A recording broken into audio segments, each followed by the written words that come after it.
He used to be the only fighter who took charge of the divine game. He spent 11 years pushing himself, never really slowing down, all because he wanted to change the world. In the end, he pulled it off. He came out on top. But when he finally beat this game that didn't even have a hero character, no one saw it coming. But the last part of the story suddenly showed up in real life. A message popped up for everyone. The Tower of Trials had just updated to a new version. Now every player had 90 days to beat the next floor. If the game doesn't work out, everyone on Earth is done for. Humans could just disappear for good as the price. Some people just stood there, frozen and scared. Jin was already on his way to the real underground dungeon. The greed-rooted tree is the first neutral item players come across. It drops different fruits, and each one gives a special boost to a certain stat. Every newbie hopes to get their hands on one of these reward fruits. There were only 4 fruits hanging on the whole tree. These rare treasures always got players fired up. Everyone wanted them, so it was pretty common to see guys battling it out, hoping they'd be the one to grab the prize. Gene wasn't bothered by how tough things were getting. He had a secret up his sleeve. The real reward, the one nobody else knew about, was hidden somewhere around here. Someone reached out and grabbed a fruit. The tree, twisted by its own greed, suddenly let out a bone-chilling scream. Out of nowhere, tons of vines shot up from the ground, twisting and snapping as they tore through everything in their path. The world's only greed-rooted tree started wiping out everything in its path, showing no mercy. The survivors backed away fast, panic all over their faces as they tried to get as far as possible from the huge, twisted creature. No one wanted to stick around. Everyone just ran, hoping to put some distance between themselves and that nightmare. Gene didn't hold back. Instead of stopping, he pushed on, ready to start his secret mission and go after the hidden reward. The tree picked up on the threat right away and sent its roots whipping out in defense. Gene, who'd been playing for 11 years, already had the monster's moves down. He watched it come at him, then just stepped to the side, dodging like it was nothing. Right when he was almost at the tree, he stopped. Vines started crawling out from all sides, heading straight for him. There were so many, it felt like the whole place was alive and they weren't slowing down. Jin moved fast, dodging every hit that came his way. He twisted his body just in time, slipping past each strike like he'd done this 1,000 times before. He used the force from the tree's own attack to hit it right back. The tree, twisted by greed, let out a painful cry. The core finally showed itself, shining bright for everyone to see. Jin stayed chill, not showing any nerves. He waited for the hidden reward to be handed over, keeping things low-key and smooth. At that moment, the greed-rooted tree just snapped. It started thrashing around, branches whipping everywhere, and the whole place felt way more dangerous than before. Anyone nearby could tell things were about to get out of hand real fast. Crimson vines snapped at Jin, slicing through the air fast and sharp. Most beginners wouldn't have made it out alive if they were hit by attacks like that. To someone like him, those attacks didn't mean much. He saw them for what they really were, just the last desperate moves of something that had already lost. He rushed ahead, moving fast and determined. Gene aimed his weapon and pushed it right into the open core of the tree. The tree suddenly made a loud, painful sound that cut through the air, stopping everyone in their tracks. It was the kind of noise that got under your skin, making it impossible to ignore. Gene Huck didn't even pause. He just went for it, putting all his strength into the next move. Right then, the tree that used to look so alive started to dry up and rot away. As the huge tree fell apart, the sound of a notification popped up. Another monster beaten just like before. As the ashes settled, something bright started to form in his hand. A small, glowing orb that seemed to pulse with energy. A regular fruit from a greed tree usually just gave someone 3 random stat points. But this essence pellet wasn't like the ones before. It let him add 12 points wherever he wanted, giving him way more control over how he leveled up. Gene didn't even pause. He tossed the pellet in his mouth and swallowed it whole. He suddenly felt this strong, green energy pulsing through him, like his whole body just got supercharged. After the chaos faded, something new kicked in. That's when the world got its very first real level 1 supreme player. He opened his player stats right away, hoping to spot any new bonus points. Even though he was still stuck at level 1, those 12 bonus points gave him a real edge. Compared to anyone just starting out, he was way ahead, probably the toughest newbie around. He knew where he had to go next, the museum. That place was packed with the most valuable stuff around. Mana from the Tower of Trials spilled out and covered the whole planet. Most people didn't notice anything different, but one strange thing happened that completely turned the world upside down. Something big had happened. All those old artifacts sitting outside the tower weren't just regular antiques anymore. They'd suddenly become sacred relics. The real relics, the ones with world-ending power,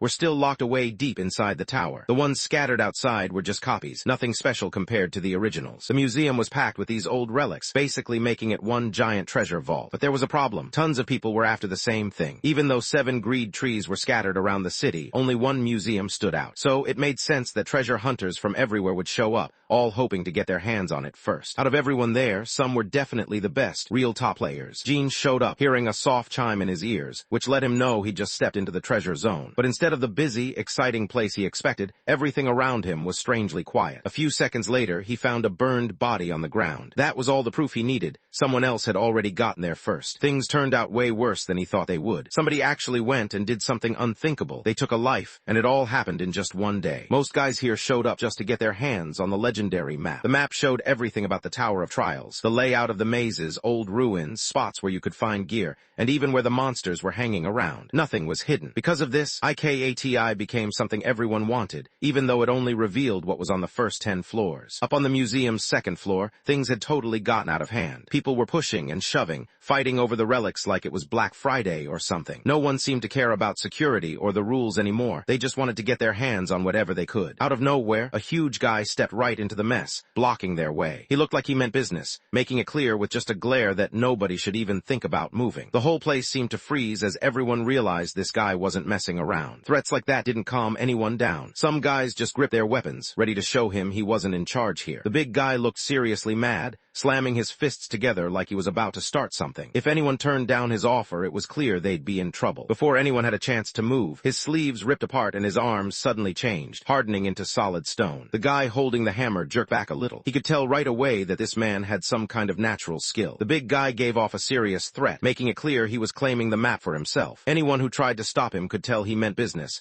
and messing with him probably wouldn't end well. Someone answered from farther down the hallway, sounding pretty chill. When they turned around, they spotted an old man hunched over, making his way toward them at a slow pace. The big guy looked at him with a smug grin, sizing him up like he was nothing. He clearly thought he could take him down without breaking a sweat, acting like it would be as easy as opening a soda. The old man let out a low laugh, flicked his tongue, and got ready to see who was faster. The moment the old man made a move, he flicked his finger up. Right away, a tiny flame sparked to life inside. He held out his hand and softly blew across his palm. The flame blasted ahead, fast and straight, almost like someone had just fired it from a bow. Suddenly, flame swallowed the big guy. Fire shot out from his eyes, ears, and mouth, lighting up his whole face for a split second. In just over 2 seconds, his whole body was burnt up, left looking like nothing but blackened remains. The gold chain hanging around his neck was the only thing that hadn't been messed with. The old man let out a quiet sigh. He looked at the kid, making it clear he wanted some respect. The message was simple. Don't mess around with things you don't understand, especially when it could get dangerous. Right then, Lee, his teammate, showed up. She looked steady and confident, like she had everything under control. It was clear she wanted him to just relax and let her handle things from here. She set a little Anubis statue down on the ground. She focused, letting her energy flow into the object in her hand. Her eyes narrowed, and her face stayed calm and serious. Inside, she just wanted to clear out anyone causing trouble. The statue started to glow with a dark red light. The next moment, it changed into a huge black hound with golden lines running along its body. Lee gave the crowd a small, almost lazy smile. Everyone around him looked freaked out, not sure what he'd do next. He just stood there waiting to see if they'd give him what he wanted, making it clear things could get ugly if they didn't. He watched as someone else suddenly unlocked their power. The rest of the players saw what was going on and didn't even try to keep fighting. They let go of their weapons and gave up right away. He walked through the crowd like he had all the time in the world, checking out everyone around him the way someone might scan for the best snacks at a street market. He finally spotted the sacred relic. It was a relief to see it untouched, even after everything that just happened. Lisa's expression turned cold. She glared at Anubis, making it clear what she wanted. She wanted him to take the guy out. The summoned guardian lifted its spear, getting ready for whatever was about to come next. He threw it right at him. The weapon whipped past him fast, but he stayed cool and didn't even move. He brushed the spear aside with his hand like it was nothing. Lisa's eyes went wide. That totally caught her off guard. He couldn't help but smirk, noticing how the other guy's confidence seemed to vanish after losing what mattered most to him. Lee was mad. She reached into her backpack, her movements sharp and quick. He reached into the bag and grabbed 4 more Anubis statues, setting them down one after another. The guardians, now back on their feet, closed in around her. They stood shoulder to shoulder, blocking anything that tried to get close, almost like they were her own personal security squad. He laughed quietly to himself. This girl was pretty impressive. She could handle 5 beasts at once without even breaking a sweat or using much energy. He started thinking about that old man he saw earlier. He was surprised to see that a bunch of the top players had already moved past the beginner level. He pulled out the sacred relic he'd just picked up. Holding it tight, he focused and sent his energy into the pine tiger relic. Out of nowhere, a huge tiger showed up next to him. The animal looked strong, like it owned the place, and just standing there, it made everything around feel different. The jackals from the desert stood there, acting tough like they owned the place, even though they were right in front of the Mountain King. He pointed ahead, giving the signal without a second thought. His face stayed calm and distant, like he didn't care what happened next. The mountain tiger let out a deep roar and charged ahead, muscles tensed and ready to attack. Its movement was fast and powerful, shaking the ground as it sprang forward. The Anubis hounds barked together, their voices echoing through the air like one last response right before everything went silent. The tiger raised its paw and swiped through the air, claws flashing. One of the Anubis got its skull smashed in, making a wet, nasty sound as it happened. The beast charged straight into the group, tearing through them fast. It moved quickly, taking them down one after another without slowing down. Each move was sharp, almost like it had done this 100 times before. In just a few seconds, every Anubis was down. None of them were left on their feet. Lee couldn't move. His whole body shook, and he was honestly scared out of his mind. She'd never expected to see a sacred relic get used like that. It was supposed to be something special, something people respected. But the way it was handled now, it just felt wrong,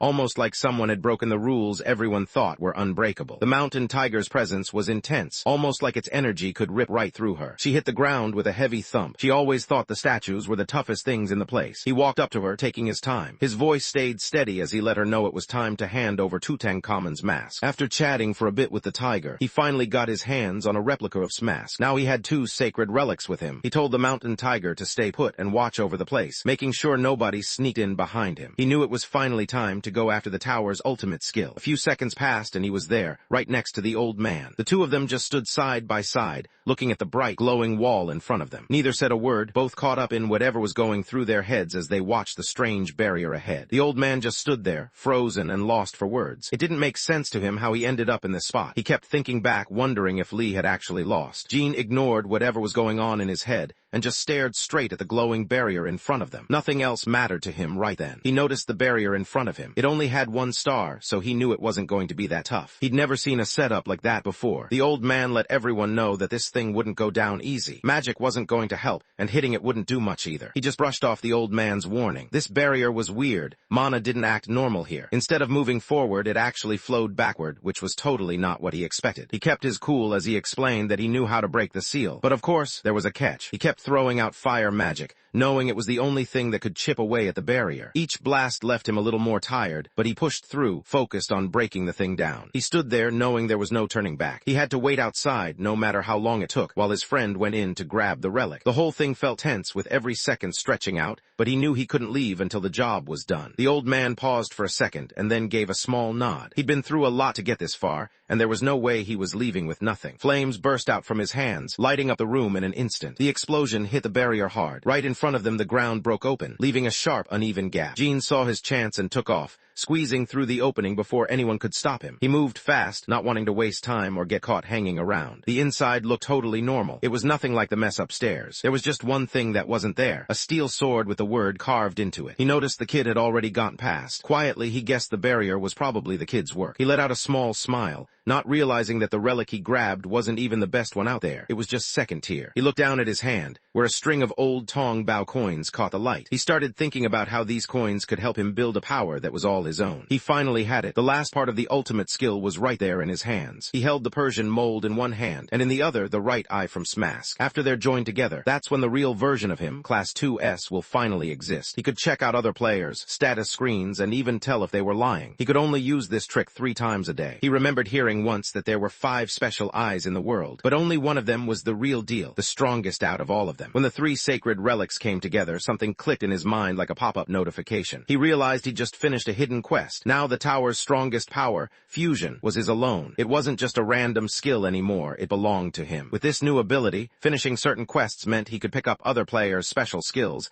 and keep them saved in the world's memory. Later, he could blend those skills together, making them into even more powerful moves. Outside, the old man looked like he was struggling to stay on his feet. He was clearly impatient, glancing at the door and waiting for someone to come out already. Every few seconds, he'd call out, hoping whoever was inside would hurry up. Gene couldn't help but grin. The timing was just right. He'd been curious for a while about how skill replication really worked, and now was his chance to try it out. The system popped up a message. It explained that the target was someone who always kept his real emotions hidden. To copy the target's power, the truth behind his feelings had to be revealed first. Basically, just make him mad. He looked over at the old man and let him know he could stop casting. It didn't sound urgent or anything, just a quick casual heads up. He realized, thinking back, that none of that was ever really necessary. The old man looked looked totally lost, like he just got hit with info he wasn't expecting. He stared, trying to make sense of what he just heard, his eyebrows pulled together in confusion. Gene called out, and right then, the barrier broke apart like it was nothing. That single word turned everything off in an instant. He had a plan from the start. He kept pushing the old man to keep casting until there was nothing left. Now, the old guy was barely hanging on, almost out of mana. Gene lit up the legendary Dawn map, the treasure the old man had spent his whole life hunting for. He wasn't about to let anyone mess with his lead. The old man's anger exploded as he glared at the boy. His face twisted, veins popping, and for a second it looked like he might actually snap. Anyone watching could tell he wasn't just mad, he was out for blood. Something inside him clicked. It was like something in his head recognized what was happening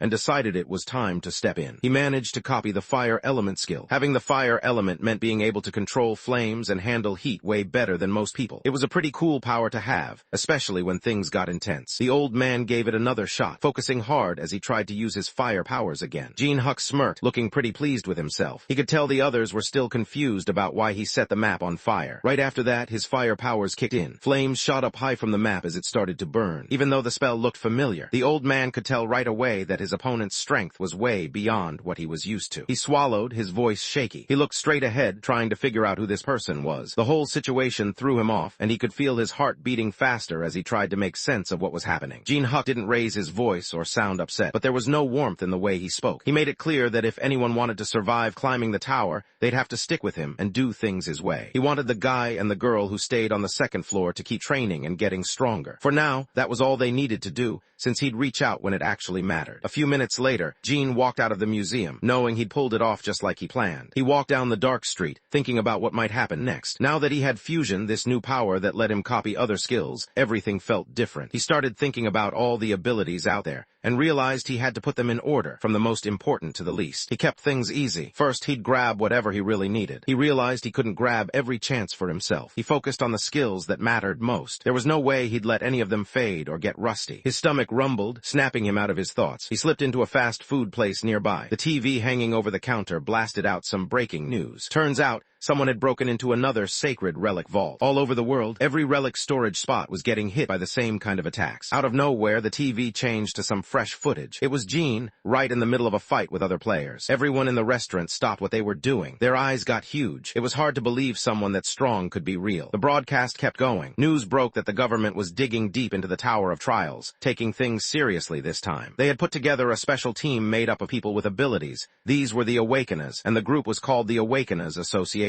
Gene got it right away. The people in charge were on board now. Things had officially changed. Life really was a game now. Just then, someone new showed up on the screen. He looked serious and confident, and everyone could tell he was in charge. The name tag on the bottom said Han Sang-jin, and he was the president of the Awakeners Association. The guy made it clear to everyone. He was looking for some really strong Awakeners to join the government. If you got picked, you'd be starting out with a $60 million salary. Except for the guy who had already seen the video earlier, everyone else was included. Han Sang-jin stared straight at the camera, his expression serious. He stood there, representing the whole association, making an offer for everyone to hear. The group promised that anyone who joined them could get whatever they wanted. Most guys would think twice before getting rid of a game character they'd worked on for 5 years. All those late nights, the wins and losses, and every upgrade, it's not something you just throw away. The guy found himself stuck, just like in his own game. He was at a point where no matter what he did, there didn't seem to be a way out. He watched the replay over and over, trying to figure out what went wrong. It hit him after a while. His character never really stood a chance. From the start, things were set up against him, and there wasn't much he could have done to change it. To finish the game, he needed to go back to square one. But if he deleted his account, all those 5 years he spent grinding would just disappear. He knew that if he stopped now, he'd never make it to the finish. So he took a deep breath and did what most people wouldn't dare. He hit delete and started over from scratch. Now that the Tower of Trials had shown up in real life, he found himself dealing with a new problem, not just something on a screen. He didn't hesitate, just went right back to the spot that had made him start over before. The place was called the Labyrinth of, and he knew exactly what to expect there. To get past the 30th floor, he had to find a key that was stashed somewhere in the middle of this maze. Gene Huck's head started to hurt just from imagining what might be waiting for him inside. He hesitated for a second, but his body just acted on its own. Before he knew it, he was pushing the heavy stone door open. Soft blue lights turned on, pushing away the darkness in the hallway. He lifted his hand, and a glowing moth settled softly softly on his palm. His eyes narrowed as he turned and noticed a bunch of unfamiliar faces standing quietly behind him. He kept his voice steady and cool, trying to figure out what these people wanted. The woman standing there started to explain herself right away. She let them know they'd only come in because someone had left the labyrinth door wide open. The group had actually been keeping an eye on Jean from far away as he started up the maze. When they noticed he was by himself, they decided to jump him and take anything valuable he might have picked up. Jin could tell what the others were thinking, clear as day. He turned on his real skills to see if anyone in the group was actually worth sparing. His eyes drifted over to the status panel showing Park's info. He discovered a skill she had that let her connect with people on a deeper level, making it easier for her to get along with others. He figured that skill might help him out down the line,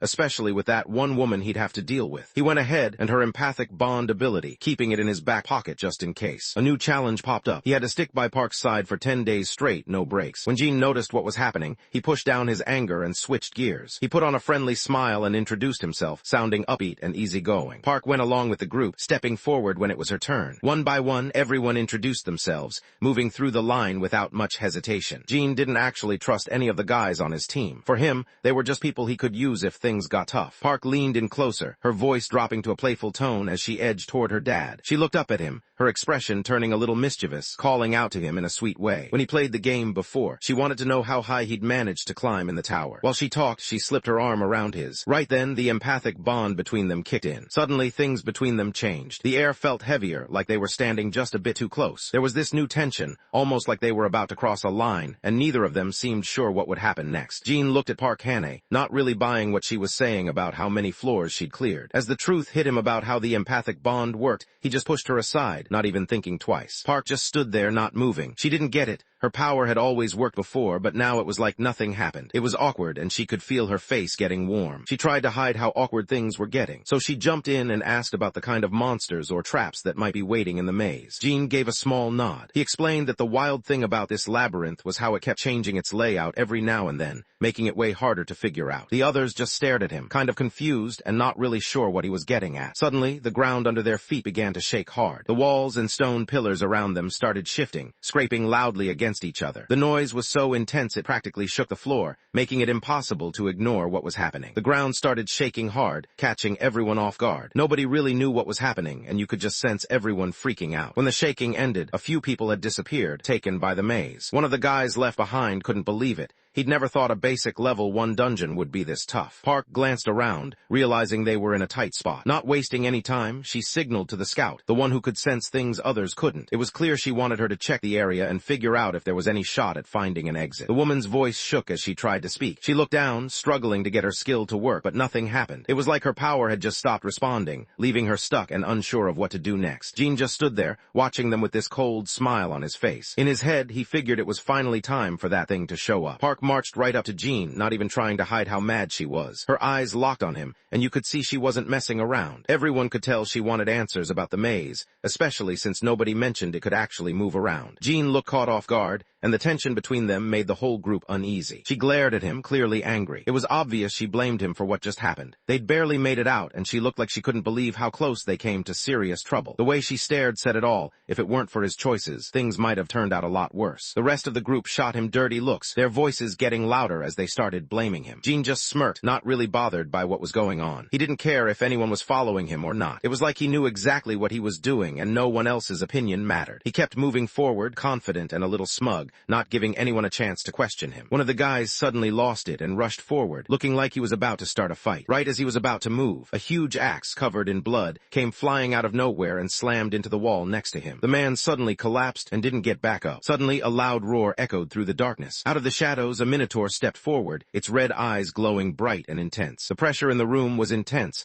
almost like the air itself was pushing down on everyone. Some of the players struggled to stay on their feet, their legs shaking as they tried not to collapse. Park's hands shook, and her face lost all its color as hopelessness settled in. Jean didn't hesitate. He moved right up to the monster, not bothering to hang back or wait for someone else to make the first move. Everyone around froze for a second as the minotaur lifted its huge axe high above its head, then slammed it down toward him. He barely managed to jump out of the way, and the weapon smashed into the floor right where he'd been standing a second ago. He heard a sharp ding in his head, He picked up a new hidden skill, Gap. This was the one he'd been after the whole time, the skill he needed most. The guy stood in front of the dungeon boss, but instead of charging in, he just kept dodging every attack that came his way. Each time he slipped past another blow, he noticed his Gap stat ticking up by 0.05 points. Whenever there's a difference of 3 points, the level gap between him and stronger monsters drops by 1. Most people wouldn't even consider trying something this dangerous. Still, for someone just starting out at level 1, it was honestly the quickest shot at getting stronger. Gene had beaten this game before, so he already knew all the moves the Minotaur could pull. That still didn't satisfy him. He was looking for the toughest challenge, hoping for those flawless dodges that could really put him ahead in a single move. Park and her friends just stood there, not able to move. They couldn't believe what they'd just seen. His moves were so sharp and wild that it threw everyone off. Nobody expected him to pull that off, and now the whole group was left staring, totally stunned. The group leaned in close, keeping their voices low as they watched him get caught up in something else. Not wanting to get noticed, they slowly drifted away, hoping he wouldn't see them leave. Gene Hicks spoke up, his calm voice stopping everyone right where they stood. He pointed back at the huge Minotaur behind him and grinned, like he was in on some kind of secret. If you could dodge that monster's attacks, you'd earn a hidden skill. He figured it was only fair to let others in on this opportunity.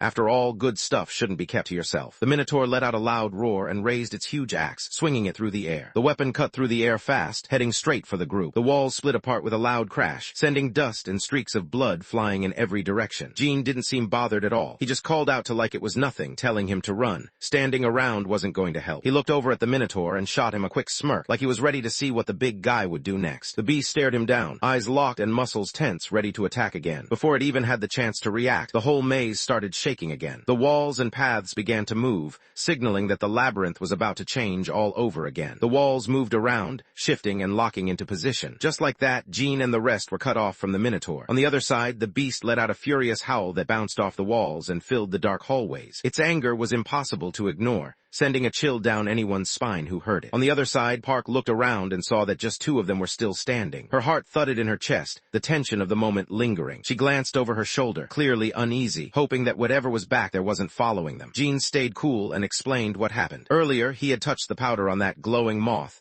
and now it was going to keep bringing the Minotaur right to them. Park couldn't believe what just happened. She stared at him, looking totally thrown off. It was like she was trying to figure out if he'd actually lost his mind. The whole thing made no sense to her, and she just stood there, trying to make sense of why he'd even think about doing something like that. Gene shot her a blank look, almost like he felt sorry for her. It was pretty clear he was just trying to score more reward points. Whenever the maze changed, that was the signal to take a break. The Minotaur catches up again, but he dodges out of the way, quick and smooth. Nothing fancy, just enough to avoid getting hit. Park looked at him, her face tight with fear. She wondered how much longer they'd have to go through this, the same thing playing out over and over. The guy just shrugged and mentioned that they'd probably be stuck in the labyrinth for about a month before they could get out. Just thinking about making it through a month in this place made her skin crawl. She glanced over at her companion, both of them silently wondering if sticking around this crazy person was really worth it. Maybe finding another way out would be smarter. Gene let out a quiet laugh. Walking around without any real plan could get him into even more trouble. He sounded amused, but there was something off about it, like he was enjoying the situation in a way that made things just a little more tense. Park stood there for a while, thinking things through. After hesitating, he clenched his jaw, made up his mind, and chose to stick by his side. Gene shot a quick grin, reminding everyone that nothing in life comes for free. Even just getting on the bus costs something, so he had to dig into his pocket and hand over his spare change. Coins were what everyone used in the tower, no matter where you came from. Players could actually get these coins by posting clear videos or live streaming their runs. For every 100 views, they'd earn 1 coin. Faking any numbers always led to serious trouble, with the system coming down hard on anyone who tried it. Jin grabbed the coins from Park and the rest of the group. Without wasting any time, he jumped straight into the trading hub to see what he could get. Gene was already thinking ahead. He wanted to use what he remembered from the original game to make an S-rank weapon. He wanted to make the thing he remembered, so he grabbed 3 random junk items from the marketplace and spent 450 coins. He kept his voice low and thought about putting his gear together. Suddenly, a bright flash burst right in front of him, making him squint and throw his hands up. A notification popped up on his screen. It said he just got the Wheel of Fortune, the goddess of luck. The wheel had the power to push his luck stat all the way up for 10 minutes, but it only worked within a certain area. Gene had spent years mastering the game, so he understood how to test every boundary and get the most out of it. The wheels kept spinning and the system gave the green light. That was it. He'd maxed out his luck. He reached into his bag and took out 10 boxes, each one labeled as an enhancement scroll. He used everything he had on his short sword at once. 10 success chimes went off in a row. He managed to upgrade his rusted all the way to +10,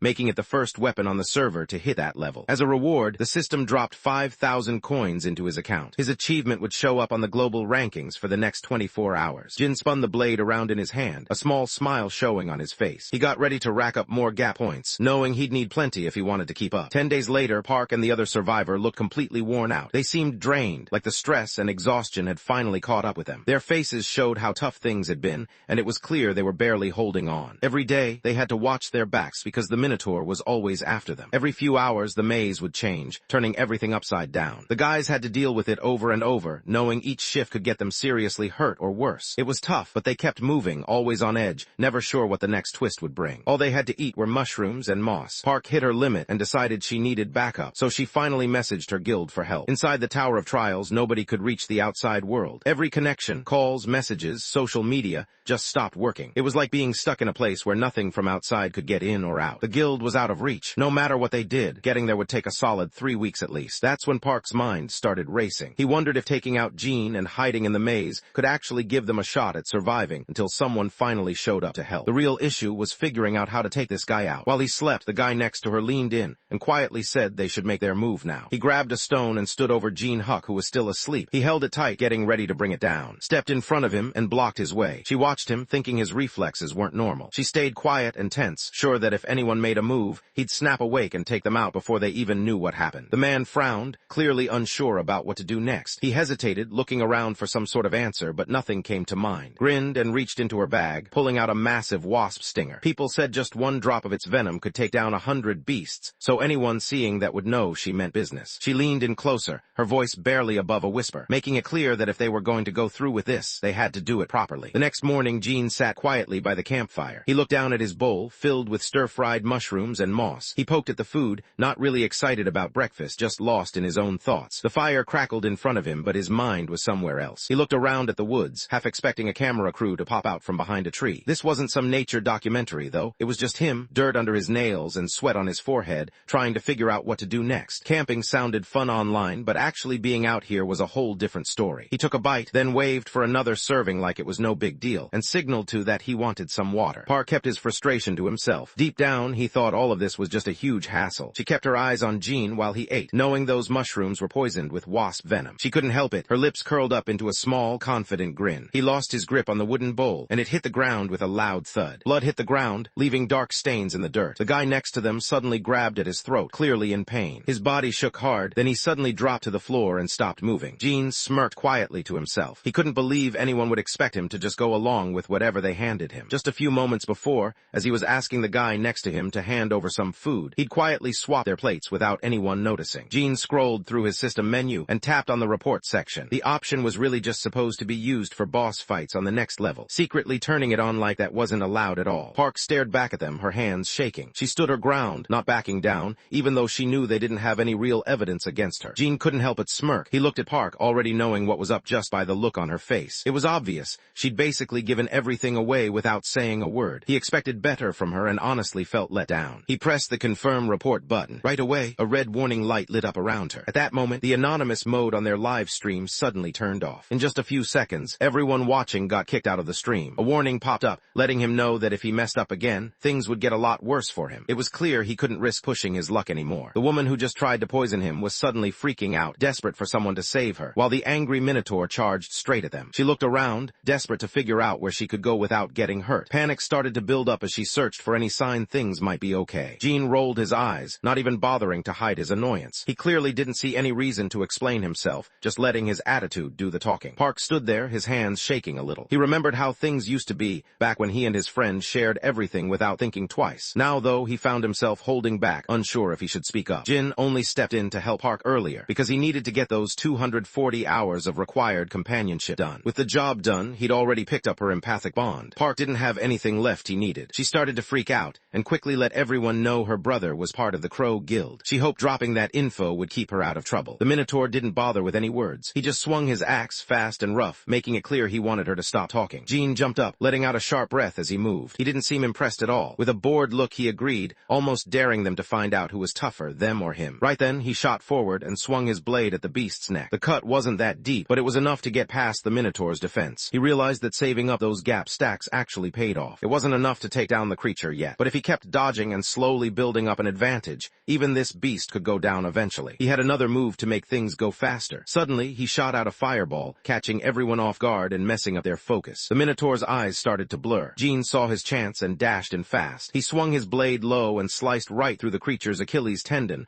right at the base where the horn jutted out. The Minotaur hit the ground hard while Jean watched, clearly not impressed. He seemed to think the fight was just getting started, not bothered at all by the monster's size. To him, the Minotaur wasn't some scary beast, just another opponent that had gotten too strong to be an easy target. The beast let out a deep, angry sound that seemed to shake the ground. Jean leaned in, keeping his voice low. He focused on the finish line ahead, knowing he was close. The tension in his body showed he was ready to push through the last stretch. The next second, a super loud roar echoed through the maze. The Guardians suddenly went wild, hitting level 10 Berserk mode. When the Minotaur uses LV10 Berserk, it gets a lot stronger. Its attacks hit harder and come faster, and it moves around way quicker for the next 5 minutes. On top of that, the skill somehow makes it smarter for a bit, so it can actually talk during that time. The Minotaur let out a loud roar, staring straight at the intruder. Its huge body blocked the path, muscles tensed like it was ready to charge. Anyone could tell that this beast meant business and wasn't about to let anyone get by without a fight. The air in the dungeon felt heavier, and the threat was clear. If you tried to pass, you wouldn't make it out in one piece. Everyone froze as the roar echoed around them. It was like the whole place got colder, and you could tell something bad was about to happen. While the battle raged around him, Jin stayed chill. Even with chaos everywhere, he just braced himself and got ready for whatever was coming his way. The Minotaur let out a deep roar and swung its axe down hard, the sound echoing through the room. Jin rushed forward without hesitating, taking the hit directly. The sound of metal smashing against metal filled the air as sparks flew everywhere. Park just stood there, not moving, totally stunned by what he was seeing. Most guys in the Crow Guild knew they didn't stand a chance against a boss with level 10 skills or more. It just wasn't something anyone expected to handle solo. But there was Jin, going at it by himself, and somehow he was actually winning. The thing that really threw her off was the look on his face. He was actually smiling. His thoughts were clear and he kept his cool. Nothing rattled him in that moment. He started to realize it wasn't really fighting that got to him. It was more about life itself, the way it sometimes felt like no matter how hard he tried, he was stuck in the same place, not getting anywhere. In this world, whenever someone put in the work, they saw results right away. His gap stat climbed to 57 points, cutting the level difference down by 19 ranks. With that edge, the fight started leaning his way, making it easier for him to keep up and control the pace. The Minotaur spots a clear shot behind him and takes a heavy swing at the guy's back. Jin touched down without any trouble. The monster's fist hung in the air, barely missing his face. The Berserk timer ran out. The transformation gave the user crazy power for a short time, but once it ended, he would drop into this weird state, almost like he was dead, and stay that way for a whole day. Jin slid his sword back into its sheath and stared at the bright stat window floating in front of him. The number 57 gap points lit up, catching his eye and making him pause for a second. He let a small grin slip onto his face. In his head, he counted the days left, 20 more to go. That was just what he needed to hit a solid 100. It was clear now it was done. Park looked over, unsure, waiting to see what would happen next. Jin laughed to himself, reminding everyone that their trip wasn't even close to over. They'd been there for a while, but there were still 20 days left on the calendar. The thought of so much time ahead made it clear this wasn't going to be a quick visit. 20 days later, each dodge was only giving out 0.015 gap points. He reached his target, getting 100 gap points altogether. Jin stepped forward and landed a clean punch right on the Minotaur's jaw. He finally wrapped up his month of evasion training, and it was over for good. He stood right on top of the monster's broken horn, looking honestly proud of himself. Now, he thought to himself, there was still one problem hanging over his head. He had to figure out what to do about Park. He leaned back, looking calm and collected, and asked how someone would handle being betrayed. There was a small, almost playful grin on his face as he mentioned that his new company was looking for interns. The guy in charge made it clear Park had to show she was useful if she wanted to get out of this alive. The pressure hit hard, and his mind raced for anything that could save her. She remembered her empathic bond skill, something that could make people get along better. Maybe if she explained it right, they'd see how that could actually help run the company smoother. Jin didn't waste any time. He let them know he'd already what they wanted, sounding bored like he'd done this 100 times before. He waited, half expecting someone to ask for something else, but kept his cool, just scrolling on his phone as he waited for their next move. She stood next to Jin, her voice barely above a whisper as she promised not to let him down again. Even then, it just sounded weak. Her face lost all its color and she looked scared. He stayed cool, not showing much on his face. After that, he announced that the company's first batch of interns wouldn't be moving forward. She shouted out about Brahms' ring before he could finish what he was saying. She was quick to let him know that she had Brahms' ring and could give it to him. His brother had made a deal with the Inn Nation, handing over some rare ginseng in exchange. Now, he just hoped they wouldn't blame him for what happened. Jin's eyes darted back and forth, catching something that made him pause for a second. His ring was known as one of the best items you could find on the first floor. With it, guys could move faster, take less damage, dodge from magic attacks, and even make their enemies weaker. It was the kind of gear everyone wanted early on. Jian switched on his true UI and checked for himself. Turns out she wasn't lying. He gave a quick grin and let the guy know he'd made it. He was officially starting at Boss Company as an intern. He made it clear that interns don't get paid. No matter what time it was, even if it was the middle of the night or someone was out trying to chill on vacation, he expected them to pick up and show up whenever he called. Park Han-ap blinked, not really sure what was going on, as Jean kept talking. Jean mentioned something about needing to sign a contract before anything else happened. Jean checked out the skills one let him connect with others' emotions, and the other gave him control over fire. He decided to combine them, focusing on both abilities at the same time. Suddenly, a system alert popped up for him. He had just gotten something called the Soul Brand. Right after that, a warning flashed, saying it could hurt. That made his heart race a little, unsure of what was coming next. Park was still clueless about what kind of deal Jean was talking about. When he saw Jean give a small smile, started to wonder if this was some kind of joke or test. It was starting to hit him that maybe things weren't as official as he first thought. He stood there with a cold look, letting everyone know they just stepped into his ruthless crew. Her scream cut through the air just as the system let out a sad little beep, showing a frowny face. The Soul Brand had landed right on target. The Soul Brand forced anyone marked by it to follow every command from the person who cast it. If they tried to resist or break the rules, they'd get hit with pain so intense it felt like being burned alive. There was no way out, just the constant fear of messing up and paying the price. After 30 long days, the gates of the labyrinth finally creaked open. Sunlight spilled inside, lighting up the darkness that had been there all month. Was finally free, and he just started crying. The system popped up with a message saying he'd earned 5,000 coins as a reward. Even though she was still crying, she seemed a little relieved, knowing that everything she'd gone through actually meant something. Jean stared straight at his target, his face serious. He stretched out his hand, making it clear he wanted the coins. The air was tense as he waited, not looking like he was about to back down. It didn't take long before his balance shot past 10,000. He told them to bring him Brahm's ring in just 3 days. Park paused, realizing that 3 days really wasn't much time. He held up 2 fingers and focused, turning on the Soul Brand. She winced, her face tightening as she let out a quiet whimper. Deep down, she wasn't giving up. She was already thinking about how to get through this. At the same time, the top-ranked National Guild let everyone know they were getting ready to take on the tower's 3rd floor. Jean couldn't help but think it was kind of funny. To him, they just looked selfish, always trying to grab all the tower's resources for themselves. They only had 90 days to get through each floor, but the 2nd floor was still a mess and nowhere near under control. If the group ran into a dead end too early, the challenge would get way too hard, way too fast. And if nobody managed to beat a floor in the next 3 months, everyone on Earth would be done for. Jean headed back home,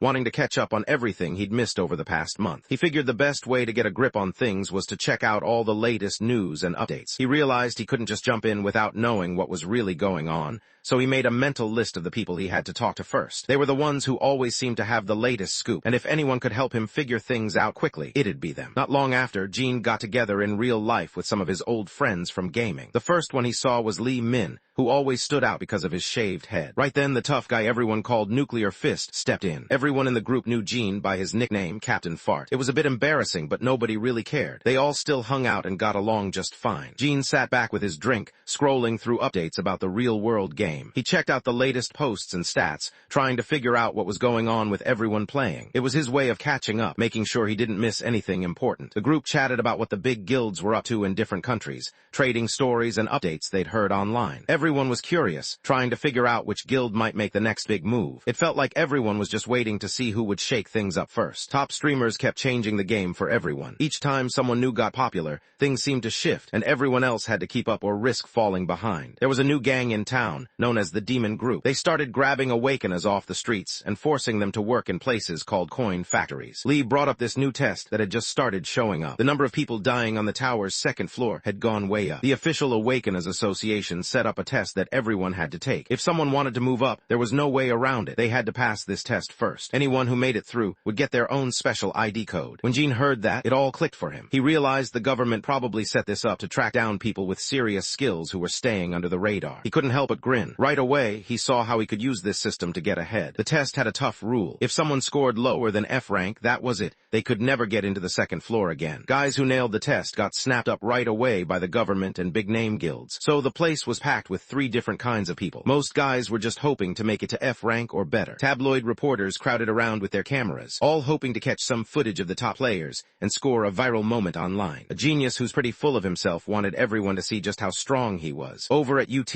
right in the middle of all the action, Park from the Crow Guild stood with her brother, Jean. All eyes were on them as the crowd closed in, curious to see what would happen next. Right behind them, a guy from the Samurai Guild showed up. It was Kite, one of their top fighters. He looked around at the group of random guys all standing there, ready to take the test. None of them seemed special, just a bunch of faces waiting for their turn. He frowned and told the siblings at the front of the line to move out of the way. The guards didn't waste any time and got moving right away. The guards moved through the area, making sure everyone stepped back. Even Jean and his group had to move away with the rest of the crowd. One of the guards snapped at him, clearly annoyed that he wasn't moving fast enough. The guard's voice cut through the noise, making it obvious that he wanted the guy to hurry up and get going. Jean let out a quiet sigh while standing in line with the others. He glanced around, noticing how everyone was just waiting their turn. Nothing special, just another moment stuck in line like everybody else. Park watched the guards mess up, and something inside him just broke. He marched up to Jean, pointing his finger right at him. The message was clear. He wanted Jean gone, and he wasn't messing around. Jean's eyebrow twitched. His stare turned icy as he switched on True Eye. The screen glitched for a second. Then Jean's stats popped up, showing all his details. The skill would only work if the target was seriously angry at him, like when someone totally lost their cool. Just then, Park rushed over, trying to figure out what was going on. The moment she realized who her brother was shouting at, all the color left her face. Her idiot brother was messing around with the one demon she was scared of the most. Jean snapped his fingers, clearly annoyed by the noise. He wanted the dog to quiet down, not in the mood to deal with it. Jean's face twisted with anger. He grabbed a knife and rushed forward, not thinking twice. Jean watched with a look that said he felt bad, almost like he was seeing someone head straight into trouble and knowing there was nothing he could do about it. His eyes showed it all. He understood how rough things could get, and he couldn't help but care, even if it was pointless to step in. He squeezed the plastic water bottle until it crumpled in his grip. For a split second, clouded Park Hodgkin's eyes barely caught the splash of water as it shot past him. Jean didn't waste any time. In a blink, he darted forward, caught the guy off guard, and landed a hit that made everyone freeze. The sound of the man's leg breaking echoed through the room. Before anyone could process what happened, Jean was already standing behind him, calm and steady. Most people watching didn't really catch what happened. 1 second, everything seemed normal, and the next, there was just a quick blur and a loud thud. The crowd went quiet. Park stood there, shaking, because he knew just how dangerous this guy could be. Everything went quiet for a second. Then, someone spoke up, sounding chill but still in charge. It was Tay from the Samurai Guild, and he walked up, making it clear he was the one taking control. Jean didn't waste any time. He went for his True Eye again right away. The system flashed an angry frown, letting him know his skill hadn't worked. The message was clear. The level gap was just too big. Right away, he realized what was up. He was still stuck at level 1, while the guy standing in front of him had to be level 20 or above. Jin tried not to laugh out loud when he saw the kid show up with someone tagging along. He hadn't thought the guy would actually bring a babysitter with him. On the other hand, kept his usual straight face. He thought the kid wasn't the brightest, but figured he could still come in handy. Jin's smile turned sly. He knew exactly what the other person was talking about, the ginseng. He didn't bother to ask how anyone could possibly know something like that. Instead, he just went right for the useful stuff, wanting to hear something that actually mattered right then. He wanted to figure out how to get rid of the side effects, had finally had enough. As the system let out a sharp chime, he threw up the dark veil barrier, blocking out whatever was coming next. The barricades went up fast, cutting them off from the rest of the plaza. Inside the barrier, he watched Jean closely, not trusting him one bit. This guy obviously had some inside info,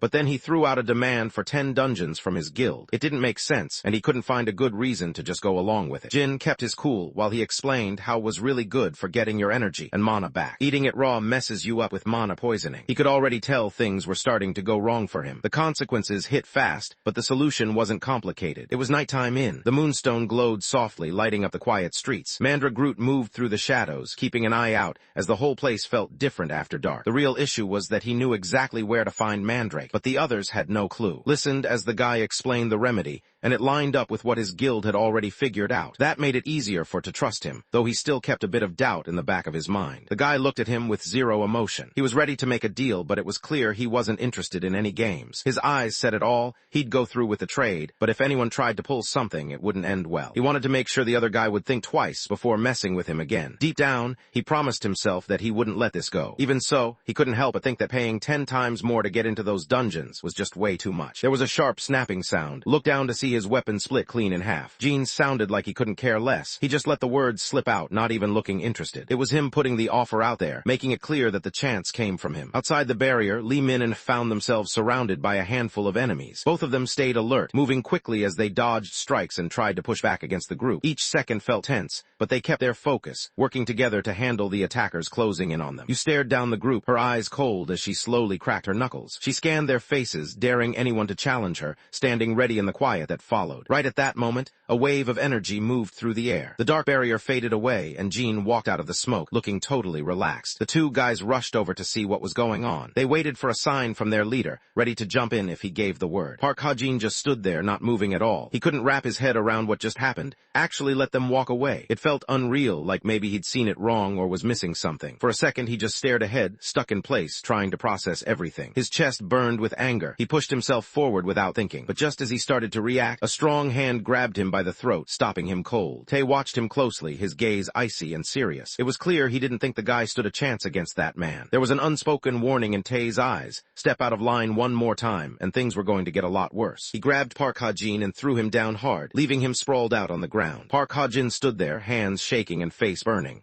He stared at the ground, fists tight, trying to hold himself together. Inside, he promised himself that he wouldn't just let Jin get away with this. He was determined to do something about it, no matter what. Right then, the system popped up with a frown, letting him know the skill had been. Now he had something called shallow breath. Taking shallow breaths lets a guy steady his heartbeat and control how fast he's breathing. That kind of control helps him last longer during tough moments and keeps his mind sharp when he needs to focus. Jin looked over at the sign for the ranking test, curious about what was going to happen. He took a breath and got ready, trying to keep his nerves in check. It wasn't every day you got to see what you were made of, and part of him was actually looking forward to it. He showed up at the Awakeners testing site, looking around at the big building where everyone seemed on edge. He took the testing device in his hand and didn't look impressed. To him, it was nothing special. A good knife could get the job done just as well. He barely glanced at the beginner magic crystal and headed right for the intermediate one instead. The staff gave a heads up that regular people weren't supposed to use it. The system popped up a message with a frown, showing his gap skill had hit max level. Suddenly, something intense came off him. It was like the air around him started to twist and ripple. The blade moved fast, slicing straight through the magic crystal without any trouble. The staff member just stood there, completely stunned. Usually, barely anyone could pull off enough mana to even get the crystal to work. The guy was somehow split right down the middle. The system beeped, and suddenly the words popped up. Rank evaluation S-class. The staff member froze for a second, caught off guard. His hands shook a little as he reached for his communicator, trying to let his boss know something weird was going on. Jean stayed cool and told the guy he had a whole week to finish the report. The man just blinked, not really sure what to make of it. Jean let out a small smile, one that didn't give much away. He kept his thoughts to himself, not really wanting to share what was on his mind. There was something personal going on, but he wasn't ready to talk about it. His voice dropped, sounding way more serious. To him, a threat you can actually see right in front of you is always more intimidating than any rule or warning that feels far off. Jean walked out of the testing center,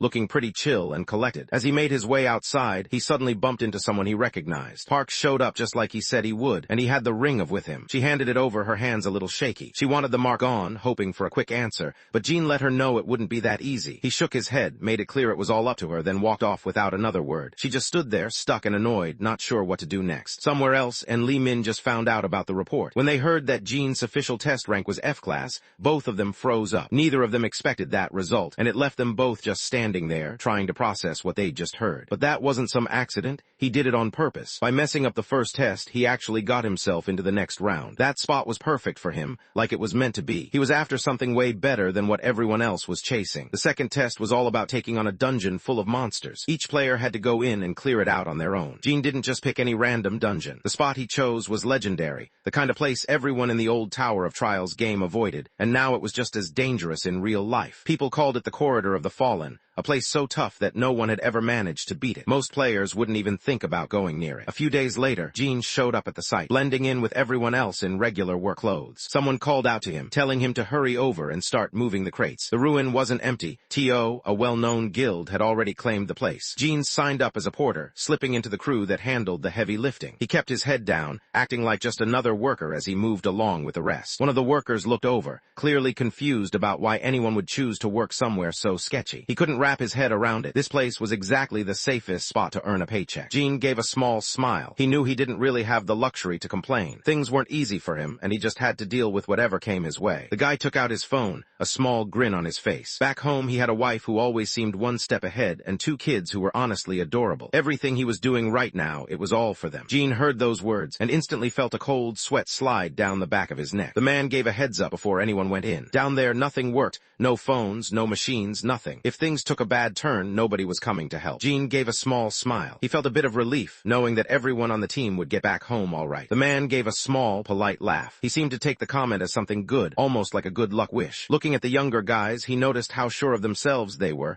something he respected, even if it made him a bit nostalgic. The guys finally made it to their spot with the support squad. They weren't supposed to jump in yet, just hang back and stay ready. Their job was to wait until the main team cleared out the entrance, and only then would it be their turn to move forward. Right then, a bright system window popped up in front of Gene. It showed a message saying he'd earned a special reward for being the first player to clear the Tower of Trials. He was the only one who noticed the glowing words floating in the air. Suddenly, a bonus kicked in. His luck jumped up by 10 points, and his ability to adapt shot up by 10 too. He had this passive look, almost like his heart was frozen. Even when things got dangerous, he stayed calm and thought things through, never letting panic take over. Something new kicked in for him. Some kind of ability called Lone Feast. Basically, whenever he decided to take all the rewards for himself, he'd end up getting the best one every time. Gene read the description, and a small smirk appeared on his face. In the game, there were thousands of loot boxes, but almost all of them were full of junk. Finding something good was nearly impossible, like winning a crazy online giveaway. But now, with Lone Feast, he didn't have to leave anything to luck. He could go straight for the best prize every time. At the same time, one of the country's best guilds started a big raid on a dungeon. They'd already taken care of the defenses outside, but Gene couldn't shake the sense that something was wrong with the whole situation. Most guilds like this one usually didn't get this far. It was kind of surprising to see them make it so deep. Dressed like a porter, he slipped through the crowd, trying not to draw any attention. The foreman spotted him and pointed over to a group of foreign players, telling him to go get them some water. While he passed out the bottles, Gene noticed the emblems on their armor. His eyes tightened as he checked out the designs, picking up on details most people would miss. The guild was known as the top team from the U-continent. In the middle of the group, he noticed someone who was a bit shorter than the rest. He figured that one would be a good place to start getting some info. Gene noticed how tired everyone looked, so he grabbed a cold bottle of water and handed it over with a small smile. His way of showing he cared was simple, but it meant a lot after a long day. At the same time, he turned on his empathy skill. Inside the armor, a voice spoke up, letting him know that the target liked him just a bit more now. He heard a simple thank you, almost like the armor itself was talking. The armored figure took off her helmet, letting everyone see her golden hair and sharp blue eyes. Gene's eyes went wide when he realized it really was her. Lawrence was the youngest kid in the Lawrence family, one of those big-deal noble families from. This guy was known everywhere as the Saint of Amsterdam. He could do it all, fight, defend himself, and even heal injuries, using some kind of special power people thought was divine. Most people only dream of having one of those skills, but he had them all,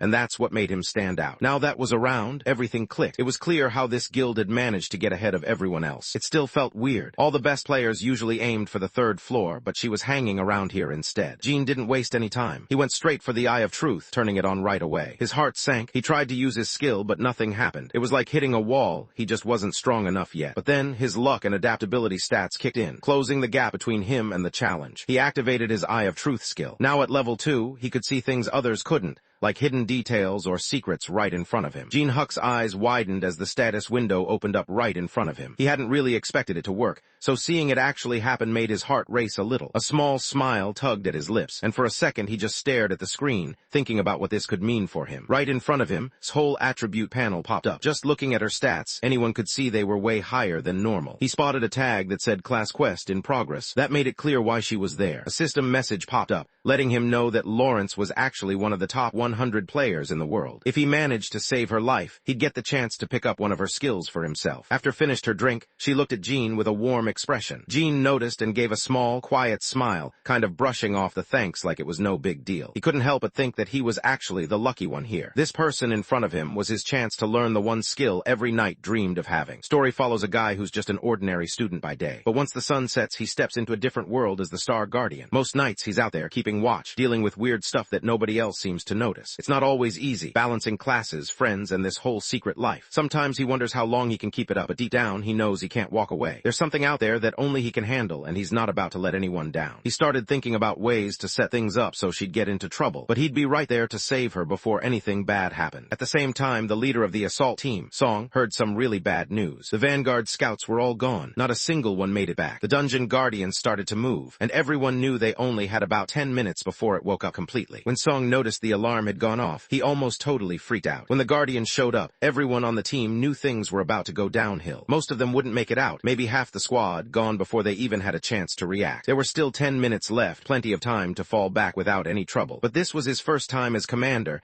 and he'd just gotten the role. He knew he couldn't let his first mission flop. Songhua tightened his jaw, set on what he wanted. He wasn't backing down, they were going to keep going. One of the guys couldn't believe it. The guardian was actually about to wake up. Everyone's attention snapped to the center of the room, hearts beating a little faster as they got ready for whatever was coming next. The tension was real, and nobody wanted to be the one caught off guard. Song didn't hesitate to step up and own the situation. He made it clear he'd handle whatever happened next. Even with the tension in the air, he wasn't ready to give up. There was still a chance things could work out. They had on their side, and that changed everything. At the same time, the solo players who tagged along behind the guild inside the ruins saw the same creepy message pop up on their screens. The Guardian was awake now. A woman leaned in and quietly tried to keep everyone steady. She reminded the group that they were with a guild and that their job was just to do what they were told. She tried to calm everyone down, but it didn't really work. The room still felt heavy, like nobody could relax. Out of nowhere, two huge hands shot out from the darkness behind her. Blood shot through the air. Everyone could tell something big was about to go down. The dungeon guardian showed up. The raid team ran straight into some elite monsters. They barely had time to react before everyone brought their shields up, bracing for the fight. The supports quickly threw out their buffs, and soft bursts of healing light flashed across the cavern. The guardian's huge axe swung down with a force that made the ground shake. The tank line almost broke up from how strong the attack was. The solo players, who didn't belong to any group, panicked when they realized no one was coming to help. Left on their own, they scrambled to figure out what to do next, trying their best not to get overwhelmed. They looked around and finally got it. They'd been left behind. There was nothing they could do except hope someone would come back for them. Suddenly, footsteps rushed down the hallway, breaking the silence. His blonde hair shined under the lights as she powered up her level 4 skill, Holy Cry. Suddenly, a bright light flashed over the whole battlefield, making it hard for anyone to see what was happening. For a second, everything seemed to freeze as the intense glare took over, catching everyone off guard. She stepped in and took out all the relic guardians at once. Everyone watching could tell she wasn't messing around.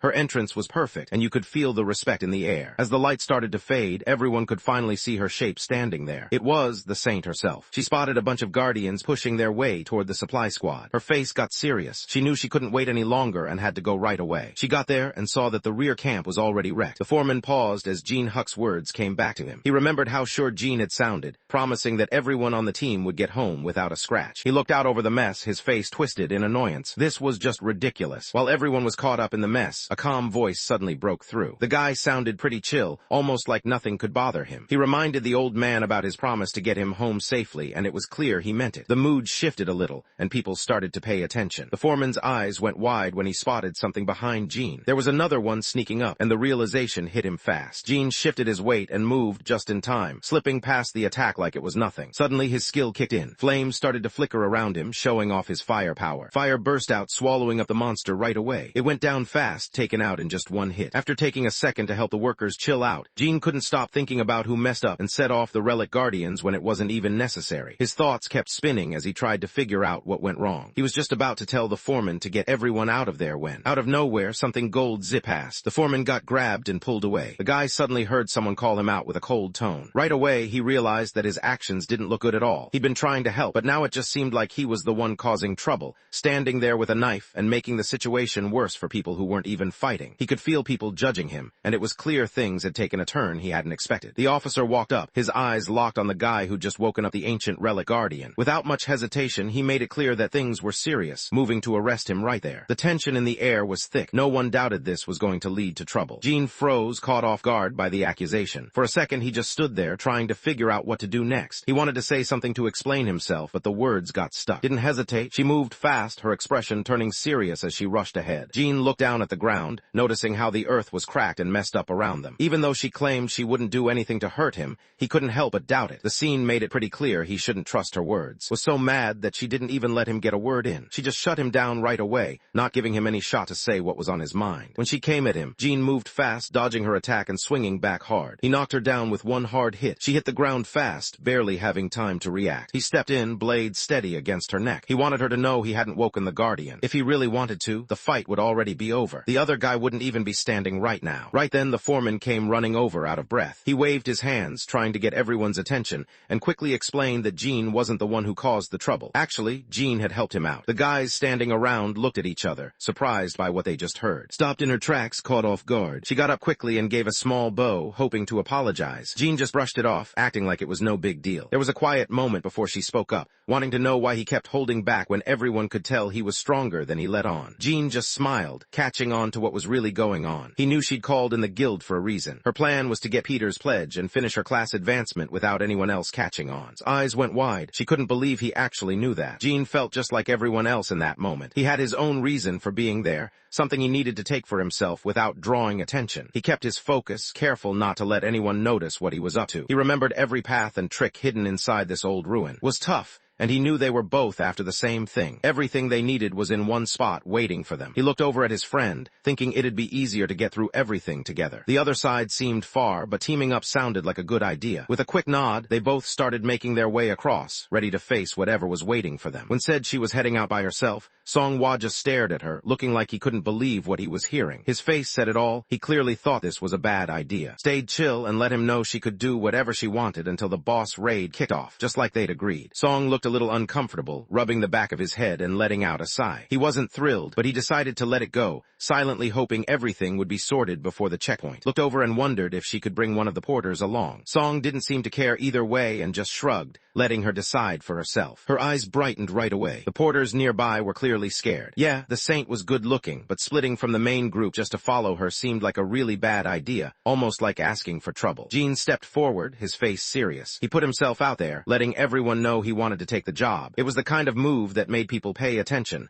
almost like he was trying to be a hero from some low-budget show. The other workers started freaking out. Yeah, she was really pretty, but risking everything over her, that just didn't make sense to them. Love wasn't something you should throw your life away for, especially not at their age. Jean grabbed his chest like he was in a drama, trying to show just how fired up he was. He glanced at the older guys nearby, almost daring them to get it. For him, this was what being young was all about, getting hyped and showing off that energy, even if no one else really got it. He believed that if it meant protecting someone he cared about, he'd go through anything, even if it meant risking everything. The older guys just stood there, not moving at all. You could tell this really got to them. Jean stood there, rubbing his eyes as reality hit him. This was what being young felt like, messy, unpredictable, sometimes heavy. He tried to brush it off, reminding himself to keep going. Jean, always the one carrying the load, still hanging on to some hope, even if it felt outdated. Jean could hear the guys behind him making a big deal out of nothing, all hyped up as usual. He let out a quiet sigh, just wishing things would chill out for once. This kind of stuff always left him drained, like he was carrying extra weight no one else seemed to notice. A few minutes later, Jean made it all the way to the deepest part of the dungeon. There was a group of monsters, but what really caught the eye was this red stone coffin right in the middle of them. It gave off a weird, glowing light that made the whole place feel even creepier. Looked at it seriously. That coffin held her class advancement relic, the Pledge of Peter, locked away inside. Before anything else, she pointed out they had to figure out how to get past the magic barrier surrounding it. While everyone was thinking things through, a loud system alert suddenly popped up, complete with a frowny face warning. It was clear the master of the collapsed corridor was watching them. Jean froze up. That warning didn't just pop up for no reason.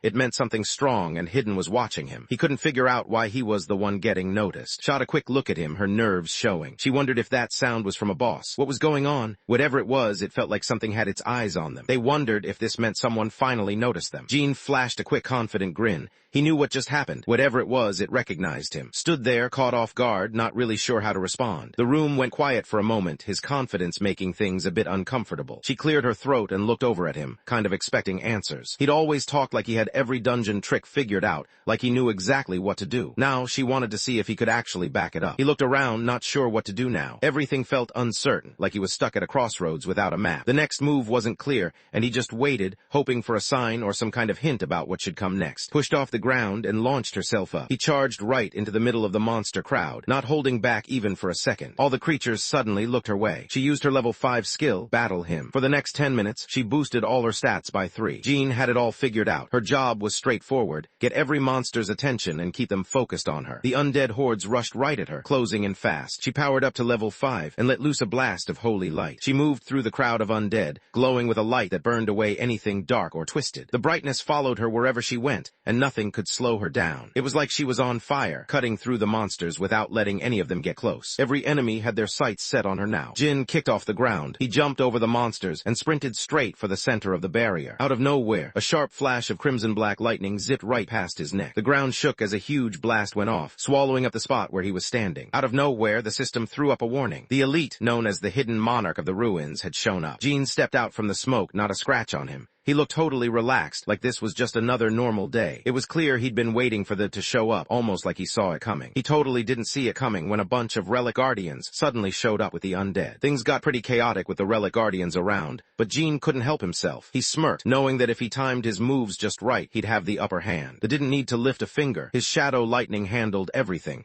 wiping out whatever was left without breaking a sweat. Turns out that lightning wasn't just for show. It could break through any barrier, no matter how tough. Out of nowhere, a bolt of lightning came right at Jean's face. He moved to the side with smooth, quick steps. Lightning blasted straight into the outer barrier of the crimson coffin. The system suddenly blasted out a loud noise, announcing that the magic barrier was gone. For a second, everything just froze, and it got kind of awkward. Jian spots an opening and pushes forward, weaving past the last few guards in his way. He stared straight at his eyes cold and steady. Now it was down to just the two of them. He wondered what to do next, staring at the guy in front of him. It wasn't clear if he should help out, walk away, or do something else entirely. The moment felt awkward, and he hesitated, trying to figure out his next move. Steel flashed for a split second, and was gone. Just like that, completely wiped out. But Jean wasn't the one who threw that punch. He spotted the guy he'd been searching for. Without even slowing down, the man stomped on a skull lying on the ground, bones cracking under his boot as he walked straight toward him. Everyone else always seemed to hesitate or freeze up when a monster attacked, but he moved differently. It was almost like he already knew what the monster would do next. That's why it wasn't surprising to find him here, right at the front where things were most dangerous. The guy spoke like he already knew Jean, sounding kind of smug. It had clearly been a while since they last ran into each other. Jean shot a cold look his way, sizing him up and wondering who this guy even was. The man stopped in his tracks, his face showing he couldn't believe what he was seeing. It was the kind of moment where everything just paused, and he looked like he was trying to figure out if this was actually happening. Out of nowhere, a familiar face showed up, someone he hadn't seen in a long time. The sudden appearance made him freeze for a second, his mind racing to figure out if he was really seeing who he thought he was. The moment hit him hard, memories from the past bubbling up, making it impossible to ignore the person standing right there in front of him. Jean paused, reminding himself quietly about what he needed to do. He focused, getting ready to activate his power. A system message popped up, locking onto Sung as the target. The instructions were clear. He had to beat the guy at his own game, using that flashy sword move the other dude was always bragging about. Jean noticed the blade Sung was holding. He caught sight of the name carved into the handle and kept his eyes on it, curious and a little cautious. He paused, his eyes locking onto the sword in front of him. That was the same sword everyone had been talking about, the one that disappeared from the museum not too long ago. His mind drifted back to the days before the trial tower was even a thing. He'd already taken down a wild player who just wouldn't stop challenging him. From then on, that guy started going after him non-stop, always looking for a reason to pick a fight or compete. It was like he just couldn't let things go, always showing up and trying to prove something. Jean let out a sigh. He couldn't believe it. Now he had to deal with that sword-obsessed guy who never seemed to leave him alone. Sung glared at, his jaw clenched tight. He couldn't believe was just now noticing him. It felt like saw him as someone unimportant, and that thought made Sung's blood boil. He stood there, tense and frustrated, not sure if he was angry or just tired of being ignored. Jean rubbed his temples, thinking back to how tough this guy's temper had always been. The game started up again and locked in, more determined than ever. He wasn't about to let himself get beaten this time. You could see it in his eyes. He was fired up and ready to give it everything he had. Jean let out a deep sigh. He could tell things were about to get heated, but he wasn't going to stand in the way. If someone wanted to throw down, that was their choice. He just stood back, ready to see what would happen next. But his friends aren't the type to just stand by and do nothing. Stood his ground, determined not to let anyone get in the way of their fight. He stepped forward and got things started, setting up the battlefield himself. Everything around them suddenly bent out of shape, like the whole world was turning upside down. Right then, Jean stretched out his hand, reaching for the relic inside the coffin. Reached out to stop him, but he was already gone. Jean kept his voice low as he let the words out. It was one of those moments where you don't really want to make a big deal, but you still want to be heard. He glanced over, his expression calm, almost like he'd done this 100 times before. Even though he spoke softly, there was this quiet confidence about him, like he knew exactly what he was doing. One moment they were there, and the next, both of them were just gone. Once things finally calmed down, they found themselves standing in the middle of this old coliseum. The ground was dry, and little clouds of dust kicked up around their sneakers as they looked around, trying to take it all in. Sung let out a loud yell. Right away, his special skill kicked in, setting off a one-on-one showdown. As it happened, he got a boost to all his abilities, while Gene suddenly felt weaker, like his stats had taken a hit. Gene knew he was in a tough spot, but he just gave a quick smirk, acting like it didn't bother him at all. Suddenly, the system made a sound. The game flashed a warning about a serious disadvantage, but right after, it unlocked a new fusion ability. When the fight gets tougher than usual, the rules switch up. Now, skills can be right away, and the player has time to meet the requirements afterward. Gene watched Sung carefully, focused on what made him stand out. He decided to try copying Sung's special move, thinking it might give him an edge. As he got ready, Gene felt both a little nervous and curious, wondering if he could really pull it off. A message popped up in his view, letting him know he'd just picked up a new skill, Sword Song. Sword Song kicked in, making Gene's understanding of swords jump way higher than usual. His body just knew how to move, like every swing and step came naturally. Even his senses sharpened, catching every small detail. For a second, Gene looked totally locked in, focused only on the way the blade moved, almost like nothing else around him mattered. Sung rushed ahead, not holding back at all. He wasn't about to let anyone think he was slacking off or getting too confident. His eyes were locked on his goal, and you could just tell he was all in, ready to give it everything he had. Gene let out a quick snort and lifted his short sword, getting ready for whatever was coming next. Right then, everything just clicked for him. His body moved exactly how he wanted. He and his opponent went at it, swords meeting in the middle, neither one able to get the upper hand. Sung watched closely, eyebrows pulled together. Something was off. Jin had ditched his usual mid-range moves and only had a short sword in hand. It definitely wasn't his normal style, and Sung tried to figure out what Jin was up to. Jin couldn't help but let out a small smile. He figured using one short sword would do the trick. There was something about swinging that blade around that just made things a little more interesting for him. Couldn't hold it in anymore. His anger just burst out. He could tell he was still being mocked, and that only made him more upset. He yelled out and let loose his LV6 skill, the soul-chasing slash. Jin leaned back just in time, dodging the slice of energy flying his way. He couldn't help but roll his eyes.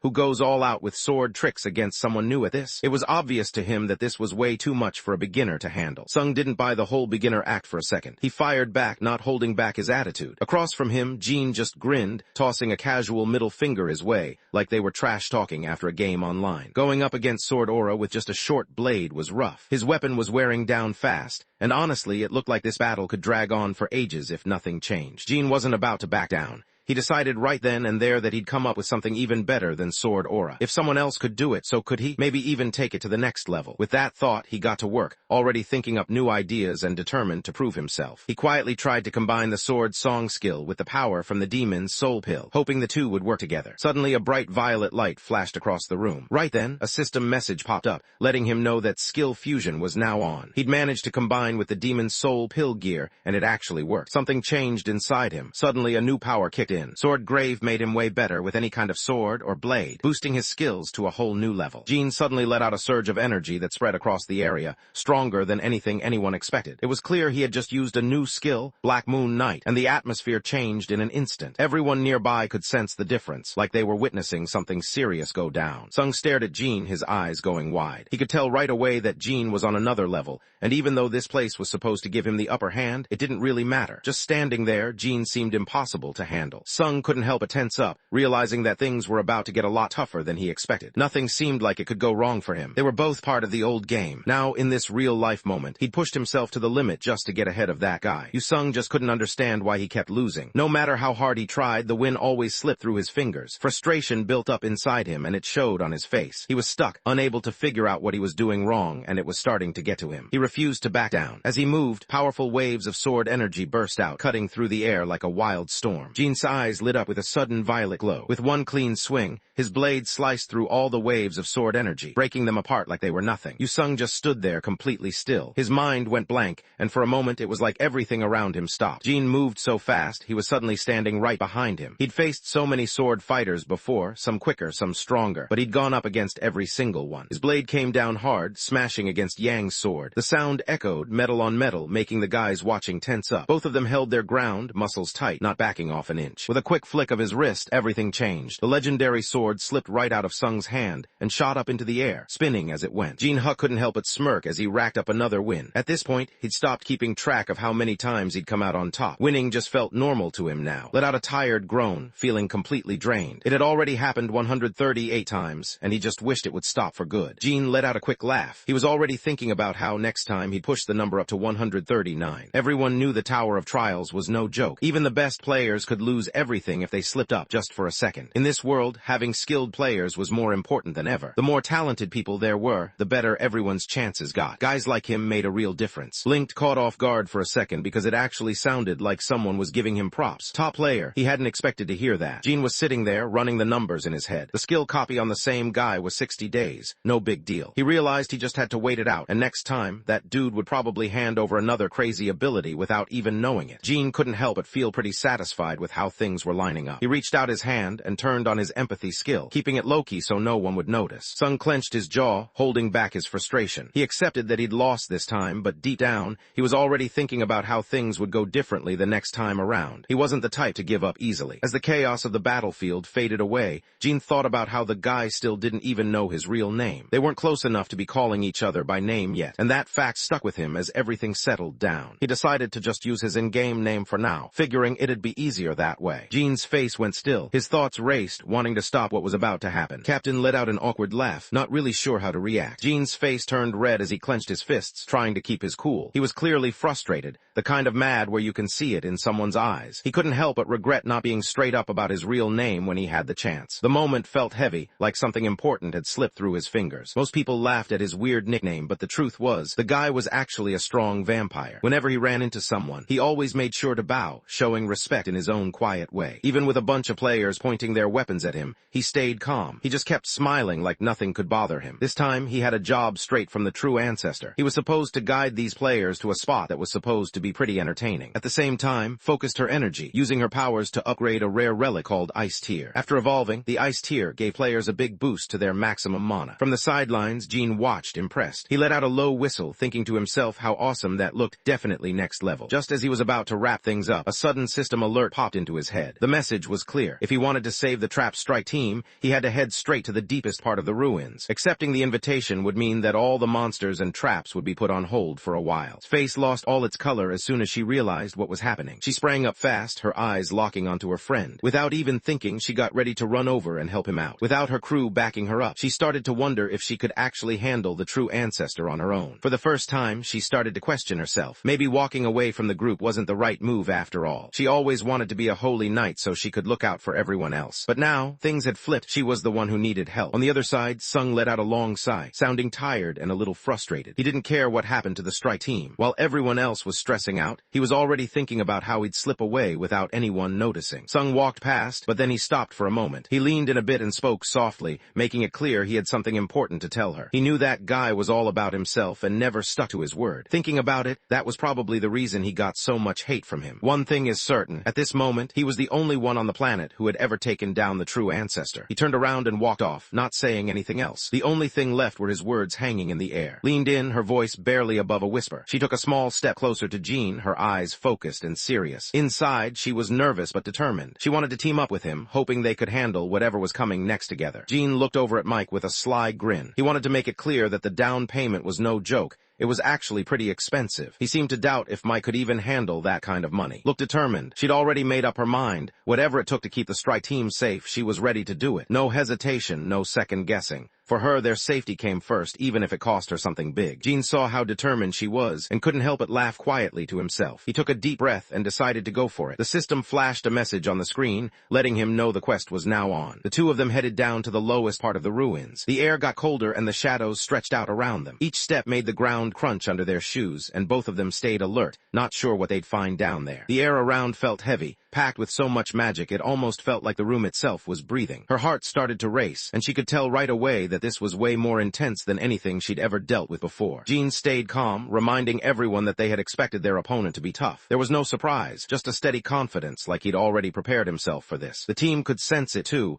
and even though tension hung in the air, Jin's steady attitude kept everyone grounded. Strength doesn't always mean you're going to win. He looked over at her, trying to figure out what she was thinking, wondering if she had a plan. Paused for a second and took a slow breath. She had just one thing she wanted to ask. He knew he had to deal with whatever was waiting for him inside. He needed everyone on his side, no second guessing or holding back. This was one of those moments where trust wasn't just important, it was everything. As soon as they walked in, everyone stopped in their tracks. The grand hall was packed with vampires, way more than anyone expected. It was like stumbling into a crowded party you didn't want to be at, and nobody really knew what to do next. At the end of the throne room, a silver-haired girl sat casually on the throne, looking completely at ease. Her red eyes sparkled, clearly entertained by the whole situation. This was Alice, the true ancestor everyone talked about. Stared at him, her eyes sharp and demanding. She wanted answers about what happened to the strike team, clearly not letting it go until she got the truth. The tension in the room got heavier, and everyone could tell she was serious. Alice just snapped her fingers. Right then, a system alert popped up, and the dimensional seal came undone. Jin didn't waste any time. He quickly turned on his true sight, scanning the area and getting ready for whatever came next. He squinted, spotting Jean in the crowd. Turns out the Guardian woke up because of that guy. Jean couldn't help but grumble to himself, annoyed at how things had played out. He figured she probably invited him because of how he smelled. She's caught off guard by how sweet the smell is. It's nothing like anything she's known before, and for a second it just pulls her in. His blood was just on another level compared to regular people. When Alice started talking about sweetness like it was no big deal, Jean felt a weird chill run across his head. The way she acted didn't match up at all with the intense ancestor he remembered from before. Leaned in close, noticing how annoyed he seemed. Most people would probably freak out if a vampire started eyeing them like a snack. Jean didn't seem too bothered, though. He just brushed it off, acting like it was no big deal. He figured the vampire wouldn't go after him right away anyway. She was the type to wait, maybe even let him get older before doing anything. For now, he didn't see any reason to stress. He let out a small laugh, even though things weren't great. Deep down, he knew he wasn't just going to sit around and get pushed around.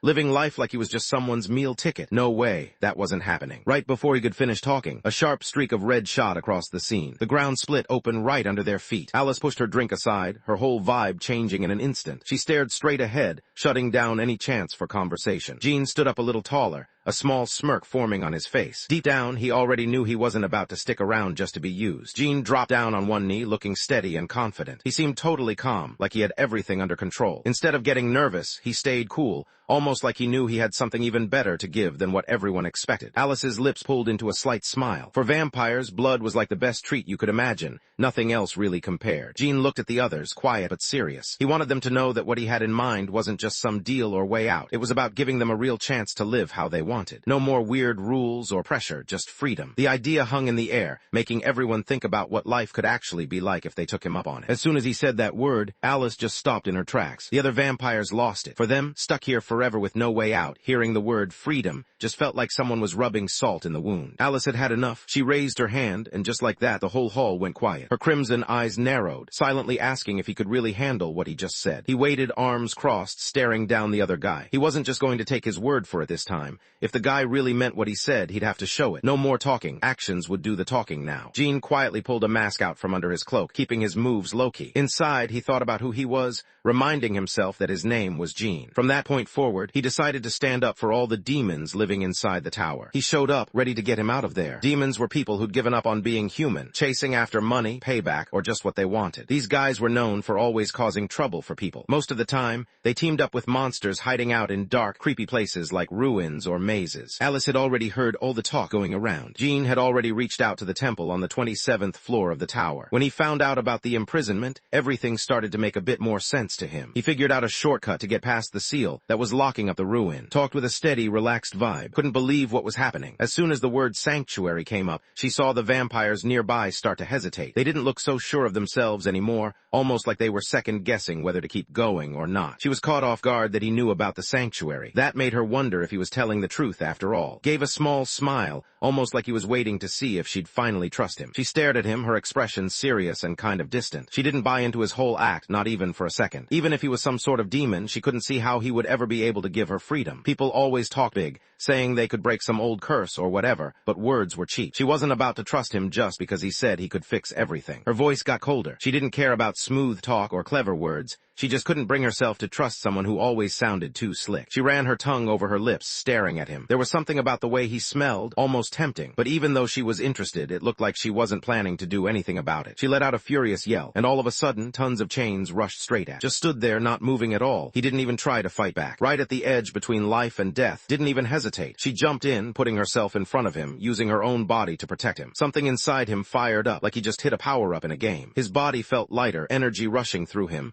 and he knew knew he was ready to take on whatever came next. A blinding light flashed out, cutting off the rush of blood, chains, and in an instant, she quickly moved in front, making sure everyone else was behind her. She clenched her jaw, trying to fight through the pain, but she kept moving forward, using every bit of strength she had left. At the same time, she pulled up another move, Divine Shield, to boost her defense. Alice watched as pushed herself, using up everything she had left. The sight made Alice smirk like she couldn't help it. Her smile faded fast. The holy energy in the air made her skin crawl, and every second just made her more annoyed. Alice fired up her blood-burst skill, getting ready to send flying in just a split second. Stood there staring at the wave of magic coming at her. She honestly wasn't sure if she'd be able to hold out, even for a second or two. She smiled, trusting to have her back, no matter what was going on. Even with everything happening, she still had faith in him. Right after that, a blade stabbed straight through her, and blood hit the ground. She looked down and saw the weapon sticking out of her chest. For a second, she just stared, not really believing what had happened. Stood there, frozen, watching it all unfold. Looked up, his face steady and sure. He wanted Alice to see how serious he was about helping out. Alice paused, her body stiffening for a second. Then a slight smirk crept onto her face. She looked at the person across from her, clearly finding the situation kind of funny. The idea that someone would turn on the person who just helped them out was wild to her. Still, she was up for it. If he really wanted to prove he was worthy of breaking free, this was his chance. His voice came out shaky. She remembered how they were supposed to save everyone as a team, but now she started to wonder if this was what he had planned the whole time. Stayed quiet, not saying a word. He just brought his blade down again, focused on what he had to do. Blood hit the divine shield, spraying across its surface. Everything went quiet, like the world had paused for a second. Alice's lips curled up just a bit. She liked that this guy, her little human, actually knew what he was doing. Figuring was with her now, she figured he deserved a shot to show what he could do. A sudden red light lit up the room, and just like that, his ring dropped into his hand. Had already set up a 7-star spell, ready to break through the seal that kept trapped. He figured that trapping the soul inside the artifact would help them sneak past the barrier hidden deep in the ruins, at least for a little while. Alice shot her friend a curious look. She'd never come across a method like that before. At the same time, stop talking. He started thinking back to why he was still stuck at level 1, even though the trial tower had been open for a while. The reason behind everything was the 7-star soul transfer skill. He could only use it as long as he stayed at level 1. A notification popped up in his mind, letting him know he'd hit the requirement. He was finally at level 1, and something inside him switched on. The 7-star soul transfer skill kicked in, and suddenly he found himself locked inside some kind of strange chamber. The system showed that the period would last an entire year, and it made it clear that nothing would work unless the other person agreed first. Looked calm, almost like he was just chilling, even though things were getting serious. He let everyone know that the magic circle wasn't going to stick around for long, just one more minute and it'd be gone for good. He seemed totally unbothered, letting the others know he could set it off right away if that's what they wanted. It was all up to them now. All the vampires nearby just froze, caught off guard. None of them had ever seen anyone pull off something like that before. Alice's words rang out in his head, cold and sharp. She wasn't playing around. If the guy messed up or tried anything, she wanted the circle destroyed and him gone, no second chances. The warning hit hard, and the tension in the room spiked. Alice checked everything twice, making sure every step was covered before she did anything risky. She really didn't like the idea of depending on someone she barely knew or messing around with a spell she hadn't tried before. But after being stuck for so long, like 1,000 years, she knew she might not get another shot at this, so she decided to go for it. She paused for a second, letting out a slow breath while watching him closely. In her head, she wondered if she could trust him this time,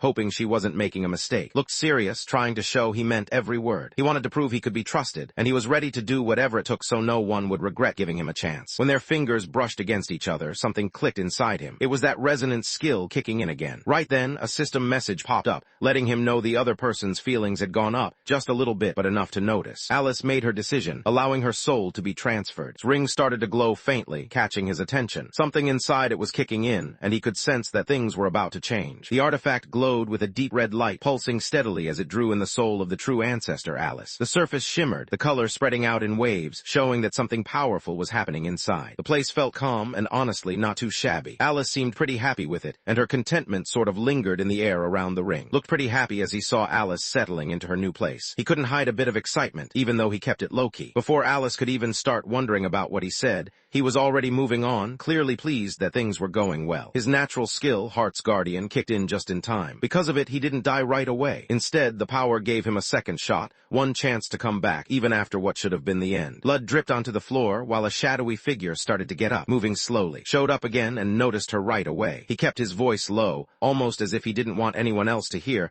but there was something about the way he looked at her. It was like he was trying to figure out if things would be different this time. Everything was part of the guy's plan. He'd set it all up just to try and make the vampire queen his own. Who'd barely come back from the dead, looked over at the man who'd stabbed her not long ago. She couldn't help but think how how close she came to actually dying if it wasn't for her revival skill. The classroom door creaked open. Everyone turned to look curious about who was coming in. Motioned for her to hold off on all her questions. Right now, he wanted her to concentrate on getting everyone else to safety before anything else. While all this was going down, the rest of the vampires couldn't hold back anymore. Seeing what happened to their ancestor got them fired up, and they just snapped. Without wasting a second, they rushed straight at Jun, ready to take him out. Blood rushed forward in a massive wave, crashing through everything in its path. Didn't waste a second, he just fired up his fire element skill right away. The fire had the upper hand, burning straight through the flood of blood. In just a few seconds, the flames wiped it out, leaving nothing behind. When their magic tricks didn't work, the vampires changed tactics fast. They rushed him together, going in close and ready to throw hands. At about that moment, stepped in and got the Celestial Palace team out of trouble. They'd been stuck, but thanks to her quick thinking, everyone was safe again. Song Kai-on-Hwa, the team captain, just kept his eyes fixed straight ahead. He looked like he'd just spotted something unreal, frozen for a second while everyone else waited to see what he'd do next. Right in front of him was a guy wearing a mask, just standing there with all the dead vampires scattered around. Looked over at, it was obvious he didn't want anyone to find out who he really was. She kept her cool and answered like it was no big deal, just saying they ran into each other on the way. To anyone watching, it seemed like she barely knew him at all. Walked over to just then. She looked at him with a tired smile and let out a heavy sigh. Getting taken out by someone on her own team wasn't something she ever expected, and it stung a lot more than she thought it would. Still, even with all the pain, they managed to pull it off together. Let out a shaky breath as a tear slid down her cheek. She looked at, knowing that if he hadn't stepped in, things would ended badly for everyone. The system chimed in, confirming that she was safe now, and that actions had changed everything. A message popped up, letting him know the Guardian skill had been. Closed out the system window and got ready to grab the relic's reward. His mind was focused, and he looked determined, almost like he was about to open a mystery box in a game. Whatever came next, he was set to deal with it. But then Song stepped up. He made it clear that everything they got from this raid was going to the guild. Gave a quick, confident smirk. He just pulled everyone out of danger, but now the others were already eyeing his rewards, acting like they deserved a cut. Even after everything he'd done, they still wanted more. Song rushed to clear things up, making sure Mint knew he didn't mean anything bad. He promised that the guild would pay Mint what he deserved. Song really wanted Mint to trust him on this. Stared, not impressed. The guy who messed up the raid was still acting like he ran the show, just found it sad. He looked straight at the other guy, totally calm, not showing any emotion. It was like he didn't care at all. It was almost like he was daring him to go for it, just waiting to see what he'd do next. No matter what comes after this, he knows he can't look back and wish he'd done things differently. Song paused for a second, then just shrugged like he didn't care much. He figured if he could just grab these treasures, maybe he could make up for messing up earlier. With that thought pushing him on, he reached out, determined to get his hands on them. Right when Song stretched out his hand, a bolt of red lightning came crashing down and burned his arm. He looked down at his hand and noticed a strange, deep red mark glowing on his palm. It hadn't been there before, and just seeing it made him uneasy. Stood behind him, letting out a cold, quiet laugh. He knew something that the others, every treasure in this place came with its own curse. There was only one way out of this. Alice had to be totally destroyed. But now she was under his control, and there was nothing anyone could do about it. Everyone around started reacting, and his eyes went wide. She just couldn't believe what she was seeing. Kept his cool, took by the arm, and led her away. He didn't say anything else, just made sure they got moving. Late at night, reporters gathered outside the trial tower, hoping to catch something big. Word had gotten out from the Awakeners Guild that someone was finally going to clear one of the tower's relic dungeons tonight. Everyone was on edge, waiting to see what would happen next. The news hit hard. Normally, clearing out a dungeon like that would take at least 3 weeks, but this time, things had changed. Even wasn't sure what to believe. He'd only caught wind of it from some mysterious source. A person who seemed way too confident and strong for anyone to just brush off. Even so, a small part of him still wondered if any of it was real. Out of nowhere, the system's voice echoed through the air, letting everyone know the dungeon called Corridor of the Fallen was finished. Jerked back when the message popped up in front of him. A few moments passed, and the raid party finally stepped out of the tower. Cameras flashed everywhere as reporters crowded around. They pushed in close, tossing out congratulations and firing off question after question. A bald guy suddenly shoved his way out of the crowd. The raid leader, Song, stood out right away. All his hair and even his eyebrows were missing, and nobody really knew why. Everyone in the crowd just stared at the hero's shiny bald head. Some people couldn't help but laugh, while others looked impressed. As the noise grew, you could tell there was a lot of respect for what he'd done. Just then Saintess moved to the front and lifted her hand. The reporters instantly stopped talking, waiting to hear what she'd say. Didn't waste any time. She told everyone straight up that Song wasn't the person who actually took down the relic. The room went quiet, everyone looking around, trying to figure out who really did it. Everyone looked over and saw it was him. He handled the whole thing by himself. She gestured at the guy in the mask. The group just stood there, watching everything unfold, not really part of it. The crowd went wild. Right away, the Awakeners Guild caught on. Some unknown guy, way stronger than anyone expected, had just shown up out of nowhere. Pretty soon, videos of the masked relic conqueror started popping up everywhere online. All over the internet, players rushed to forums and live streams streams, trying to guess who this mysterious powerhouse really was. Everyone wanted to be the first to figure it out, and the chat was full of wild theories and heated debates. Was chilling at home, slurping down some instant noodles. He had his phone out, casually scrolling through news updates, not looking too bothered by anything going on. Was the only one who actually knew who he was. Dee promised to keep it quiet, so he figured he didn't have to stress about anyone else finding out. Now that everything was sorted out, it was time for him to check in on Alice, the guest they had locked away. Inside the ring, Alice was fuming. She couldn't believe she'd been tricked like that, and anger just built up inside her. Every move she made showed how mad she was,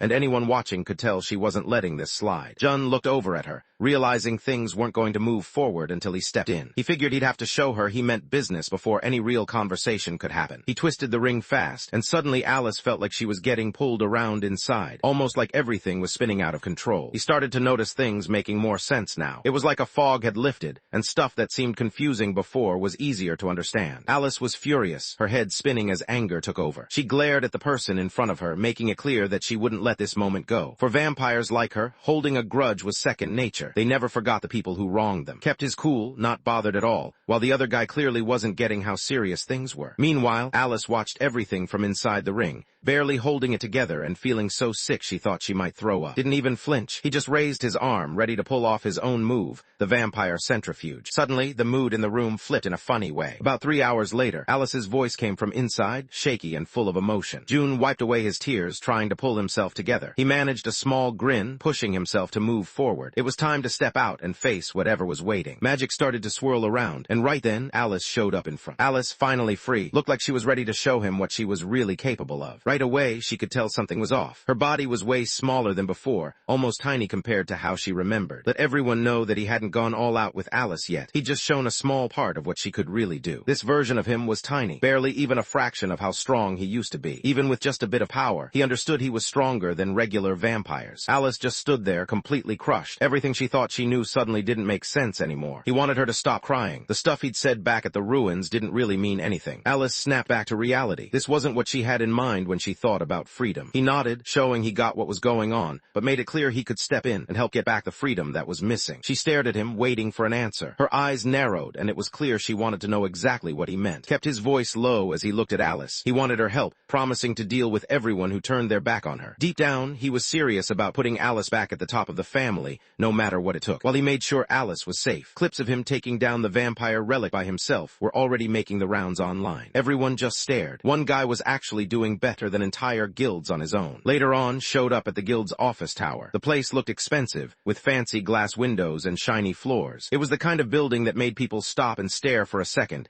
and couldn't help but feel a little out of place as he walked in. These guilds could pay for stuff like this ever since the trial tower took off. He didn't really care if those guilds wanted to take over everything or even try something shady. That stuff wasn't his problem. They'd already tried to take him out before, right there in the ruins. He couldn't just forget about it. His eyes hardened as he stared ahead. He wasn't about to let them get away with it. Up on the top floor of the Raven Guild headquarters, Shin sat with his head in his hands, clearly pissed about Jin messing up. He couldn't believe things had gone south, and his frustration was obvious. It was one of those moments where nothing felt right, and the weight of someone else's screw-up just made everything worse. He told Park to take care of Jun out in the ruins, expecting it to be a simple job. But things didn't go as planned. Park messed up, let get away, and then showed up again, still breathing. It got even worse. He'd managed to wake up the Guardian that was hiding in the ruins. The whole mess made things really tough for Shin, as all eyes were on him now, and he could feel everyone expecting him to fix things. The weight of being in charge hit him harder than before. Shin lost his temper and kicked Park hard, sending him sliding across the floor like yesterday's garbage. The guards outside didn't even flinch. This kind of noise was nothing new to them. Suddenly flames lit up the whole office, turning everything bright and hot for a second. Out of the fire walked in, looking calm like he owned the place. The guy looked over at the one in charge, sizing him up. Calm and collected, he wanted to see if this dude was really the leader everyone talked about. Shin stood frozen, his eyes wide as he tried to figure out what was going on. Everything felt off, and his brain just wasn't catching up with what he was seeing. Park spotted the guy right away. He realized instantly who it was. This felt like his shot to finally make things right. He didn't even think twice. He just pushed himself forward, moving fast. Jun gave a quick smirk as he slid off his mask in one smooth move. He hit Park hard, sending him straight to the floor and pinning him there. Shin recognized the guy right away,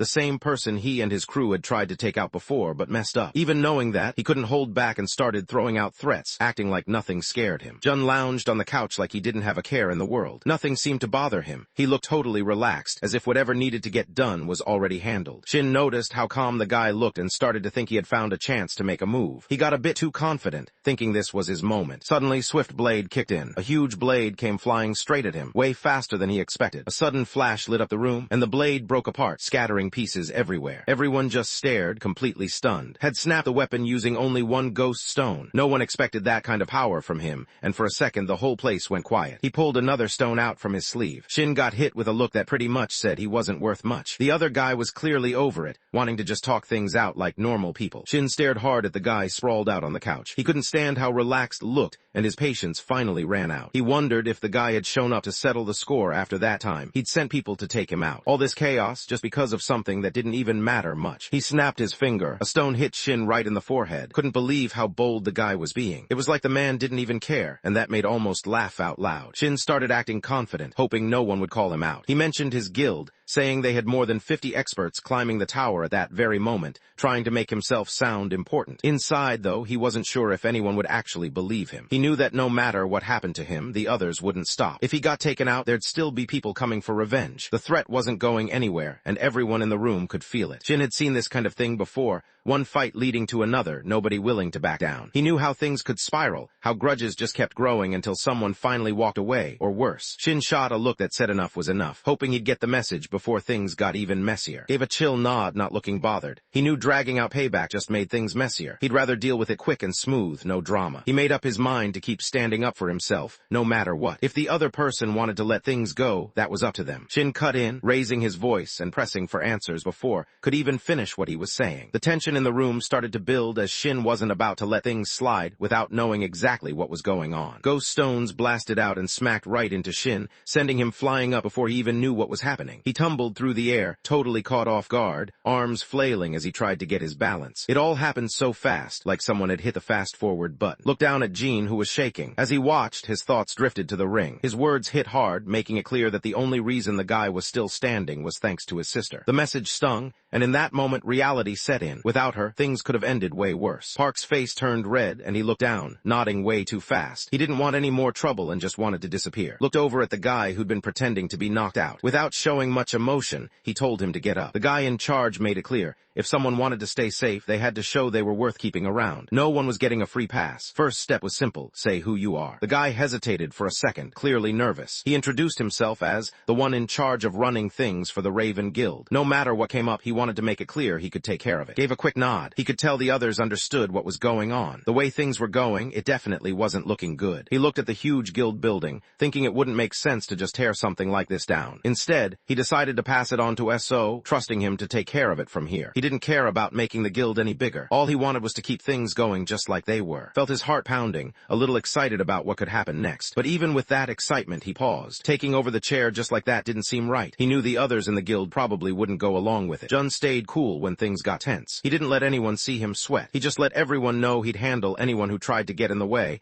and that there'd be someone to back them up if things got rough. On that same day, all the A-rank guys in the Raven Guild got called back to headquarters fast. Their phones buzzed with alerts, and everyone knew it was serious. No one wanted to waste time. They just dropped what they were doing and headed straight back, wondering what could be going on. People started whispering to each other, trying to figure out what was going on. Everyone was clueless about what the old guild master was planning this time. When they got there, none of them expected to see Shin, the old, just chilling in a car downstairs, soaking up the sun like he had all the time in the world. By the time they got to the office, Woon was already sitting in this chair. The red-haired guy glared at him, clearly losing his patience. He wanted answers and wasn't going to wait around. His voice cut through the tension, demanding to know what was happening and making it obvious he expected everything to be explained right then and there. Him froze for a second, completely caught off guard. The guild he belonged to had just been bought out. Alice sat off to the side, looking pretty annoyed. She clearly wasn't happy about being dragged into anything that needed her to show up in person. You could tell she'd much rather stay behind the scenes than deal with stuff face to face. The redhead stared, eyes going wide. He couldn't believe it. Everything that just happened was because of that little thing. It didn't seem possible, but there it was, right in front of him. When Alice heard those words, her face changed right away. She didn't look happy, more like she was annoyed or maybe even a little hurt. Whenever Alice got mad, she always had to let it out somehow. The explosion went off, leaving no doubt about what just happened. Didn't bother turning around. He already knew exactly who was behind it. He let out a quiet sigh and turned his back on the situation. There were bigger things on his mind, stuff he needed to deal with right away. 2 months had passed since the trial tower showed up in the real world. Everything in the world was different now. With things so out of place, what each person did mattered a whole lot more than before. Whenever put on his mask, everyone saw him as this serious S-rank fighter. But when he took it off, he just blended in with the F-rank crowd, looking like any other guy. Now that no one knew who he really was, he felt totally free. Nothing seemed to stand in his way anymore. It was finally his moment to go after what he wanted, no holding back. Alice the vampire had been around for ages, thousands of years actually. But even with all that time under her belt, her temper hadn't really improved. She still got set off pretty easily. It only took someone calling her short for her to completely lose it. One time, she got so mad about it that she ended up blasting an entire skyscraper to pieces. Just stood there, totally silent. He'd come in ready to give her a hard time, but now he couldn't even get the words out. Alice lost her cool before anyone else did. She blamed them for pushing her over the edge since they were the ones who started messing with her. Nobody had ever talked to her like that before, so it hit different this time. Let out a quiet sigh in his head. Dealing with his ancestor was turning out to be a real hassle. He turned around and made up his mind to bring Alice along for the monster hunt. Alice heard what they said and frowned. The idea of hunting seemed weird to her. She couldn't even think of any place nearby where people still did that. She was right. All the good dungeons had already been taken over by the big guilds. Most people figured they'd seen it all when it came to the trial tower, at least up to the 3rd floor. Nobody really thought there were any secret spots left to find. Actually knew about one. It was a hidden hunting spot that nobody else really talked about. On the 1st floor of the trial tower, there was a spot everyone knew about, Moonlight Lake. People talked about it all the time because the view was just that good. The world looked amazing, but nobody really paid attention. Everyone was too busy trying to stay alive to notice how nice things looked. Headed to a hidden spot under a calm lake. The place was easy to miss, tucked away from everything. Along the shore, 12 fancy statues were lined up, almost like they were guarding something important. Everything felt quiet and a little mysterious,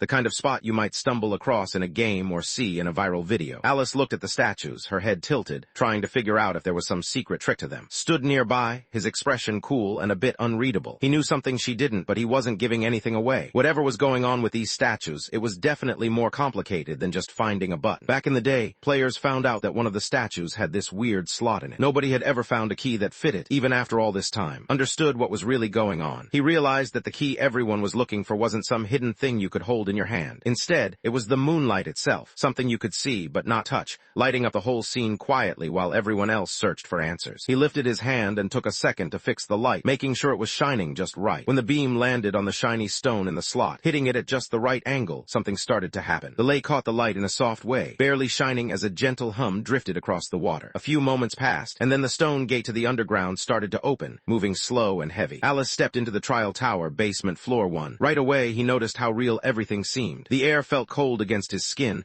and there was something heavy about the place, almost like the air itself was packed with energy. He couldn't help but look around, taking it all in. That feeling woke up something deep in her, reminding her of a time when she felt free, something she hadn't experienced for a really long time. Had that grin on his face, the kind you only get when you know you've got the upper hand. He'd been the one to push for this deal, and now he looked pretty satisfied with how things were turning out. Anyone watching could tell he didn't regret teaming up, not even for a second. Alice looked away, letting out a quiet breath. She seemed fine with it. While they kept going down, turned on his heart's guardian skill. Divine energy moved through his body while he worked on purifying the ice tears. His power kept building up, and he had to focus hard just to keep Alice's summoned form stable. Holding everything together took all his concentration. Then he started to wonder what the creatures inside the tower thought about the players. Everyone knew by now that the game world had become real life. But Alice, who'd been around for what felt like forever, never really stopped to think about how she used to be just computer data. She de-lived so long in this new reality, the old digital version of herself felt almost impossible to imagine. Looked at Alice and suddenly spoke up, catching her attention. Right as he was about to go on, the ground started to shake just a little. Alice frowned, clearly uneasy about what might be on the way. Started thinking it over. From what he understood, the system didn't let players or anyone from the tower share info with each other at all. Right then, Alice's eyes narrowed as she focused. She could tell something was coming their way. There was a quiet crackle in the air, then the quick, creepy sound of tons of little legs scrambling across the floor. Didn't waste any time. He used his fire element skill and flames rushed out in front of him, rolling forward fast and wild, almost like a wave crashing down. 1 second the giant beetle was crawling along, and the next, flames shot up and swallowed it. Just rolled his eyes and let out a cold scoff, totally unimpressed. Looks like he was ready for whatever was about to happen next. He always thought of the first basement level as the hatchery. Down there, monsters just kept coming, one after another, crawling up from the darkness below. Alice spotted the swarm of insects, and her face scrunched up right away. She looked pretty grossed out, not even trying to hide it. Motioned for her to move out of the way. Once she was clear, he turned on Guardian. Suddenly, a bright light came down from above and lit up the whole cave. All the monsters close by suddenly got weaker, like their defenses dropped a lot. Now, they'd be way easier to take down. Didn't waste any time. He called on Alice right away, making it clear he knew exactly what he wanted. Alice thought about speaking up, but the memory of that vampire mind trick stopped her. She rolled her eyes and didn't bother to argue. Instead, she focused, letting kick in. Crimson threads snapped out fast, wrapping around the beetles and pinning them down. The bugs squirmed, caught, and helpless, their cries echoing through the air. Decided it was time to use his gap skill. With 100 gap points stacked up, he managed to close a level difference of 33. As soon as he made his move, his sword lit up with a quick flash. Right after that, the level up notification started going off again and again, making it clear just how much he was dominating. He'd been stuck at level 1 way longer than he wanted. Now, for the first time, he didn't have to hold back in a fight. He stared as the bugs kept coming, wave after wave, crawling and flying straight at him. Triggered Grave of Swords, and suddenly blades dropped from above, cutting through the whole crowd of enemies. The swords kept coming, covering everything until the horde was completely wiped out. He flashed a quick grin, almost daring himself to keep going. In his head, he pushed forward, thinking that more was always better, and he wasn't about to slow down now. While all this was going down inside the tower, things outside were getting tense. The third floor boss was already causing serious problems, and even the strongest guilds around the world couldn't do anything about it. Leaders from everywhere had to call a sudden meeting, scrambling to figure out what to do next. The guy leading the Sun God Guild let everyone know the 8th try against the third floor boss didn't work out. You could tell he wasn't happy about it. His voice was low,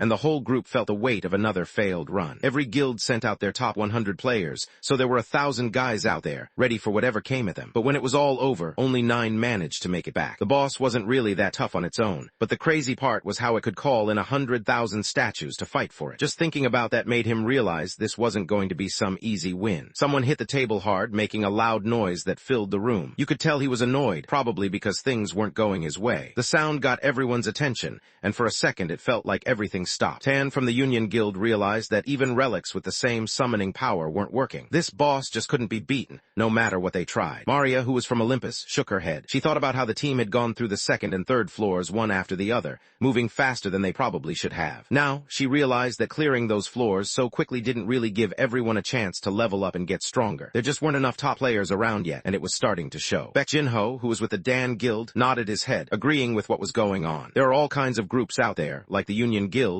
grabbing up mana crystals for themselves and taking over the best dungeon paths. That's the real reason things are getting out of hand. Slammed his hand down on the table, making everyone jump. Suddenly, things got loud fast. He and the other guy both started yelling, their voices clashing and echoing around the room. In seconds, the whole place turned wild, with everyone staring and some people trying to calm things down, but it was already out of control. Stood outside, watching everything fall apart inside. What was supposed to be a smart team-up had already turned messy. Guys who were supposed to work together couldn't even stop arguing for 5 minutes. Lifted his hand, letting everyone know to quiet down. He could hear Maria wondering if he already had something in mind. Rubbed his temples, looking tired. Lately, some demons had reached out to him with an offer. They told him they could help clear the third floor, but only if he agreed to one condition. The room went wild right away, with everyone raising their voices and getting loud. Guys started arguing, and the whole place turned chaotic in seconds. Sat off to the side, her eyes going wide. Demons? Working with them wasn't something she ever thought she'd hear. Ever since the game turned real, she knew things had changed, but this was on a whole different level. The big guilds were running the show now,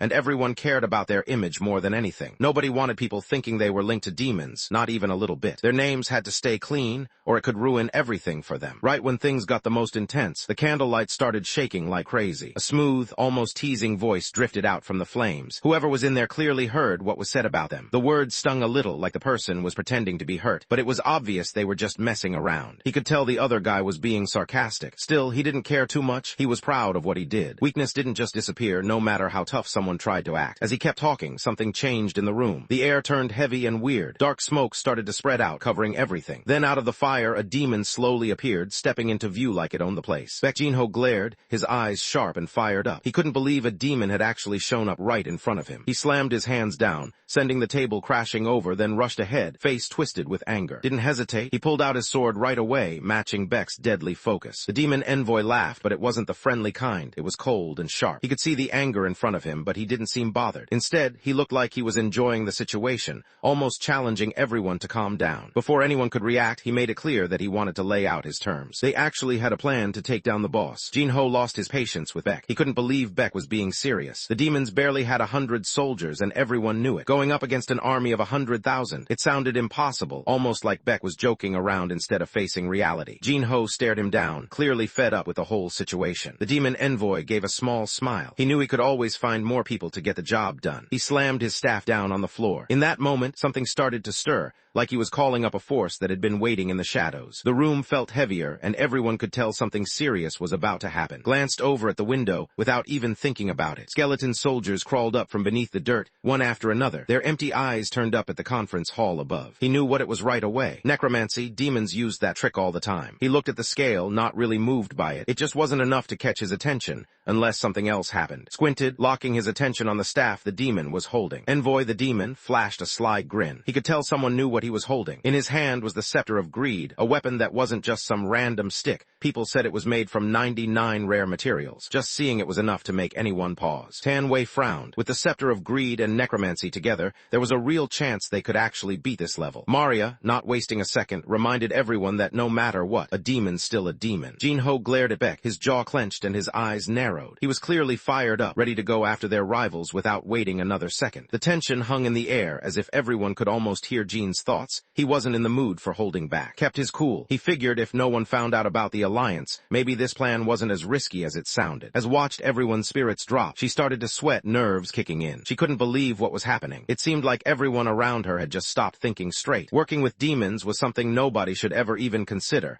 no matter what the situation was. Out of nowhere, popped into her mind. She knew that if he were around, he wouldn't just give in the way she was about to. Tried to figure out what to do next, her mind racing as she looked around for any idea that might help. A notification popped up on his screen. Someone was calling. The option to accept was right there, waiting for him to decide. She didn't hesitate. She hit accept right away, and the video popped up on her screen. Glanced past her and noticed everything was out of control. People were running everywhere, and he could spot demons mixed in with the crowd. The demon envoy showed up to talk business with the guild reps, but when he noticed someone eavesdropping, he got annoyed and demanded to know who was spying on them. The call suddenly switched over to a conference broadcast. Every guild leader just stopped what they were doing, caught completely off guard. Everyone watching recognized the guy on screen right away. He was the genius they'd all been searching for, hoping to find before anyone else. Right away, all the guild masters who wanted to meet this mystery person perked up. You could see it in their faces. They looked hungry for what might come next, with a spark in their eyes that showed how much they wanted in. The demon looked pretty smug, almost like he was holding back a laugh. He seemed entertained, watching how humans acted so confident talking about things they didn't really understand, like they were some kind of legends themselves. This boss is on a whole different level compared to the relics from before. Clearing the third floor isn't something just anyone can do. Only demons have what it takes. Couldn't help but smirk. He looked at the other guy's cheap staff, and honestly doubted he could even make it through the door with something like that. The demon clearly didn't take the comment well and got riled up right away. The demon glared, clearly annoyed. He threw back a cold stare, almost daring anyone to challenge him, especially since nobody there had the heart of thorns or that strange, holy oil-soaked shroud. He looked at the staff in his hands, realizing it wasn't the real deal. It was basically a knockoff, not quite right, and definitely not as cool or powerful as the original. Anyone could tell it was just a copy, and that stung a little. Frowned and looked off into the distance, trying to figure out if any of it could actually be real. He wasn't sure what to believe right now. The stranger didn't show any emotion. He pointed out that a real Scepter of Greed always has a red ruby right under the skull. Since the tower's trial only had its first 3 floors unlocked, there was no way anyone could actually make the real thing yet. The skeletons he brought out looked like they could barely stand. Their bones rattled with every step, and a couple of them seemed ready to collapse at any moment. Anyone watching could tell these things wouldn't last long in a real fight. From the very beginning, the demon wasn't being honest. He just wanted to mess with you, take your stuff, and disappear before anyone noticed. When the demon realized his plan had been figured out, he muttered something angry to himself. He glared, clearly annoyed, and looked like he wasn't about to give up. Even though things didn't go his way, it was obvious he wasn't finished, and he'd be watching for another chance. As soon as his voice went quiet, his body started to break apart, turning into smoke that drifted away. Outside, the undead just collapsed, falling apart until there was nothing left but dust. Paused, looking around at everyone. He wasn't sure what was supposed to happen next. Still hiding who he really was, moved up to the front. He looked totally calm, even though everyone else was tense. He basically let the group know that he had things under control, and they wouldn't have to team up with the demons to finish the tower. The others watched him, not sure what to expect, but his confidence made it seem possible. Stared up, surprised. Just nodded, not saying much, but it was clear he was serious about going at it solo again. When the guild reps heard the plan, each of them started thinking things through in their own way. Even if the plan didn't work out, it was still a solid shot at getting to know the mysterious stuff they'd all been curious about. Honestly, teaming up like this felt way safer than messing around with demons, and it looked like there was a lot more to gain. Broke the silence and turned to Unknown, wanting to know how much he expected to get paid. Right after that, Maria jumped in, making it clear that the Olympus Guild was ready to cover all the costs. Didn't waste any time and mentioned that the Sun God Guild's money was always steady. Baek Jinho, who was with the guild, kept it simple. He said they'd cover whatever was needed. Stayed cool and just said he didn't want any money for the job. All he asked for was to get inside the 3rd floor and have the place locked down while he was in there. He also wanted to make sure no other players would be allowed in during that time. Maria frowned, not really buying it, while looked just as unsure. Both of them seemed to wonder what the real reason was and what this person stood to gain from all of it. Stopped for a second. He looked like he was thinking hard, almost like he was searching for the right words. It was clear he wanted to explain himself, but he took his time before sharing what was on his mind. He thought about the friends who meant everything to him. For their sake, he knew he had to step up and handle this, even if it wasn't easy. Thought the words were way too cheesy, and it made him cringe. To keep himself from reacting, he pinched his thigh and tried to hold his expression together, though was already caught up in a feeling she couldn't really explain. Baek Jinho raised his voice, impressed by what he saw. He liked seeing that kind of energy from his friends. Moments like this reminded him what real teamwork looked like. Let a small smile slip as he stood there, almost like he was thinking about something only he understood. Most people probably would ask for a reward right away, but he wasn't like that. He knew chasing quick cash never really worked out in the long run. He wanted their respect more than anything. For him, giving up his reward so his friends could have it meant way more than just getting paid. That kind of reputation was priceless, something no amount of money could buy. He had recorded the conference call, especially the part after the demon showed up. He told himself he'd delete it later. For now, he had different plans for the rest of the footage. It hadn't even been a whole day since then, and he was already at level 12. Everything seemed to be going just fine. Out of nowhere, Alice's voice cut through the noise, sharp and angry. She was clearly ticked off, calling out for help. It was obvious she needed backup and wasn't afraid to let everyone know. Listened as his vampire friend talked about how tiring monster hunting had been for her. Figuring she could use a little help, he decided to pick up a mana potion so she could get her energy back. He waited for something to happen, but nothing changed. The potion just sat there in his system, useless. Turns out,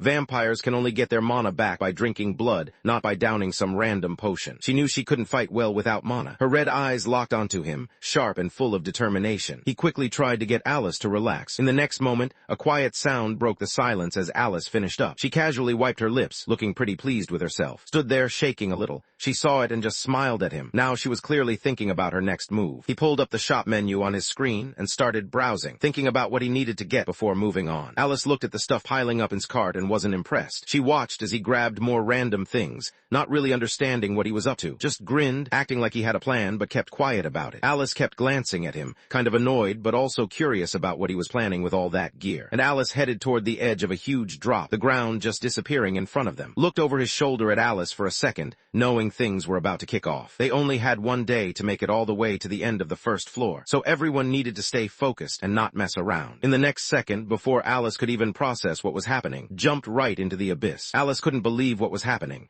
She looked at the edge, her eyes wide as she took in just how far down it went. The whole thing seemed way too risky. Her heart raced, not sure if anyone else understood how serious this was. He kept quiet, but inside, he understood every move he was making. This wasn't new for him. He jumped from this spot so many times he'd lost count. As they got closer to the bottom, leaned in and quietly gave Alice the signal to go. Just then, his anti-gravity skill kicked in, and their fall started to slow down. Alice struggled to catch her breath, looking at him with wide eyes. She was clearly spooked by what just happened, her nerves on edge. She thought he was way too careless sometimes, and it honestly freaked her out. But then, out of nowhere, both of them got this weird sense that something wasn't right. Focused, and suddenly flames sparked up around him. He stayed calm, letting her know he could handle it. In the glow of the campfire, a bunch of bugs started creeping out from the darkness. Noticed them right away, but he didn't seem bothered. He just watched, almost like he was waiting for something more serious. Then a deep growl rolled through the air. He knew that sound. It was old, and he'd heard it before. Known as the stray hound of the desert, stood there looking chill. The noob noticed the intruder and couldn't help but find it a little funny, almost almost like he wanted to mess with him. Just as things started to get tense, spoke up, his voice breaking through the quiet. It was clear he was done waiting around. He wanted the action to start. Anubis couldn't help himself. He just started laughing. The idea that someone thought they could take on a god was honestly hilarious to him. Alice's face lost all its color. She could tell things were about to get seriously bad, but instead of backing away, she moved in front of him. Even though her heart was pounding, she decided to stand her ground, ready to protect him no matter what happened next. Didn't expect her to worry about him. It caught him off guard and made him pause for a second, not really sure how to react. He kept his voice low and calm, telling the other guy to hold back and just watch what was about to happen. Looked up at the huge Anubis, not backing down at all. He wasn't scared, just kind of annoyed, like he was ready to prove himself. This was the kind of guy who didn't mind facing off against something crazy, even if it looked impossible. Anubis flashed a quick grin and held out his staff, looking like he was ready for whatever came next. He used his main power, Anubis judgment, and looked straight at his opponent. He wanted to know if the guy had heard anything from his vampire friend. With that, the first question was out, and the tension in the room started to build. Anubis's judgment wasn't something people took lightly. If you answered 3 questions, the judge would decide your fate right then and there, no second chances. That's the whole reason showed up. The whole point of the replication test was to mess with Anubis, to push his buttons and see how long he could keep his cool. It didn't really matter if the answers were true or not. Anything went, as long as it got a reaction out of him. Gave a quick nod, staying calm and collected. He knew he was right. Anubis let out a cold laugh and hit them with another question. He wanted to know if they'd shown up just for the hive. The room felt even heavier, making it clear this wasn't just a regular conversation. Didn't hesitate. He knew that thing could bring in some serious cash if you sold it under the table. Right after he answered the second question, he noticed a heart sitting on the phantom tray behind him. Anubis looked at him, serious as ever. This was the last question, and it felt like everything was riding on it. Being in Anubis's territory was nothing like home,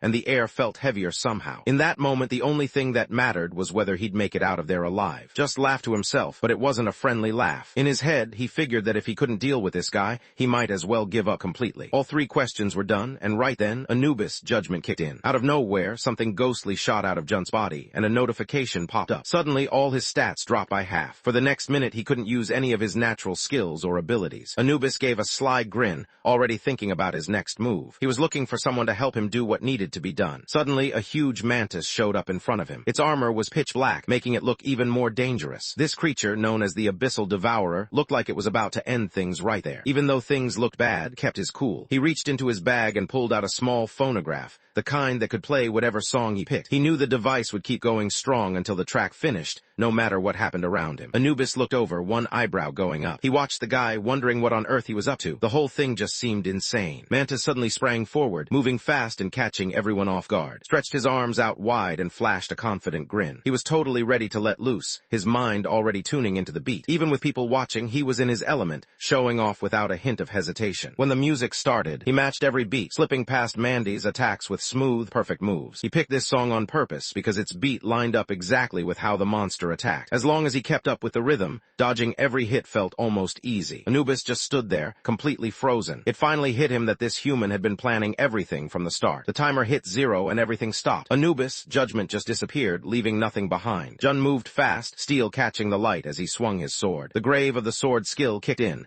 and with one smooth motion, he cut down the mantis. The creature didn't even have time to react before it was in pieces on the ground. But then everyone watched as Mantis's limbs started to grow back, way faster than anyone expected. Being one of Anubis' chosen warriors, the creature couldn't really die no matter what. Might defeat it over and over, but for Mantis, just one victory would be enough to end it all. Gave a cold look, almost like he was daring someone to challenge him. For him, dying wasn't the scariest thing out there. What really got to him was the thought of having to live without any pride or self-respect. That to him was way harder to handle than anything else. Suddenly, the cut-off limbs started moving on their own, twisting around and slowly rising up off the ground. Blood poured out of Mantis' jaws, dripping onto the ground and leaving dark red spots everywhere. Alice just stood there, completely still, totally caught off guard by how strong was. She almost smiled, just a little. Maybe he really meant it when he said he'd help her get back at them. Mantis hit the ground hard, his body giving out under him. Anubis let out a furious roar, ordering the creature to get back up. Even though Mantis liked being known as a warrior chosen by the god, deep down he was starting to fall apart. Jun's presence was enough to make him feel trapped, and that fear kept getting stronger, no matter how hard he tried to hide it. Wanted to end things in his own way. Instead of going for a show of force, he chose to embarrass his opponent. He just sat down on top of Mantis, head cool and unbothered, letting everyone see who was in control. The beast shook all over, barely managing to push itself up one more time. The creature grabbed its own blade and dragged it across its throat, dropping to the ground. Anubis, chosen warrior, was down just like that. Anubis just stood there, completely stunned by what he'd seen. He couldn't find any words. For the first time ever, ever, he started to question what being a god even meant. After taking down Mantis, Jun felt something change inside him. It was like leveling up in a game. Suddenly, a bright blue light flashed over his body, making it clear he'd gotten stronger right then and there. The grimoire of the principality sat there, known as one of those rare books that gave someone serious control over ice magic. Only the best explorers ever got their hands on something like this. Most people just heard rumors about it online or saw blurry photos floating around. He figured out what just went down right away. His solo feast skill had kicked in, giving him the top reward he could get. Out of nowhere, a message popped up in his mind, letting him know he just picked up a new skill called ice sculpture. Before he could even process it, the skill kicked in on its own. Anubis gritted his teeth, clearly sizing things up. Deep down, he knew that what he just saw was pretty impressive, but he also had this confidence, like if he really got serious, nobody here would be able to take him on. Couldn't help but smirk. He glanced up at the 42nd floor, thinking about the guy who still hadn't made a move. It looked like the dude was just hiding out, acting like he was some kind of weird recluse or something. Found it kind of pathetic, almost funny, that someone would just sit up there instead of showing themselves. Anubis stopped in his tracks, staring down with a cold, intense look. He knew he was just an echo, just a small piece of something bigger, so the whole idea of fighting started to feel pointless. Grinned, just enjoying himself, Anubis let out a thunderous roar that echoed through the air. He was looking straight at Fawn, making it clear he wasn't impressed by him at all. He used his hive chamber skill, and suddenly the air was packed with huge bees buzzing everywhere. Lifted his hand and used his eye sculpture skill. Right away, a bunch of creatures flying toward him froze solid in the air, stuck like statues. But even with everything he did, it just didn't stop. The swarm kept coming, rolling in like a storm that never let up. Quietly decided to go for it, letting the fire element inside him come alive. Out of nowhere, something switched on inside him, almost like flipping a hidden switch. Suddenly, he knew how to use solar radiance. This new power just clicked like it uploaded straight into his mind. Fire and ice came together, creating a huge blast called solar radiance that covered the area and hit hard. A blinding light shot through the cavern as Jun dropped down, looking almost unreal. In just a second, he took out the entire swarm, leaving no time for anyone to react. Anubis watched as his army fell apart, his usual confident look slipping away. It hit him then. This human really had him on the ropes. He knew he couldn't stick to his old plan anymore. It was time to switch things up. Anubis picked the hive chamber to be his next warrior. The creature got some wild powers. It couldn't die, and it could call up huge, stronger bees whenever it wanted. Suddenly, one of the powered-up bees shot straight for it, its wings making a crazy loud noise that echoed through the air. Lifted his hand and started using his power to make an ice sculpture. The beef chunk flew through the air and hit the ground, breaking apart as soon as it landed. Every time one of the creatures went down, it didn't just disappear. Instead, it broke into pieces, almost like it was splitting up into smaller bits right in front of him. In just a few seconds, what started as one turned into four. Anubis stood there with a smug grin, clearly thinking he'd already won. He looked down at his opponent, totally confident, like he knew there was no way out. The whole vibe was just cold. Anubis wasn't worried at all, just smirked, not even surprised since he'd pretty much expected this to happen. Calmly, he reached into his inventory and took out a capsule, the pill that could make anything 10 times bigger. He moved his hand fast, snapping his wrist like it was second nature. He flicked the pill right into the bee's mouth, not even hesitating. A timer started ticking down,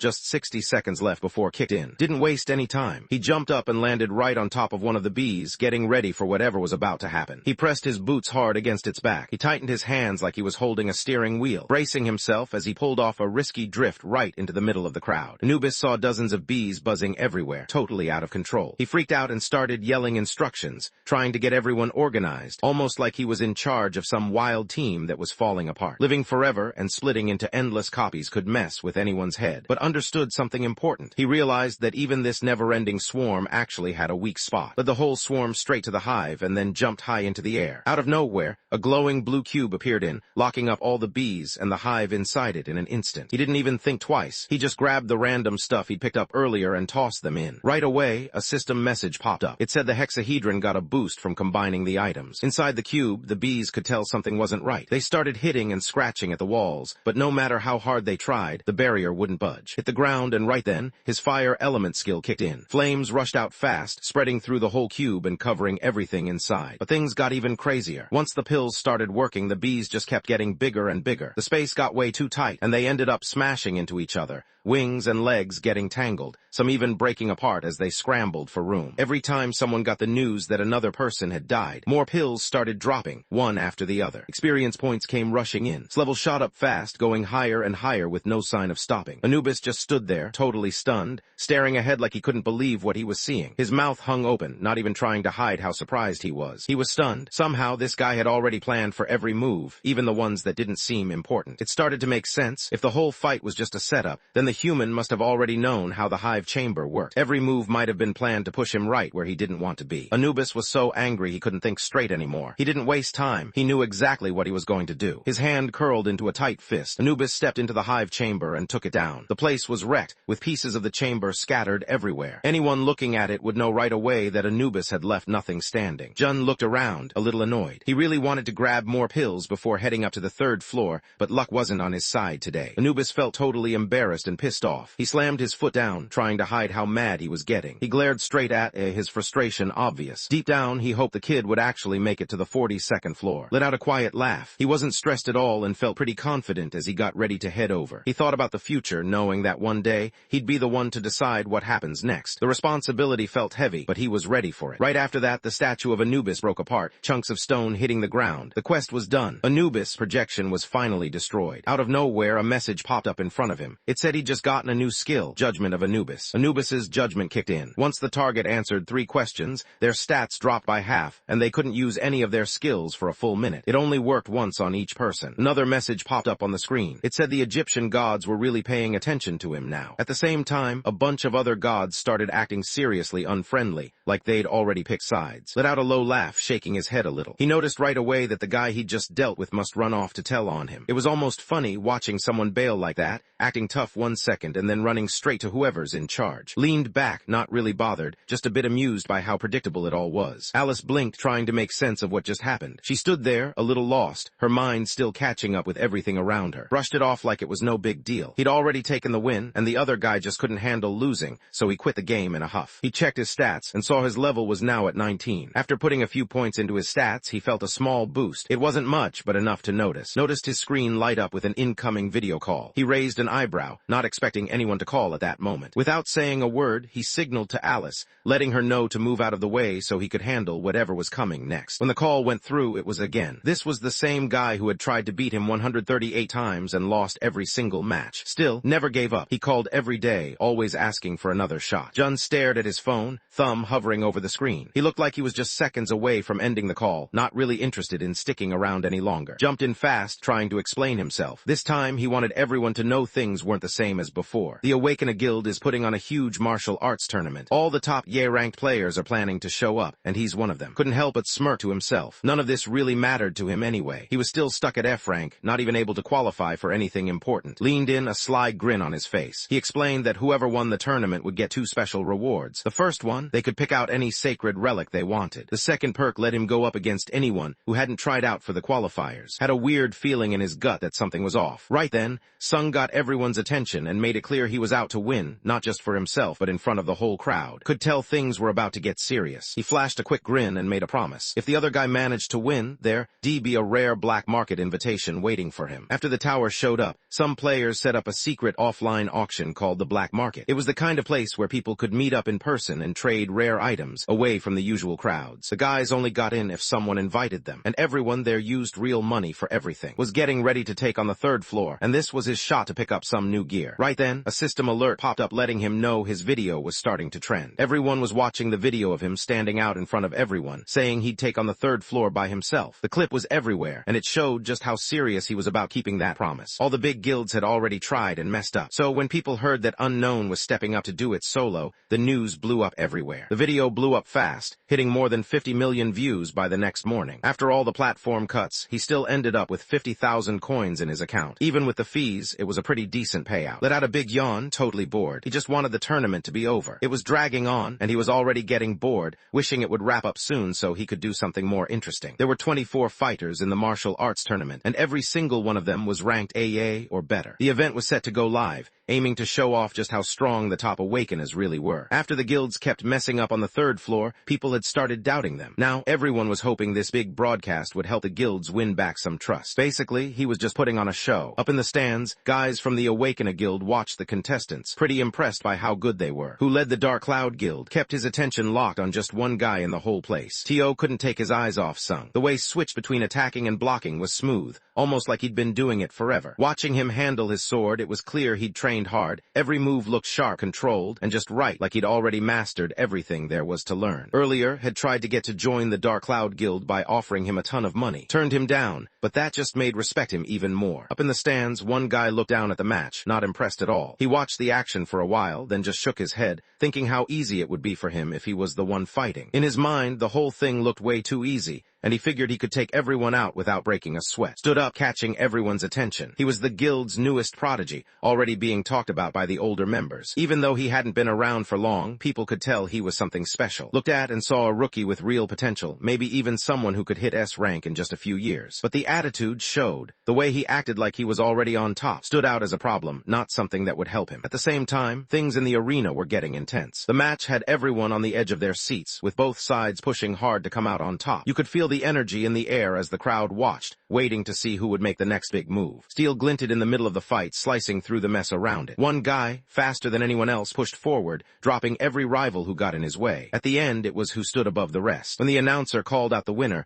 a bunch of reporters immediately crowded in, trying to get their questions in first. All eyes were on, waiting to see if he'd go for a sacred relic or take his shot at the challenge. The tension in the room was obvious. Everyone wanted to know what his next move would be. Sung lifted his sword, eyes steady and voice calm. He let everyone know he was stepping up for the challenge, then aimed his blade straight ahead, ready to face whatever came next. His eyes went wide. He just stood there trying to figure out if this was real. The champion had picked him, and for a second it didn't even make sense. Placed his hand firmly on the guy's shoulder, making it clear with a calm look that the conversation wasn't about him. The message got through, and the tension in the air eased just a bit. His sword and his eyes were locked on something way beyond what anyone around him could even reach. It was clear he wasn't focused on the people nearby. He was looking at something bigger, something far ahead of what most could even imagine. Stopped in his tracks, totally unsure of what to do next. Stood up from his seat behind him, catching his attention. It was that same voice he'd heard plenty of times before, always ready to call him out when things got messy. Everyone in the arena froze for a moment, surprised by what just happened. Out of everyone there, the tournament champion had picked someone from the crowd to challenge. People started buzzing, not sure what to think, but all eyes locked on the champion and the spectator. Guild staff rushed to check the system, but what they saw threw them off. The target for the challenger was listed as F rank. Walked into the arena, looking calm and collected. The people in the stands couldn't believe what they were seeing and murmured among themselves. Out of everyone there, only understood just how dangerous really was. Let out a long sigh. He'd already beaten Dot 138 times, and honestly, it was starting to get old. If Dot lost again, maybe it was time for him to just give up, but wasn't having any of it. He gave a quick smirk, still confident from showing off his skills earlier. He wasn't ready to back down yet. Gave a small nod. He could see the effort put in from all the training. Clenched his jaw. He hadn't taken a break, not even for a second. All of it was just so he could get ahead. He called the other guy over, ready to see what he was really made of. He wanted a real fight, no holding back, just two people going all out. Blue sword light burst out as he launched into his next move. Soul Chaser Sword Dance, Form 2, Infernal Pursuit. Let out a small laugh, acting like he was totally in control. He focused, ready to use his fire powers, not backing down at all. Deep down, he looked like he was thinking Shadow Boy should just give up already, like this fight was only going to get tougher. Fire exploded through the arena as they went at each other, heat blasting out and even making the ceiling start to melt. Out of nowhere, huge icicles shot up from the ground, covering everything around them in ice. Struggled to breathe as the smoke swirled around him. He looked up, tired and surprised, trying to figure out just how many tricks his opponent still had up their sleeve. A few seconds later, his legs just quit on him and he dropped right onto the floor. Strolled over like it was no big deal, keeping his cool the whole time. He reached down and grabbed the black market invitation ticket they had bet. Nobody in the crowd could believe what they were seeing. An F-rank player was showing off strength that made everyone rethink what they thought they knew. After the match ended, spotted two people he recognized. He walked over to them, feeling a bit curious about what they'd say. Lee and her partner, both fighters he'd beaten before, had his back now and promised to help him out whenever he needed it. He noticed how much stronger they'd gotten. Watching them, he couldn't help but smile. He figured it might be smart to get their number, just in case he ever needed a hand down the line. Lee paused, looking unsure. It seemed like she was about to say no, but then spoke up quietly, telling her that it was okay if she didn't want to. That made her stop for a moment, her answer hanging in the air. If he didn't, he knew things could get ugly real quick. He needed to stop and really think about what might happen next. Lee's hands shook as she quickly gave out her number, her heart pounding the whole time. Suddenly, a loud laugh came from someone in the crowd. A guy walked up to the stage, looking pretty confident. He seemed impressed by the fight, showing it in the way he carried himself. At first, he figured was just another F rank, nothing special. But after watching what just happened, he got curious and walked over. Glanced at him, his eyes sharpening as he used Eye of Truth. Out of nowhere, a status window popped up in front of him. It showed all the details about the guy's stats, breaking everything down so he could see exactly what was going on. The skill's second part kicked in. He started to figure out what the guy was really after. Once the system finished up, glanced over, one eyebrow slightly raised. He was starting to get what was really going on. The man stepped forward and said his name was Du. He walked over looking pretty calm and explained why he'd come up. He'd noticed the guy was strong and since he had some skills too, he thought maybe they could get along. He spoke with a calm voice, sounding like he actually respected the person in front of him. His eyes suddenly shined gold. He realized the answer was a lie. Noticed what was really going on behind that calm face. There was jealousy, frustration, and doubt hiding underneath. Reporters started crowding around, looking hungry for a story. Off to the side, the head of the Dark Cloud Guild was watching everything with a smug look, like he knew something no one else did. Everyone could see what John Doe really wanted. His plan was simple. Beat while the cameras were rolling, take down the new guy who had just taken out, and grab all the attention for himself. John's real motive was out in the open now. Everyone could see what he was really after, and there was no hiding it anymore. The truth was out, and people started to look at him differently. The skill kicks in and his grip gets way stronger. His face tightens, focus all over it, as a sudden boost of power runs through him. Almost burst out laughing. Back when the tower showed up, hardly anyone played, so there weren't many skills he could pick up. But now that this whole thing had turned real, people were everywhere, basically handing over their best moves without even realizing it. He reached out his hand with a sly smile, curious about the other guy's intentions. In his mind, he wondered if this handshake was a friendly move or just another step in joining the Dark Cloud Guild's plans. Flashed a polite smile. He looked like he was about to make an offer, hinting at something bigger. There was a sense that he wanted to bring someone new into his group, the Dark Cloud Guild, like he was recruiting for his squad, hoping to add another player to the mix. No matter how much money he asked for, they'd just pay it, no questions asked. Tilted his head and let a small grin show. He was clearly about to throw out one more question. It was obvious what he meant. He wanted to know if anyone really thought they could beat him at grip strength. Let out a quick laugh and switched on Titan's grip right away. He didn't hesitate. Anyone could see how sure of himself he was. The next second, his smile faded. Nothing happened. His ability just wouldn't kick in. He didn't even realize that Judgment of Anubis had already started working in the background. Jun couldn't help but let a small smirk show on his face. He looked over, almost like he was waiting to see if the other guy would try anything now. Just a moment ago, the dude seemed so sure of himself, but things had definitely changed. The two guys grabbed each other's hands, both gripping harder as if they were in some kind of test. Who was way above in rank and always full of confidence, figured he could easily beat someone like who was just an F rank. In just a couple of seconds, pain hit him hard. His arm jerked up and he couldn't help dropping down on one knee. Recognized what was going on right away. Someone was trying to mess with him,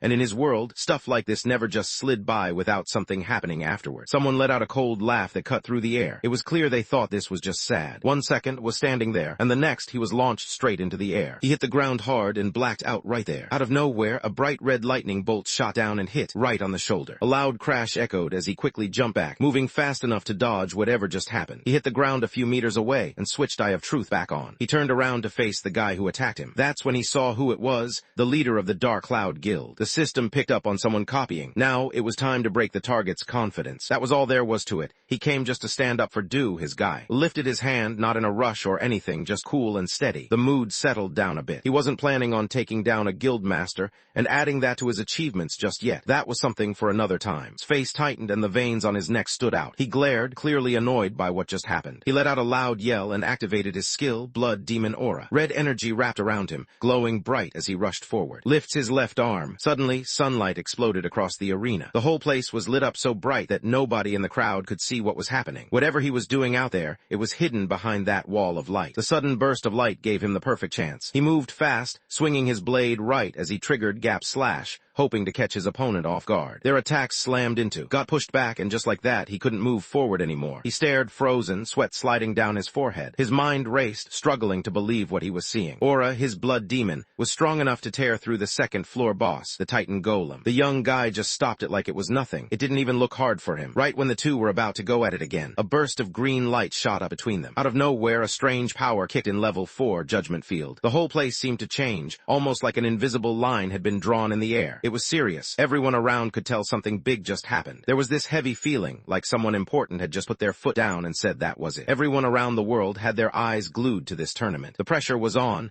and everyone expected the players to step up and prove they deserved to be here. It wasn't just about winning. It was about showing the kind of strength that earns real respect. The guy talking was Han Sangjin, the president of the Awakener Guild. All eyes were on him. This was the guy everyone listened to when it came to Awakeners. Jun glanced over, confused. He couldn't figure out why the top guy in charge of all the Awakeners in the country would show up at a place like this. Couldn't hold back his anger. He started venting to Han, blaming for hurting some people from his guild. Han Sangjin kept his cool and just shrugged it off. For him, getting hurt was just something that happens when you're competing. He turned around and headed straight for it. He walked closer, thinking about the report he'd gotten just 20 minutes ago. The details kept running through his head, making it hard to focus on anything else. The tournament supervisor had already given him a heads up about some player called F-rank. Supposedly, this guy was ranked way lower than everyone else, but his combat skills didn't match the label at all, and quickly called for an internal investigation. When the results came in, he couldn't believe what he saw. Had actually gone straight to the evaluator and pushed him to drop his rank, and finally understood what was going on, and a small smile crept onto his face, replacing his usual frown. He moved forward and gave a deep O. Mr. had just been announced as the country's 16th S-rank player. The association made it official and even apologized for messing up his evaluation earlier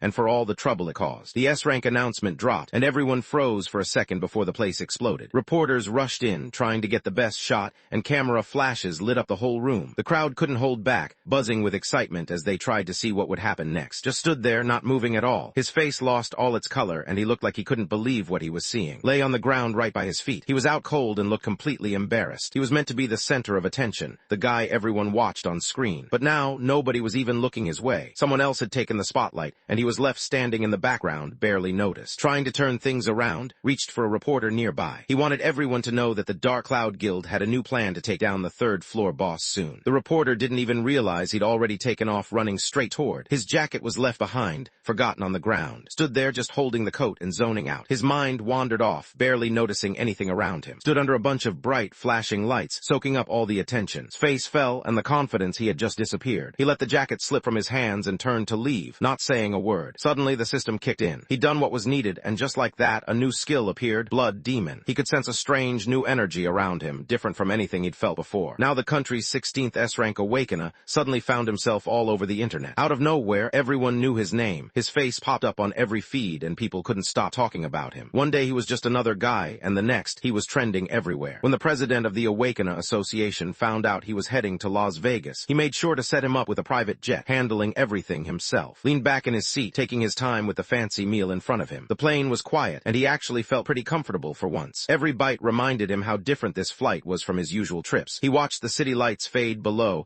enjoying the calm and the food, not worrying about anything else for now. Out of nowhere, his ring started to speak with Alice's voice, sounding way more serious than usual. Noticed a guy dressed in white sitting, a couple rows in front of him. He smells really bad. This guy wasn't your typical human. Even a vampire who'd seen just about everything couldn't help but feel grossed out just being around him. Didn't waste a second. He turned on his eye of truth right away. As soon as the scan finished, his eyes went wide, pupils narrowing. Alex's name popped up on the screen. He saw the words show up, copy condition. Join the Demon Association. It was direct, almost like a challenge. He paused, trying to figure out what it meant, the weight of the message hitting him as he realized this could change everything. Looked at the calm smile, but deep down, he knew there was something off. He could just tell that underneath that chill expression, things weren't exactly normal. Right then, Alex strolled over like it was no big deal. The guy looked over, recognizing the new S-rank from Korea. There was something about the way he spoke, friendly on the surface, but it made the new guy pause for a second. It was hard to tell if he was being welcoming or just sizing him up. Getting targeted by a demon wasn't just some random thing. Could tell right away that there was something more going on behind it. He stayed cool and owned up to it, barely even blinking. A small, easy smile showed he wasn't bothered at all. Alex's smile grew bigger when he reached into his pocket and pulled out a black business card. The card was sharp-looking, and it had a red symbol pressed into it that caught the light. He casually invited her to grab a drink with him, looking relaxed and confident. Looked at the guy and figured he might as well go along with whatever game Alex was playing. If Alex wanted to mess around, would just go with it. He didn't turn him down. The two sat across from each other, each with a drink in hand. They gave each other quick, polite smiles and chatted about nothing important, just the kind of empty talk people do when they're not sure what to say. Alex sat back in his chair, slowly swirling his wine like he had all the time in the world. He looked pretty relaxed, almost like he was just chatting with friends. Even though he tried to keep things low-key, it was obvious he wanted everyone to know he wasn't here for fun. He had business to take care of in T country. He was thinking about trying something new, maybe even getting into the awakening business. It seemed like a good way to level up and see what else was out there. He let out a deep sigh, like he was already tired of the situation. Things hadn't gone as planned. Something unexpected had popped up and slowed him down. He leaned in a bit curious and wanted to know if anyone had heard about that mysterious player everyone's been talking about online lately. The one nobody really knows. Just gave a small nod, looking pretty chill about it. Word going around was that he wanted to take on the third floor all by himself. Alex wasn't happy at all. He had been counting on joining the raid with his team, but thanks to that one guy, the whole plan fell apart. Now instead of getting hyped for the raid, he was left frustrated, scrolling through his phone and wondering how it all went wrong. He says he's doing it to look out for his team, but deep down, he really just wants to grab all the rewards for himself. Tilted his head a little curious. It seemed like the way Alex was talking, he actually knew the guy. Alex didn't hesitate at all, totally confident about it. Inside, almost cracked up. The guy in front of him was lying right to the face of the person they were both talking about,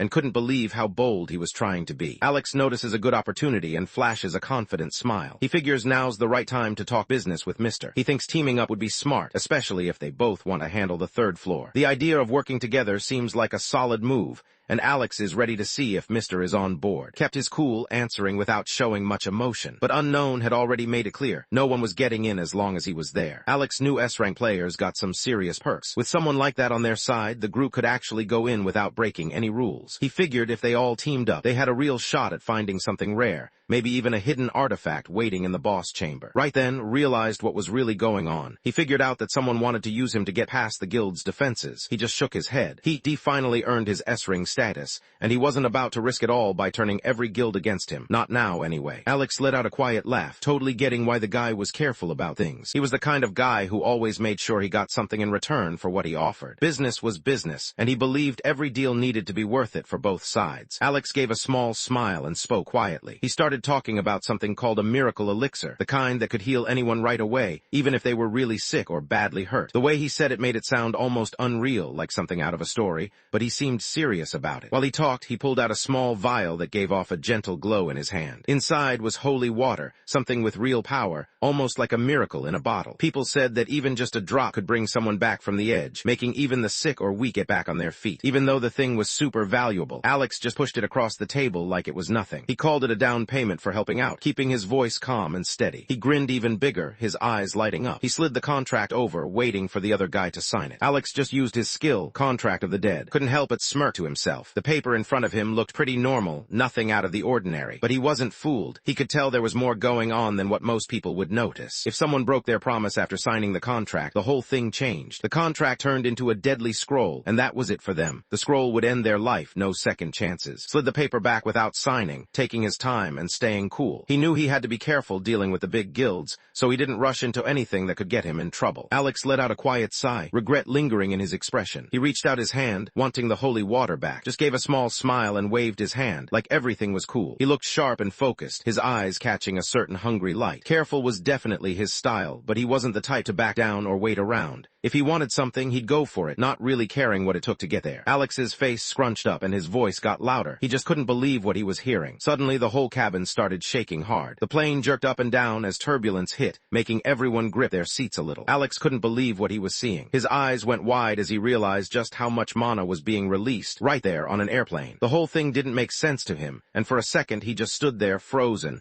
as if waiting for someone else to explain what was happening. The shaking quit as quickly as it started. The flight attendant's voice came on, sounding steady and relaxed. She let everyone know they'd just gone through some warm air and told everyone to get back to their seats and buckle up. Glanced down, a small smile slipping onto his face. He knew he should just do what he was told, so he started moving, keeping things low-key. It was one of those moments where he just went with it, not making a big deal out of anything. Alex tightened his jaw, holding back whatever he wanted to say. He realized must have known who he was the whole time. Just gave a small nod, staying cool about it. Even though Alex had tried to keep things hidden, seemed to see right through him and wasn't fooled at all. Alex's mood instantly shifted. He looked serious, and it was clear he meant business. Deep down, he wanted to make sure everyone knew that messing with him wouldn't go unnoticed, not by him or anyone else. Let out a cold laugh. He clearly didn't buy what the other guy was saying. Everyone remembered how that team had gotten embarrassed by someone no one even knew at the Olympus meeting. Even now, couldn't believe the guy still acted like he was loyal. Alex froze, his eyes wide with fear. He had no idea how this guy found out. Was there some hidden connection?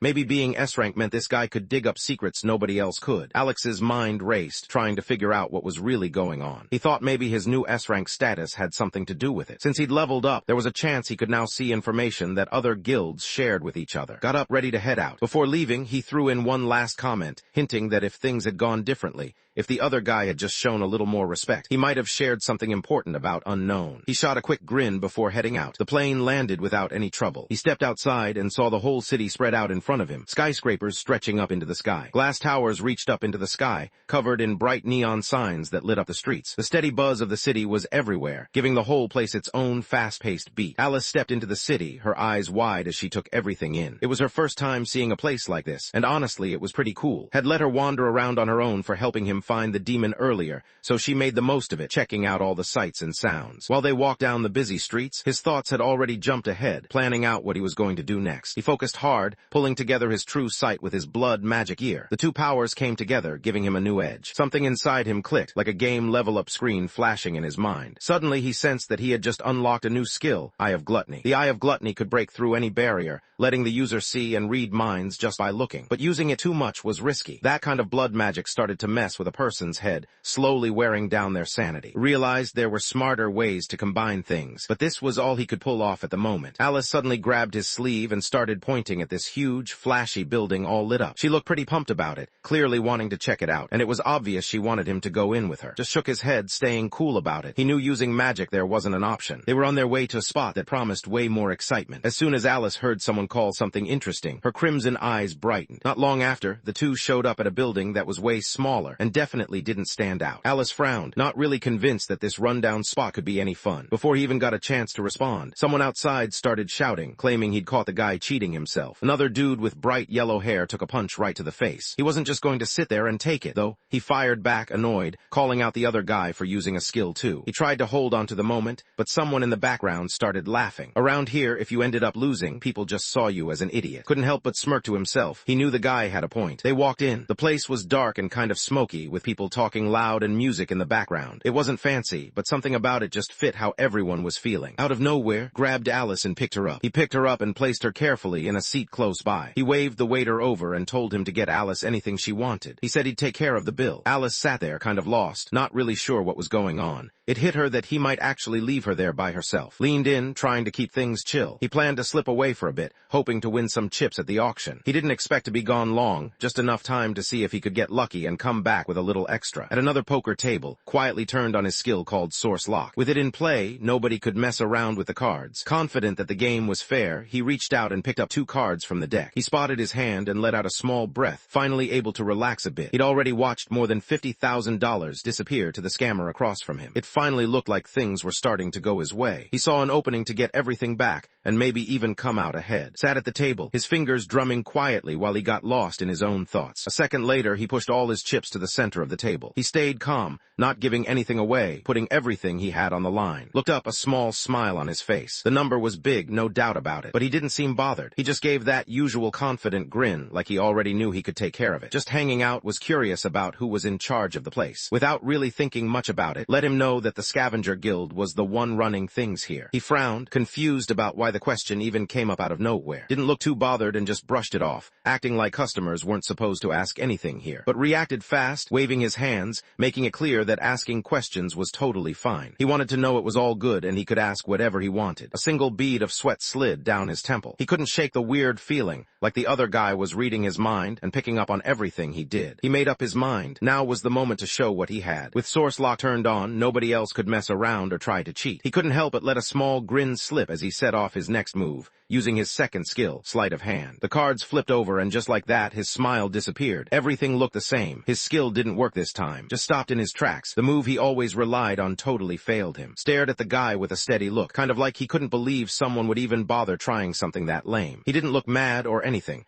More like he felt sorry for the dude for even attempting it. He pulled out his card, barely smiling, pretty confident he had this round in the bag. With the Eye of Gluttony and Anubis, Judgment both locked on him, his usual moves didn't stand a chance. All his tricks, which used to throw people off, just fell flat. It was almost like his skills didn't matter anymore, and he knew it. Stretched out his hand to grab his winnings. The sudden yell cut through the silence, making everyone freeze. Right after, the sound of heavy footsteps echoed down the hallway as a bunch of guys quickly surrounded him, closing in with serious looks on their faces. Caught on right away, away. These guys had no intention of letting him leave with the cash. He just gave a cold little laugh to himself. Guess this was their idea of customer service. The red-haired guy looked annoyed. He clearly didn't like it when someone walked away with a huge pile of cash. In his mind, once you hit it big, you're not just another customer anymore. One of the guys shouted for the others to catch him. Suddenly, a quiet laugh broke the silence, just loud enough to get attention. Right after, a sharp whistle sliced through the air. He stayed calm and remembered something he'd heard when he first arrived. Anyone who lost here would probably feel pretty dumb. Noticed how intense things had gotten. He wasn't about to back down now. Instead, he just smirked, ready for whatever came next. Suddenly, a bullet zipped right past his shoulder, but he dodged it without breaking a sweat. He moved fast, catching the shooter's arm and twisting it behind his back. Before anyone could react, he shoved the guy down, making him hit the floor hard, face first. The other gamblers stayed put. They just started cheering, like they were watching a fight break out right in front of them. While Alice sat at the bar, she spun her glass around in her hand, not really paying attention to anything else. She watched the drink's color catch the light, her mind wandering. Curiosity got to her, so she leaned in a bit to check what she'd actually been sipping. The bartender answered, calling it the kiss of fire, and that name stuck with her as she took another slow sip, trying to figure out if she liked it or not. This shows two people totally caught up in their feelings for each other, like they can't think about anything else. Their connection is intense, and it's almost like their emotions are on fire. Alice thought about what passion really meant. She stared off for a second, trying to figure it out. It was one of those words people throw around all the time, but she wondered if she actually understood it. He let out a quiet scoff, already thinking this was pretty boring. While all this was happening, the casino manager was starting to panic. He looked around, desperate for the guild backup to show up. His frustration was obvious. Things were spinning out of control, and he was running out of options. His assistant messaged back that they were still at least half an hour away. Suddenly, his chest tightened with worry. The guy in front of him was way tougher than he thought. Another employee ran into the room, looking panicked. He tried to catch his breath, clearly in a hurry, and everyone could tell something serious was going on. The whole vibe in the room shifted as people turned to see what was up. The red-haired manager had finally had enough. Whatever was going on, it just pushed him over the edge. He lost his cool, showing everyone he wasn't going to let things slide anymore. As soon as he noticed the file in the guy's hands, his face went pale and tense, like he'd just seen something he couldn't believe. Stared at the screen, his own name showing up in bold letters. It hit him. He was now officially an S-Class Awakener. In all of Las Vegas, there weren't even 20 S-Class guys around, and somehow he ended up picking a fight with one of them. He yelled for everything to stop. The red-haired guy yanked at his shirt, pulling his collar wide open. He dropped to his knees, totally embarrassed. He realized he'd messed up big time by not showing enough respect to the guest. The weight of his mistake hit him, and he hoped for forgiveness, wishing he could take back his cluelessness. Caught on fast, they must figured out he was S-rank. Watching them go from acting all cocky to suddenly sucking up made him feel sick to his stomach. He kept his calm, acting like he was being fair about everything. He wanted all his winnings back and something extra to make up for the mess. If he got that, he was willing to just move on and act like nothing happened. A few seconds later, his phone buzzed. He checked the screen and saw the payment had come through. Right then, his ride showed up just like he'd planned. The car wasn't just any ride. It was set aside for an auction happening soon. Inside, the windows were covered so tightly that nothing from outside could be seen. He noticed how serious they were about keeping things hidden, and it made him realize this place was meant to stay a secret. The car rolled to a stop, and he got out, looking up at a building that stood out with its stylish design and welcoming glow. Warm light spilled from the windows, making the place look inviting compared to the dark street around it. Alice was stuck inside the ring, clearly getting annoyed. She was ready to get out, not wanting to wait around any longer. Her boots made a quiet sound against the marble floor. She looked around and took in the fancy room, clearly impressed. A small grin showed up on her face. This place definitely matched her whole noble vampire vibe. Shot a quick look at the group, signaling for everyone to stay quiet. He didn't want them drawing attention. Blending in was the whole point of being there. The auction hall was packed, everyone pretending to be friendly while secretly trying to outsmart each other. As they made their way through the crowd, people couldn't help but murmur about what kinds of rare stuff might show up that night. Ever since the Tower of Trials showed up, all kinds of crazy relics started popping up everywhere. The market was packed with stuff no one had ever seen before, and now everyone was chasing after their own piece of the action. Right then, Alice's face changed. She noticed something weird in the air, like a smell she couldn't quite place. She hated the smell more than anything else. That demon stench always hit her first, making her want to turn away. Someone's voice cut through the air, smooth and kind of teasing. It was like the other person wasn't surprised at all to see him, almost like they'd expected to run into each other. Julius was the guy in charge, the teacher for the clueless kids standing next to him. When noticed Alex's face all swollen and bruised, he couldn't help but let out a small smirk. The eye of of gluttony kicked in. Julius's eyes lit up as loads of information rushed into his head. All at once, he could see everything about himself, every stat, skill, and detail laid out right in front of him. It was like unlocking a hidden screen in a game, and now he knew exactly where he stood. The guy's natural talent turned out to be way stronger than anyone expected, and it worked really well with his necromancer class. After that, a message popped up from the system. It was pretty straightforward. To copy this skill, he had to sign up for Julius's black magic class and score at least an A. Almost rolled his eyes. He couldn't believe it was the system messing with him now. Kept things moving, handling everything like normal. Meanwhile, someone else showed up, wanting to find out what people knew about this mysterious unknown. Didn't even bother sticking around. He barely reacted and was already walking away, leaving everyone else behind. Julius stepped forward and lifted his staff, standing right in the path to stop anyone from getting by. He worried he might not get another shot since his schedule was packed. Just shrugged like he didn't care at all. Whatever was going on, he clearly wasn't about to get involved. He took Alice's wrist and walked away, moving quickly like he already knew where he was headed. Julius stepped in behind them, blocking Alex, who was clearly fired up and ready to go off. Julius, always calm, let everyone know he had his own way of handling things. Across the hall, Alice looked annoyed. She seemed ready to jump in and handle the demons herself. Let out a quiet sigh, clearly thinking this wasn't the right moment for that. The loudspeakers kicked on, grabbing everyone's attention. The crowd started to settle down, knowing the auction was just about to start. Walked into the grand hall, Alice right there with him. As soon as they stepped inside, something shiny grabbed his attention. A meteorite on display, and the bidding for it started at 100 grand. It looked kind of cheap at first glance, but understood what was really going on. The reason it seemed that way was simple. No one had figured out how to work with star iron yet. He lifted his paddle, signaling his bid of 300,000. He leaned back in his chair, totally sure the prize was his. Just then, a sharp voice broke the silence, tossing out a number, 1 million. Recognized the group behind it right away. It was those same demons from before. He narrowed his eyes, not sure what they were up to this time. Every time he tried to bid, his heart would race a little faster. Right away, they bumped up the number, trying to keep their laughter low so no one else would notice. After a few more rounds, it became obvious. These guys didn't care about the auction at all. They were just focused on him. Couldn't help but smirk. It was obvious he was ready for whatever was coming next. He looked calm, almost like he was enjoying himself, and it seemed like he was totally up for the challenge that was about to start. From then on, didn't hold back. He started bidding on almost everything, whether he needed it or not. Sometimes he'd raise his paddle so fast the auctioneer hadn't even finished talking. Julius wasn't about to let him get away with it. Every time placed a bid, Julius jumped in right after, making sure never got what he wanted. Kept pushing the prices higher, tossing out numbers in the millions, but Julius always topped him, cool and confident, then backed off just to make a point. Alex had already gone through millions, and now he was starting to second-guess himself. He paused, glancing at the numbers, realizing just how fast everything was adding up. The thought hit him, maybe this was getting out of hand. Julius didn't hold back. He swung his hand and smacked the guy right on the head. He was annoyed, thinking this dude might actually pull off getting what he wanted if someone didn't stop him. Right now, it might seem like they're just wasting resources, but there's a plan behind it. If they can get their hands on the thing he wants, they can swap it for the info thereafter. Next up, they brought out an old chessboard, rumored to be the very first one ever made. Most of the crowd just sat there, barely paying attention. Raised his paddle, calling out 50,000. Alice didn't really get what he was doing, and it left her confused. Julius didn't waste any time. He fired back with 100,000 right away. Julius looked at the numbers in front of him, 150, then 500,000, and then 1 million. He couldn't help but smirk when he saw the next number, 8 million. Stopped for a second, and without showing any nerves, gave his answer, 10 million. There was a pause. Julius laughed quietly, then mentioned the number 30 million. He couldn't help but grin, realizing he'd finally figured out what the other guy was after. The answer was right there in front of him, and now everything made sense. Realized his limit was just $10 million.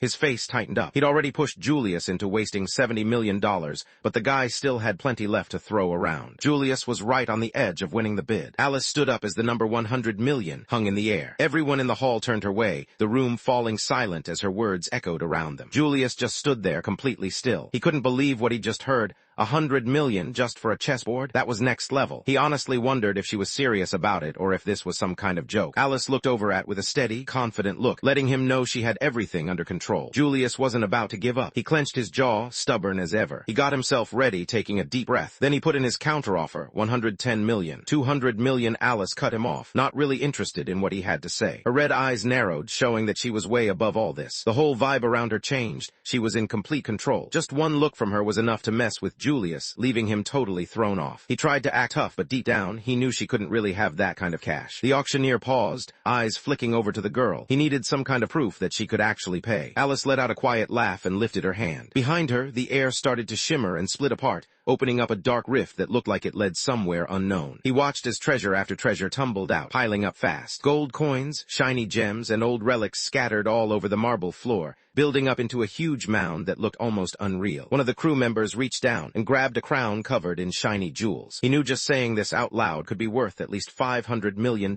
Alice stood there with her arms crossed, a small smile on her face. She looked at the group in front of her like she was used to this kind of attention. It was kind of obvious she came from money, and she seemed pretty comfortable letting everyone know it, almost like she expected their reactions. Just stood there grinning because he couldn't believe what he'd just seen. That was next level. Seriously, it didn't get better than this. Julius just stood there, not really reacting to anything. He looked over at Alex, his face totally blank. In his head, he already knew they had missed their chance this time. It was time to drop what they were doing and go with their backup plan. Jing watched as Alice took the win on the chessboard for him. He sat there, kind of stunned, not really sure what to do next or how to show her he appreciated it. Alice shrugged, not really bothered. She just wanted to get rid of some extra stuff piling up in her inventory. Plus, there was no way she was going to stand by and let someone make her contractor look bad. Linked caught off guard by how unexpectedly cute she was just then. For a moment, he felt a gentle warmth spread through his chest, surprising him in the best way. Right then, a blast of fire went off behind them. The auction hall turned wild as loud screams echoed everywhere. The whole place looked like it could fall apart any second, and people started running in every direction, trying to get out. A blade sliced through the smoky air. Alex wasn't about to let anyone get away that easily. He moved fast, taking down a few guys around him as he pushed forward, not holding back at all. He used his mana furnace skill. The air twisted hard, almost like the room itself was bending. Everyone grabbed their heads, pain shooting through their skulls as something invisible pushed into their minds. Cries filled the room, reaching every corner. Even kids huddled away, their sobs quiet but impossible to ignore. His eyes went cold. He'd really gone too far this time, and everyone around him could tell. People stared, some shaking their heads in disbelief. The tension in the air was heavy, like everyone was waiting to see what would happen next. Alex couldn't help but smirk as he stood there, using the bodies on the ground to call up blood fiends, one after another. He looked over at who hadn't budged an inch. He couldn't help but smirk to himself. Of course, the S-Class guy was still on his feet after that spell. He flashed a crooked smile, clearly enjoying the thought of payback. In his mind, it was payback time for all the embarrassment he dealt with on that flight. Death wasn't the finish line for him. There was still something he had to do, needed to go, and it was up to him to make it happen. The moment he spoke, a bunch of blood fiends rushed right at. The hit rattled the whole hall, making the floor buzz under everyone's feet. Moved fast, slipping through the chaos like he wasn't even there. His blades caught the light, slicing through the air as bits of debris flew everywhere. Alex looked around, his eyebrows pulled together as he checked out the street. He was trying to figure out where that rich girl had disappeared to. Stared at the ground, his mind replaying the harsh words he'd just heard. It stung more than he wanted to admit. As he stood there lost in thought, he realized the mana furnace had basically sucked out all his energy. Right now, calling on Alice was out of the question. He felt drained and kind of stuck, not sure what to do next. The corruption kept creeping in, moving faster than he expected. He could tell his time was running out. His outline faded, moving so fast it was hard to keep track of him. The sword lit up with a sharp flash, and a bunch of blood fiends dropped instantly. Some of them didn't even finish their attack. They just froze where they stood, then fell apart, perfectly sliced down the middle. Alex couldn't help himself. He let out a laugh, but it wasn't a nice one. There was something about the situation that just made him want to poke fun at it, even if nobody else was laughing. Suddenly, the magic circle in his hand lit up bright, and red energy started flowing into his palm. It looked like he was pulling in spirits from somewhere, and the whole thing felt intense, almost as if he was holding onto something powerful and dangerous. Not even a second passed before more blood fiends showed up next to him. The ones he thought were down started moving again, crawling back up like they just wouldn't stay down. Caught on right away, Alex was using his resurrection power over and over, just trying to exhaust him. Looked at the army of corpses in front of him and didn't seem impressed at all. His face went serious, almost annoyed, like he was dealing with something way beneath him. He didn't look scared or even nervous, just cold and ready, like he knew this wasn't enough to stop him. He lifted his hand, and suddenly the whole hall lit up with a crazy bright light. It was almost impossible to see anything as this powerful, almost holy fire shot out, burning away every monster around. Alex was set. He already had Red's info pulled up, so he knew what he was up against. As things started to heat up, he moved his monsters forward, using them like a shield to block whatever was coming his way. Nobody moved. Everyone just froze, not sure what to do next. Frost started to form under their shoes, quickly crawling out across the marble floor like it was alive, covering everything in a thin, cold layer. Let out a cold breath, the chilly air swirling in front of him. His eyes were sharp and clear, almost like they could cut right through the darkness. Alex's eyes went wide as everything clicked. While he'd been focused on the flash of light, had secretly pulled off some ice magic at the same time, using the bright distraction to hide what he was really up to. Out of nowhere, a bright light shot across the room and hit Alex right in the chest. He took a few shaky steps and then dropped to the floor, completely wiped out. He stared, eyes wide, struggling to believe what he was seeing. It just didn't make sense. For a moment he froze, not ready to accept it. All his blood fiends were gone now. This time there was no coming back. Walked up quietly from behind, taking his time so he wouldn't get noticed right away. Alex whipped around fast and, not really thinking, tossed a smoke bomb as panic kicked in. He knew he had to get out of there fast. His heart started pounding, and his thoughts raced as he tried to figure out what to do next. A few seconds earlier, he was winning. Now, things had flipped fast. He was getting pushed down hard. Realizing he couldn't handle it alone, he pulled back, hoping to find his teacher and figure out what to do next. He barely moved forward when a throwing knife cut through the fog and sank straight into his back. Once the smoke faded away, stood steady and cool, letting everyone know he'd hit his mark. He walked up, eyes locked onto his target. The mess around him was proof enough. Someone had trashed the place, and he wasn't about to let the guy get away with it. Blood started building up inside his chest, slowly making it harder for him to breathe. Each breath felt heavier, like something thick was filling his lungs. He could tell things were getting bad fast, and there wasn't much time left. He let the threat hang in the air,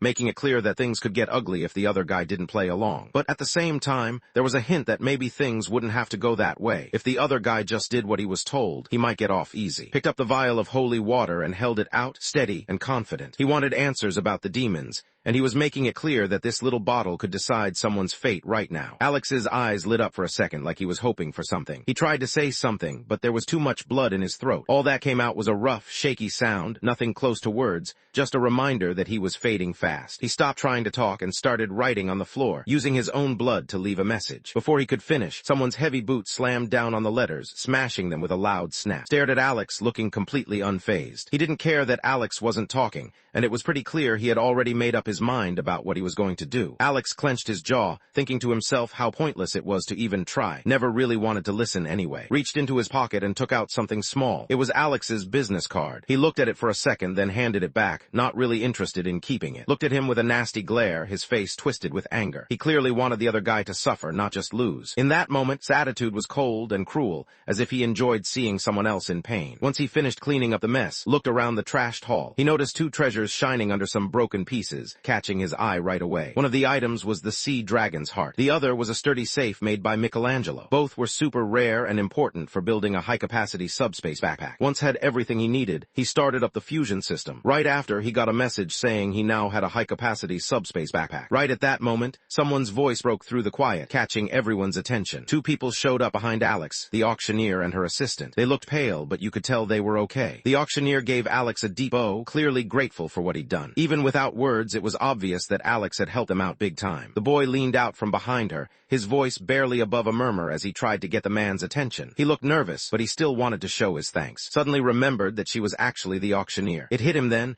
He'd nearly walked off with two treasures without paying a single one. He scratched his head, feeling a bit awkward about the whole thing. He wanted to make it right and offered to pay for the stuff. But the auctioneer just gave him a calm smile, like it was no big deal, and waved it off. Right before he blacked out, he caught a clear glimpse of the moment you took down that demon. The image stuck with him, playing over in his mind even after everything went dark. The man realized he owed everything to the person standing before him. Not only had this stranger stepped in when things got bad, but he'd also protected his kid. Grateful and maybe a little overwhelmed, the man handed over some items as a thank you, hoping it showed just how much this meant to him and his family. Blinked, caught off guard. No one had ever shown him that kind of thank you before. It wasn't what he expected, but he didn't mind it either. On the third floor of the Tower of Trials, there was this dark, messed up spot called the Church of Abomination. The sound of footsteps filled the hallway. Whoever it was had just finished taking care of all the traps set up along the way. For some reason, it always seemed like the same annoying traps showed up every time, and it was starting to get on her nerves. The guy walking with her looked pretty fed up too. He was tense, clearly still upset about what went down with Alex earlier. Neither of them was in the mood to deal with any more trouble. Looked at him with a cold stare, clearly not happy. The mood in the room got heavy, and it was obvious things were getting more intense between them. Neither of them wanted to back down. The argument between the two guys started getting louder, and it was clear things were turning tense. Someone nearby stepped in, putting a stop to it before it could get any worse. A man in a hoodie appeared out of the darkness, raising his gloved hand. Even though these two had been been partners for more than 10 years, they were still arguing like kids. The two of them were way too close, not giving each other any room. Anyone watching could tell they needed to chill out and back off a bit. He let out a long sigh, his voice getting quieter. He wanted to talk because something important was up. There was a new guy in the tower, someone named Dash. It was clear everyone needed to stay alert. Let out a small scoff. He'd heard his name before. Sure, the guy wasn't bad, but in his eyes, he was just another player who hung around the middle of the pack. Nothing too special. The masked man's voice turned serious. It was clear he shouldn't be taken lightly. He was moving fast, maybe even faster than the rest of them. Looked annoyed. She couldn't believe it. In her mind, there was no way. People who made it past 20 floors usually got special treatment from the guilds, almost like they were celebrities. The other guy nodded. They depict this random VR game just to keep away from Interpol. They already knew everything about the tower in the game, but figured nobody else would have a reason to come looking for them there. Most people wouldn't even think about playing a game this tough. He figured the only way someone would actually do that is if they were totally out of their mind. The masked man could tell the two guys standing in front of him weren't really paying much attention to what he was saying. Even so, he kept his guard up, watching them closely just in case things took a turn. His voice changed, sounding way more serious than before. From now on, he made it clear that both of them would have to stick with. He knew he couldn't mess this up. That mission had to get done no matter what. Outside the Tower of Trials, Lee Min was all set, wearing his gear and getting ready to help practice. He stood by, focused, and ready to jump in as sparring partner. Lifted her leg and kicked with everything she had. BM hit so hard that the padded shield slipped right out of Min's grip and flew across the room. De just smiled and gave a thumbs up, brushing off the hit like it was nothing. It was clear the kick had some power behind it, but he acted like he was totally fine. During their break, Min grabbed his phone and started scrolling. He found something that caught his attention and wanted to show the others. It looked pretty wild, and he figured his friends would get a kick out of it too. On the screen, a live stream showed Unknown taking on the third floor challenge of the tower. The place was called the Temple of the Human Face Tree,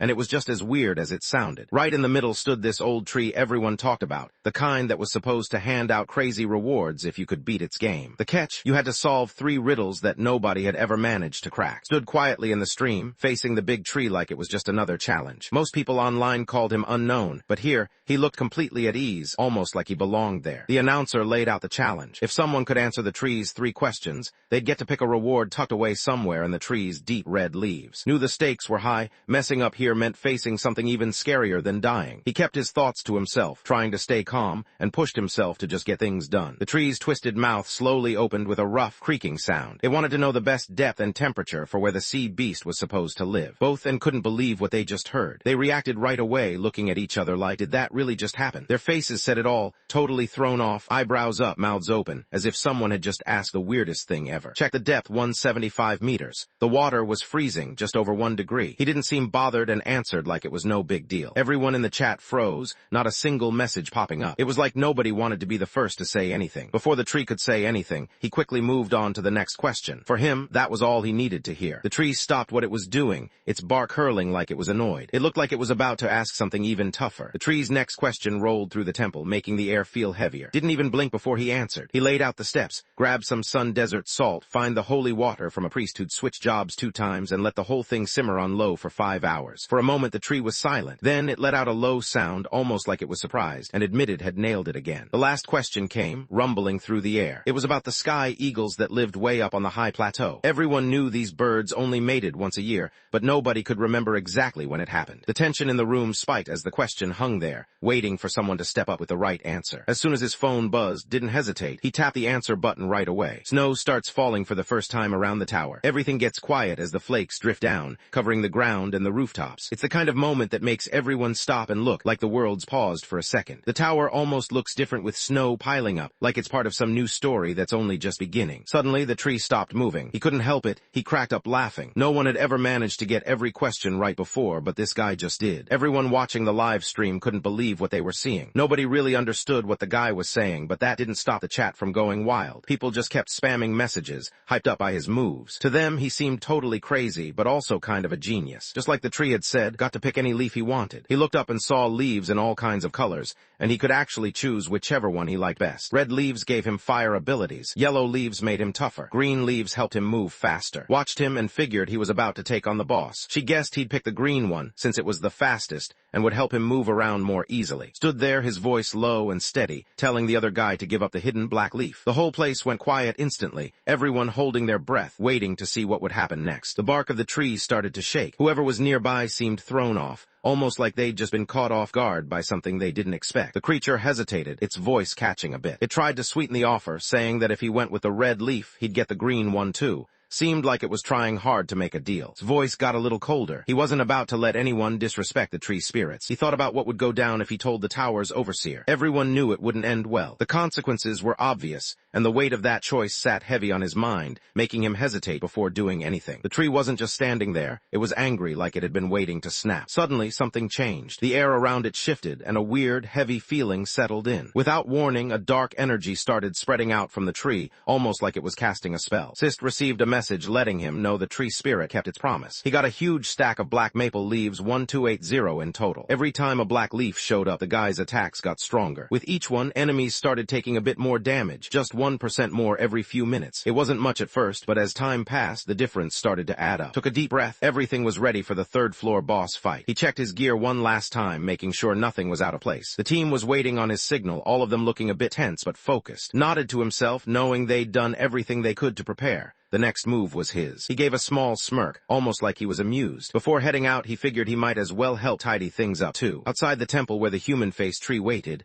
a group of guild members stood watch at the entrance to the boss room. Their job was clear. Nobody gets in while Unknown was inside handling the challenge. Once word got around that the fight had already started, the guys on guard let their guard down a bit, figuring the toughest part of their shift was pretty much done. Nobody ever really came to this place. The guys just laughed about it, not expecting anyone to actually show up. Just a second later, there was a clang as a weapon dropped to the ground. Both guards froze, their faces losing all color. They stared at the empty spot where their friends had just been, trying to figure out how someone could disappear like that right in front of them. Suddenly, black mist burst out and came straight for them, right where they were standing. From the dark, a bunch of demons started creeping out. Their heads were easy to spot in the gloom. Julius looked tense. He knew they couldn't just stand around anymore. It was clear that the other guy had already started whatever he was planning. Unknowns kicked off, reaching millions of viewers. On camera, he kept his usual calm, unreadable look, not giving away anything about what he might be thinking. The chat went wild. People started arguing back and forth, trying to guess if he was actually going to make it out this time. He looked over and told them to be quiet, his face not showing any emotion. He noticed the attitude shift right away. At the same time, the chat window started blowing up, messages flashing faster than he could read them. Jing didn't bother hiding how annoyed he was. He just shot a cold look and made it clear he wanted the other person gone. Honestly, it was just part of the act. Some streamers pull in more viewers by pretending to be cute or acting super friendly. Understood that acting distant and a bit mysterious actually pulled in its own crowd. Slowly, the chat got quieter as people left, until only the real fans stuck around, the ones who actually liked that tough, straight-up attitude. Out of nowhere, a huge shockwave from a fight rumbled in from far away. His face got serious. The boss chamber stretched out in front of him, way bigger than he expected. He started wondering if someone else had managed to slip into the human face temple while he was inside. He quickly reached out and covered the camera lens. He didn't bother with any fancy goodbyes or explanations, just ended the stream right there, not paying any attention to the viewers blowing up the chat. Not too far from where everything else was happening, there was a battlefield. The demon forces let loose wave after wave of dark magic, filling the air with a heavy, uneasy energy. It looked like the whole place was getting swallowed up by shadows, and anyone watching could tell things were about to get a lot worse. He sent out wave after wave of summoned beasts, pushing them forward to take on the boss's army. Armored soldiers rushed into battle, smashing into a group of skeleton warriors. The sound of metal hitting bone filled the air as they fought, neither side backing down. It was intense and chaotic, like something straight out of a game or action movie. He crashed straight into the boss's army of clay soldiers, slamming right into the thick of it. The soldiers just kept coming, lined up like they'd never run out. Stood on a hill close by, squinting as he watched what was happening below. He could tell right away the creatures that had just shown up were way tougher than the boss's usual guys. The demons started to take control, pushing back their opponents little by little. It was clear they were getting stronger, and things weren't looking good for the others. The next second, out of nowhere, a sharp spike of ice shot up and went straight through one of them. Out of nowhere, more and more ice spikes started popping up in the air, dropping down all over the battlefield. The demons scrambled to put up magical shields, trying hard to stand their ground as the freezing storm closed in on them. As the cold mist hung in the air, someone started to appear. At first, it was just a blurry shape, hard to make out. out. But as the fog thinned, the guys realized he was really there, standing right in front of them. Julius lost it. Anger took over, and he just wanted the other guy gone. No second thoughts. An arrow shot across the sky, cutting through the air like it had somewhere important to be. Darted through the army's ranks, moving fast and smooth. Every time someone tried to hit him, he slipped out of the way like it was nothing. He quickly lifted his hand, and the heart of protection kicked in. Divine energy spread out in waves, draining the summoned creature's strength. The demon started losing his grip on his own army. Even his soldiers looked confused, like they weren't sure who to listen to anymore. Out of nowhere, a sharp, cold light cut through the chaos. The armored soldiers who were supposed to be following orders suddenly spun around. Without warning, they ditched their masters and rushed straight at the demons, surprising everyone watching. The third outpost was gone. Panic spread fast as one of the guys lost it. Julius's face twisted, showing he was annoyed. He didn't bother hiding it. Anyone could tell from his expression. He'd set up 4 outposts to try and hold back the boss, but the third one was already gone. If the first one went down too, the whole front line he was in charge of would fall apart. While the fire burned all around him, kept moving ahead. He didn't slow down or look back, just pushed through the heat like he had somewhere important to be. He managed to draw in a huge battle golem, one of the boss's summoned monsters. He aimed right at the demon camp, while the enemies started to get ready to dodge. Suddenly showed up right in front of them, blocking their way. It was clear he wasn't about to let them leave so easily. The guys froze, not really sure what to do next, as just stood there, staring them down. The stone colossus suddenly shot up into the air with a loud crash. It slammed down all at once, crushing everything underneath. Nearby, more demons started yelling into their magic links, trying to get their messages across. Julius clenched his jaw, locking in his frustration. He could see everything that was happening. He glared, annoyed that his plans kept getting ruined. Every time he tried to get things his way, someone was always in the way. It was getting old, and he was seriously losing patience. Dark energy swirled around Julius. He was getting serious now, calling out for the guardian of the pyramid to show up. It was almost like he was getting ready for a boss fight in a game. One of his guys snapped at him to stop, but Julius was way too fired up to care. He let out a loud roar, ready for whatever was coming next. He looked at the guy in front of him, fists clenched and eyes locked in. His whole body was tense, and anyone watching could tell he was ready to throw down right there, no hesitation. He called out, and suddenly golden mummies started crawling up from the ground, shining with a weird, creepy energy. The backlash slammed into him, and his legs gave out from mana exhaustion. Julius stumbled, looking unsteady on his feet. One of the guys who always stuck by him noticed right away and hurried over, ready to help if Julius needed it. Julius struggled to catch his breath, reaching out and grabbing the man's shoulder for support as he tried to get back up. The demon froze, caught off guard. 1 second he was standing there, and the next, his body started shrinking fast. It was like watching someone age in just a few seconds. Before anyone could react, all that was left was a dried-up body on the ground. When the body broke apart and faded away, Julius could feel his mana shooting up, building inside him like a sudden rush. Frowned, annoyed by the way the guy was wearing out his own team. Watching it happen, he couldn't believe how harsh it was. The surge of power tore the black cloak to shreds. Underneath, eyes flashed, like they were lit up with gold and red fire, burning bright and impossible to ignore. Julius finally showed up, his smile looking a little wild. He'd been gone for a while, and now he was back, acting like he was ready to kick things off all over again. He swung his staff hard, and suddenly, golden mummies started bursting out of the ground everywhere. The whole battlefield lit up with a strange, bright glow as the mummies kept coming, making the place look unreal. Their bandages had this sharp shine, almost like metal, making them look ready for anything. It was tough to tell if they were protecting themselves or about to strike back. Magic attacks didn't seem to bother them. They just soaked it all up and sent it right back. These monsters were the kind of undead you really didn't want to mess with. Unknown was stuck, pinned down with nowhere to go. All around him, danger closed in, leaving him barely any room to breathe. From a distance, let out a quiet breath. It had been a while since she'd seen Julius this mad. At first, Unknown had every reason to take out Julius' followers. It seemed like the smart move, but what he didn't see coming was just how strong Julius actually was. The necromancer had already started to celebrate, pretty sure he'd won. Watch the scene unfold, a small grin spreading across his face. It seemed like things were working out on their own, so there was no need for him or his friends to get involved. He just stood there, quietly enjoying how everything was playing out. Stopped in her tracks, barely breathing as her eyes focused and got sharp. Out on the battlefield, Unknown moved with this crazy smooth confidence. Every attack that came at him, he dodged it like he'd been doing this his whole life. He didn't even look like he was trying that hard, more like he was just going with the flow, barely letting anything get close. It was almost like he belonged out there, fitting in with all the chaos, slipping past danger without breaking a sweat. Inside, started to feel unusually calm. As everything went quiet, an old memory popped into his head. He remembered how a sword master once pointed out that his swing swings were always sharp, but they lost strength because he pushed himself too much. The master grabbed a thick rope and held it up, making it clear to everyone what was coming next. A real swordsman isn't just about swinging harder. He knows how to put all his strength into every move, so it hits way harder than anyone expects. He moved quickly, almost gliding through the space, not missing a beat. When the time finally hits, he lets everything out in one go. Couldn't get that day out of his head. The memory came back so clear, it was like he was right there again, reliving every second. Right then, the system pinged something new. He'd unlocked a skill fragment for the Soul Reaper sword dance. Instantly, he could tell his skill had leveled up a lot. The short blade in his grip suddenly felt way more powerful, almost like it was buzzing with energy. With one swing, he tore through Mummy's golems. They broke apart so easily, like they were made of nothing, just crumbling under the blade's strength. Julius stared, frozen, as every swipe seemed to rip open the space right in front of him. The air twisted and spun, turning into a swirling tunnel that sucked in the glowing energy all around. It was hard to believe what he was seeing, and his chest tightened as he realized how real the danger was. The storm started sucking in all the magic nearby, almost like it was eating everything, even the light. There was a loud explosion as the vortex exploded, sending waves of sword energy everywhere. This was the Soul Reaper sword dance, 5th form, Heaven's End. A powerful energy surged over the battlefield, wiping out the golden mummies in an instant. Their bodies crumbled away, leaving nothing behind but dust scattered on the ground. Julius found himself trapped with nowhere to run. He quickly brought up both shields, bracing himself and hoping they'd be enough to stop the incoming hit. He couldn't believe what he was seeing. The trial tower had only been around for about 6 months, so there was no way this kid should be this powerful already. It just didn't make sense, and he found himself getting frustrated trying to figure it out. His staff couldn't take the strain and snapped. He got knocked back hard, his body tossed through the air with zero control, limbs flailing as he hit the ground. Dust exploded all over the place, covering the battlefield so much that nobody could see anything. When the dust settled, Julius dragged himself out, his whole body shaking. He froze up, realizing deep down there was no way he could come out on top. He panicked, desperately trying to get the others to notice him and help out. Julius waited for a response, but all he heard was Unknown's cold voice cutting through the silence. It was like Unknown saw right through him and his student, putting them in the same category without any hesitation. At first, pride was all over their faces, like they had everything under control. But as soon as things started falling apart, both of them bylayed, ducking out and trying to disappear. It was pretty clear where he picked up that move, just following the example he saw. Julius stopped in his tracks as it suddenly hit him. His eyes widened a bit, and you could see he just figured something out. The guy in front of him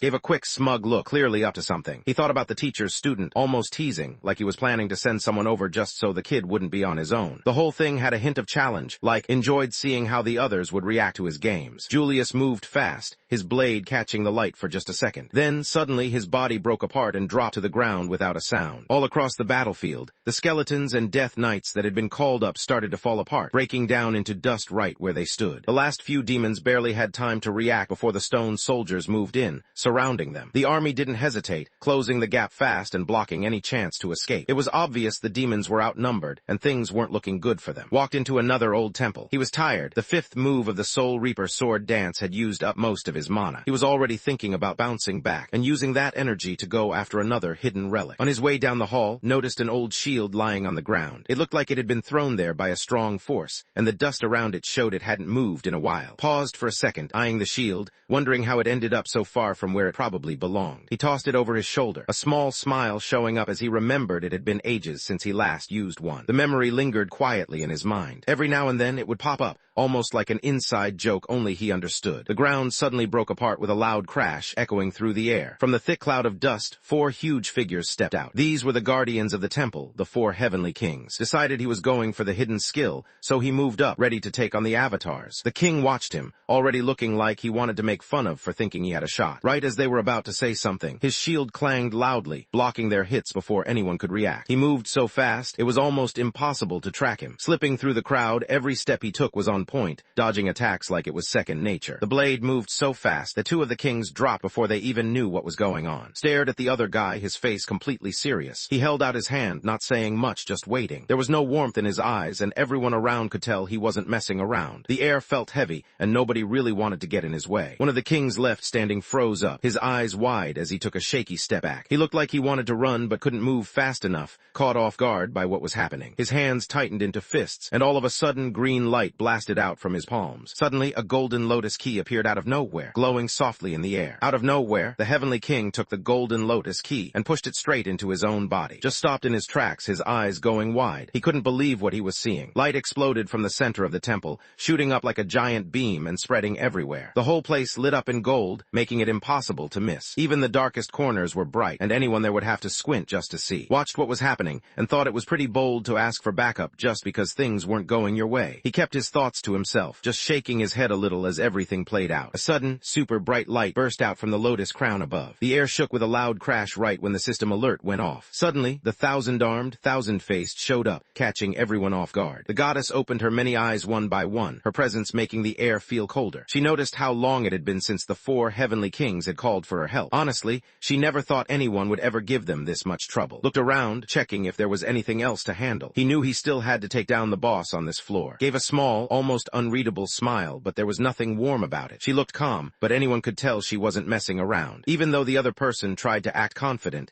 it was clear they didn't really understand what they were up against. Brought up his shield, not really interested in wasting time talking to something that couldn't even move or talk back. He just wanted to get on with it, not stand around pretending a statue could hear him. He could sense the power building up inside him, strong and dangerous. Across from him, the goddess's 1,000 hands spread out, every single one holding a glowing weapon. She looked at him with a cold smirk, like she knew she'd messed up by choosing to fight him. The air exploded with noise as weapons came flying at him from every direction, fast and sharp, almost like a storm of shooting stars. The attack crashed right into the shield, sending tremors through the ground under his feet. He tried to calm down, focusing hard. This was his one shot, barely any chance at all. He knew he couldn't mess up, not even once. The goddess saw him stand his ground and something fired her up. She started laughing, the sound echoing through the place, almost daring him to keep going. The challenge was clear. She was ready to see how much he could take. She charged ahead, her energy flaring up and making the air crackle, almost like a storm just rolled in. Jun stood still while cold air twisted around him. As he focused, his breath turned visible in front of his face, and the frost seemed to gather, swirling. It was like the world got colder just for him,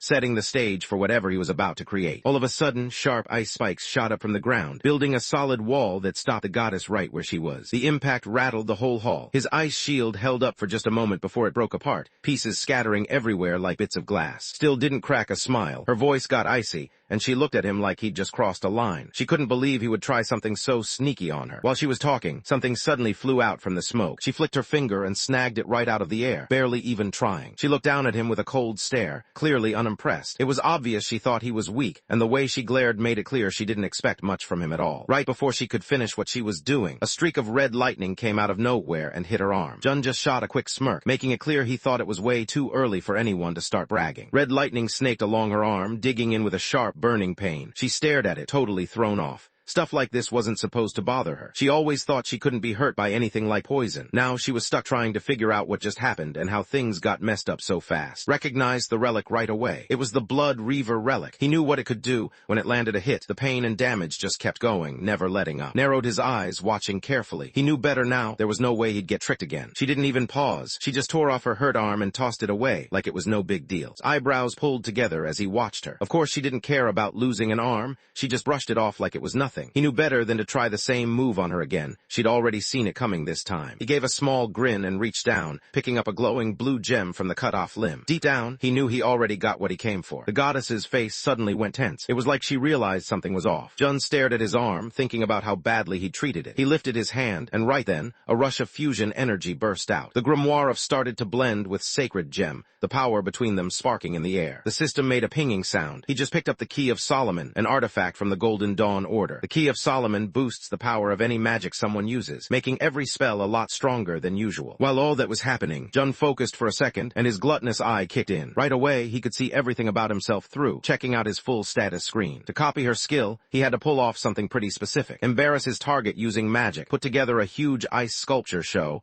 and make sure there was good music playing with clothes that fit the vibe. Glanced around, thinking how the system just kept acting stranger every minute. Watched him closely, eyes full of curiosity, like she was trying to figure out what he'd do next. He pulled out his little phonograph again, not really excited about it. Honestly, it was kind of annoying, but since the mandala skill only showed up in this spot, he figured he might as well just go with it. The goddess stared at him, clearly not impressed. Her eyes narrowed, waiting for an answer, making it obvious she wanted to know what he was up to. He didn't want anyone bringing it up. Just thinking about it made him cringe, so he hoped everyone would just leave it alone. He didn't want to be there any more than anyone else. Trying to push the boss to show her secret move, the guy started dancing right in front of the goddess. He moved to the beat like he didn't care what what would happen next. Patience snapped, and power crackled around her as she got seriously mad. Suddenly, all sorts of ghostly weapons started showing up in her hands, one after another. She didn't hold back. She sent a wave of blades flying right at all at once, like she wanted to end things right there. Right then, Jun's sculpture started to change. With the key of Solomon boosting its power, the artwork slowly turned into something cold and icy, like it was being shaped from solid ice right before everyone's eyes. He swung his hand, and huge chunks of ice rushed ahead, crashing through the temple and covering everything in their path. It all happened so fast, like the place was getting swallowed by a freezing wave. The frozen walls held strong, stopping every attack the goddess tried to throw at them. Grinned to himself, pretty pleased with how strong he'd just shown himself to be. He took a second to just take it in,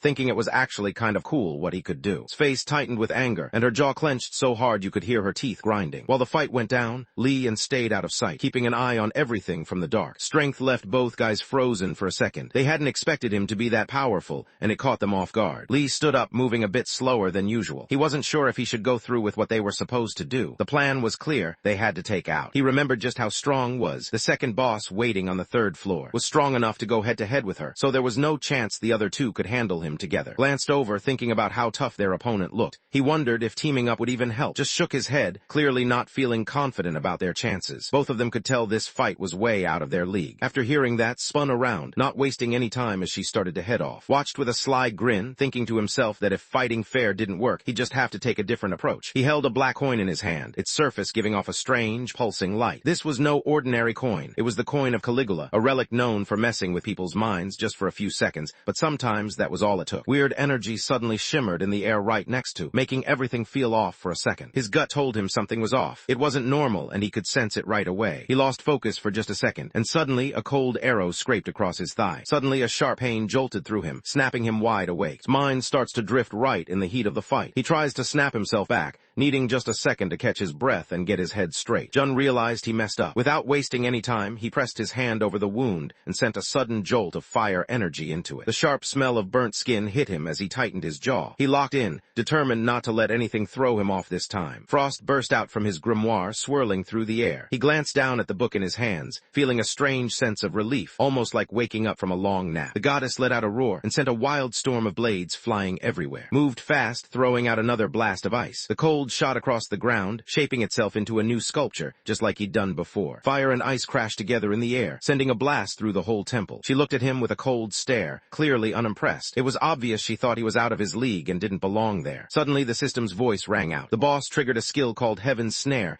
and right away, a bright web of energy dropped from above. Jun found himself stuck, surrounded by glowing strands that formed a cage of light around him. At that moment, brought her hands together. Bright golden light burst out, spreading in all directions. The light started turning into tons of arrows, all flying straight at while he was caught in the trap. Inside the cramped space, the air shook every time she landed another hit. Stayed calm, he used glacial creation. 1 second he was standing there, and then suddenly, a huge glacier shot up from the ground right under him. Ice wrapped around his whole body, trapping him inside like he was stuck in a frozen fortress. The goddess looked down at him with a cold, confident stare. She thought he was just hiding, trying to protect himself because he was scared. She reached out with one of her extra arms and grabbed the whole glacier, holding it easily in her hand. When she squeezed her hand, something wild happened. Divine energy burst out, and suddenly 10,000 spears shot forward. Thousands of golden spears shot down and stabbed into the ice, breaking the glacier apart. The whole thing cracked and exploded into sparkling pieces, scattering everywhere like broken glass. She grinned, totally sure she'd already won, but then her face went blank. His words hit hard, his tone colder than usual. He walked out of the mist without a scratch, his sword catching the light with a layer of frost. Cold magic suddenly burst out from under her, and ice started creeping across the ground wherever she stood. In just a few seconds, a solid prison closed in and trapped inside, locking him up tight so he couldn't get out. Looked steady, almost too calm for the situation. He pointed out how the other guy always talked about being above emotions because of all the meditation he did, but at the same time, couldn't help but notice how much the dude clearly hated magic. The contradiction was impossible to ignore. He smirked, looking pretty pleased with himself. It was almost like he wanted to teach the other guy a quick lesson for acting so full of himself. The goddess was so mad, you could almost feel the heat coming off her. Her anger wasn't just on her face. It was in the way she looked down, as if she could crush anyone who messed with her. She wasn't just threatening, she meant business, ready to make anyone pay for what they did. Just then, the system popped up and let him know he'd done it. He'd managed to copy the skill called Mandala. Weapons of divine enhancement gave the user an edge in battle, letting them sense which way an attack was coming before it even landed. Jun got what he wanted, and he couldn't help but look a little smug as he tossed his wig to the side. He turned on his mandala, sending bright runes into the ice sculpture next to him. Stared, eyes going wide. He couldn't believe what he was seeing. She was using his own skill against him. Stayed cool, not even flinching. He said he'd handle things with it, sounding like he had it all under control. Someone had come looking for the other guy, and time was running out. The pressure was on, but didn't seem phased. Out of nowhere, the enchanted ice statue started moving, its huge hand reaching out fast. The blast hit the goddess right in the chest, knocking her back with a force that seemed to shake the ground. Emerald light shot out in all directions. The stone body of cracked and broke apart, falling to pieces. After a long, crazy fight, the system popped up and let everyone know. The boss of 1,000 hands was finally down. With the golden lotus key, anyone could call out the third floor boss no matter where they were on that level. Rolled his shoulders, trying to shake off the soreness. He let out a tired laugh, thinking about how long the fight had dragged on. These battles were really starting to wear him out. Even though the fights just kept coming, his level shot up to 21. He put all his new stat points into magic, and as soon as he did, he noticed a gentle warmth spreading through him. He let himself chill out for a second. His eyes shot open. He just remembered there was still one problem he hadn't figured out yet. When night hit the Tower of Trials, everything changed. The air got freezing cold, and the monsters out there became way tougher than usual. Most players ended up heading outside or searching for a safe spot where they could just wait things out until morning. Chilled by the river, the campfire popping quietly next to him. He figured he'd just hang out there and catch some sleep until the sun came up. He tossed a few giant river prawns on the grill, the kind you only find in those third-floor streams. These weren't your average prawns. They were pretty rare, so cooking them up felt like a real treat. He took a bite and couldn't help but smirk. The food was just that good. He started thinking he should probably pick up some cooking skills for himself one day. Right at that moment, the quiet was interrupted by the sound of bamboo leaves moving. Two people stepped out from the darkness, Lee and they acted like they didn't know the guy sitting by the fire and gave these weird, nervous smiles. They said they couldn't make it before it got dark, and now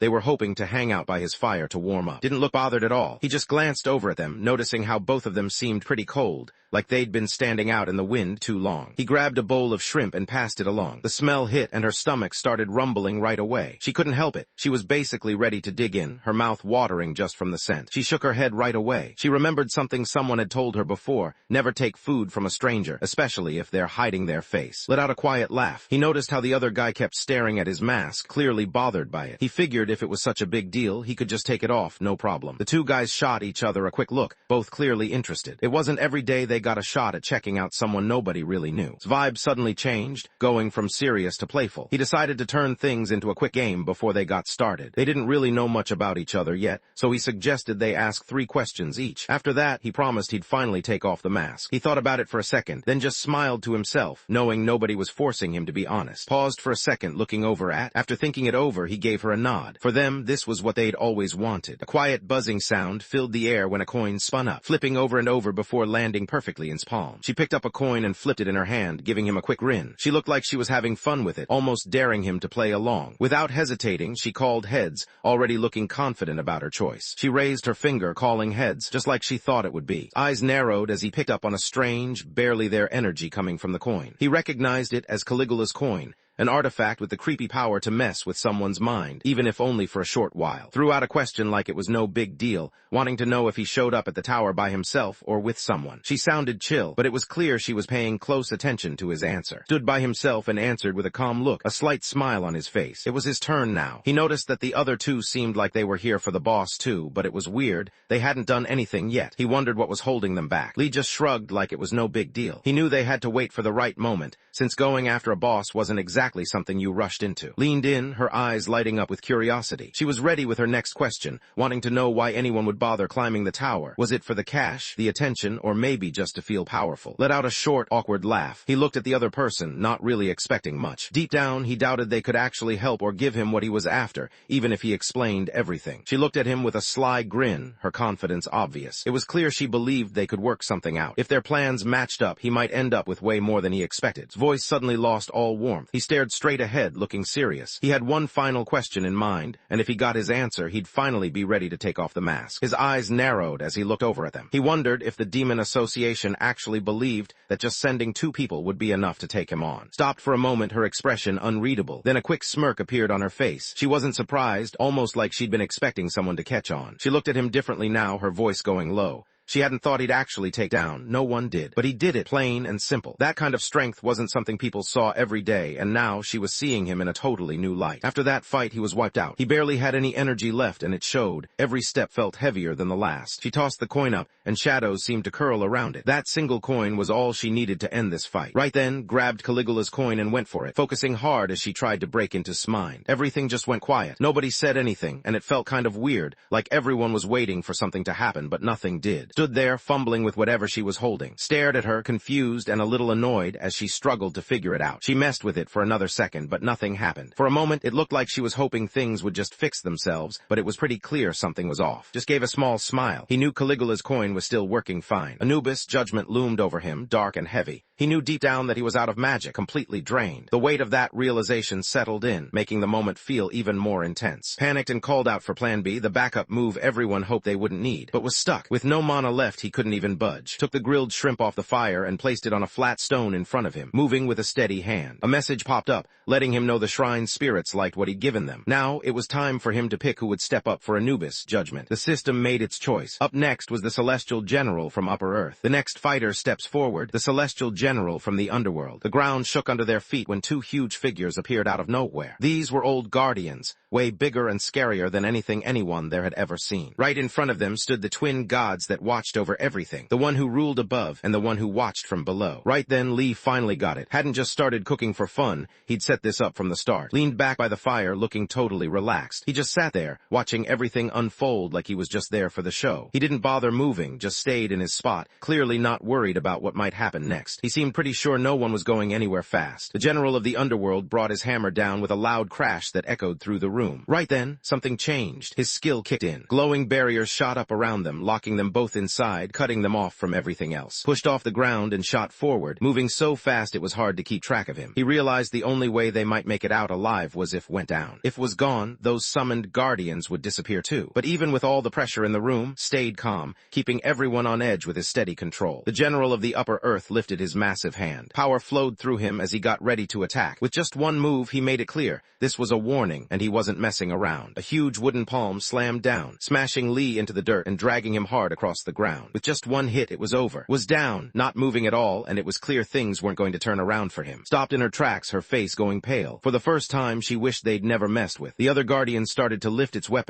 but stopped halfway when suddenly spoke up. Glanced over, his voice low, thinking that maybe now they could actually talk things out. At the same time, he triggered Gluttony's eye, ready to see what would happen next. The level difference was just way too much for him, and since his luck didn't kick in, he couldn't see any of her stats. He let out a quiet sigh, embarrassed. If he'd known earlier, he could have skipped all that and saved himself some time. He looked at the guy across from him, trying to keep his cool. He already knew the other guy was with the Demon Association, but he couldn't help wondering what the point was. If they were blocking players from climbing the tower, it wasn't just a game. Everyone was in danger. If nobody made it to the top, humanity could be totally done for. Was about to say something when someone suddenly shouted, stopping her. She froze, caught off guard, and looked around, unsure what to do next. Lee, covered in blood and barely hanging on, pushed himself up off the ground. His body was shaking and every part of him hurt, but he wasn't about to stay down. Even though he felt like he could pass out any second, he made himself stand. The general from Upper Earth didn't waste any time. He kicked his skill into action right away. With just one powerful move, he made his point clear. This was the only warning anyone would get. The hand slammed down hard. Blood hit the ground, dark and messy. Dropped to the floor. Stood above, shaking a little as he stared at her. He thought about loyalty, how it mattered, but how sometimes you had to act at the right moment. He looked back at keeping his cool. He made it pretty clear that if gave him the answers he wanted, there was a chance could make it out alive. He gave a small, confident grin, like he knew something everyone else didn't. To him, information was important, sure, but not nearly as important as just staying alive. Voice shook as she admitted she didn't know much. All she could say was that the Demon Association had 12 leaders, and the person who sent their group was someone named Lancelot. Eyes lit up as he used Gluttony's eye again. What she said actually made sense to him. He nodded to himself, keeping his voice low, and wanted to get straight to the point. He needed to know what her real goal was. Voice shook while she explained what was going on. All the demons were after the same thing, collecting all 12 cursed relics hidden somewhere in the tower. The people in charge had made it clear. If anyone managed to bring all those relics together, they'd be safe even if the rest of humanity disappeared. On top of that, there was a promise of some huge reward for whoever pulled it off. She kept her voice low, sharing what little she knew. Jun picked up on her honesty right away. He could tell she wasn't making anything up. He looked at the Demon Association, thinking they had totally lost it. Collecting all 12 cursed relics was supposed to be the way to bring back the Demon King. But then,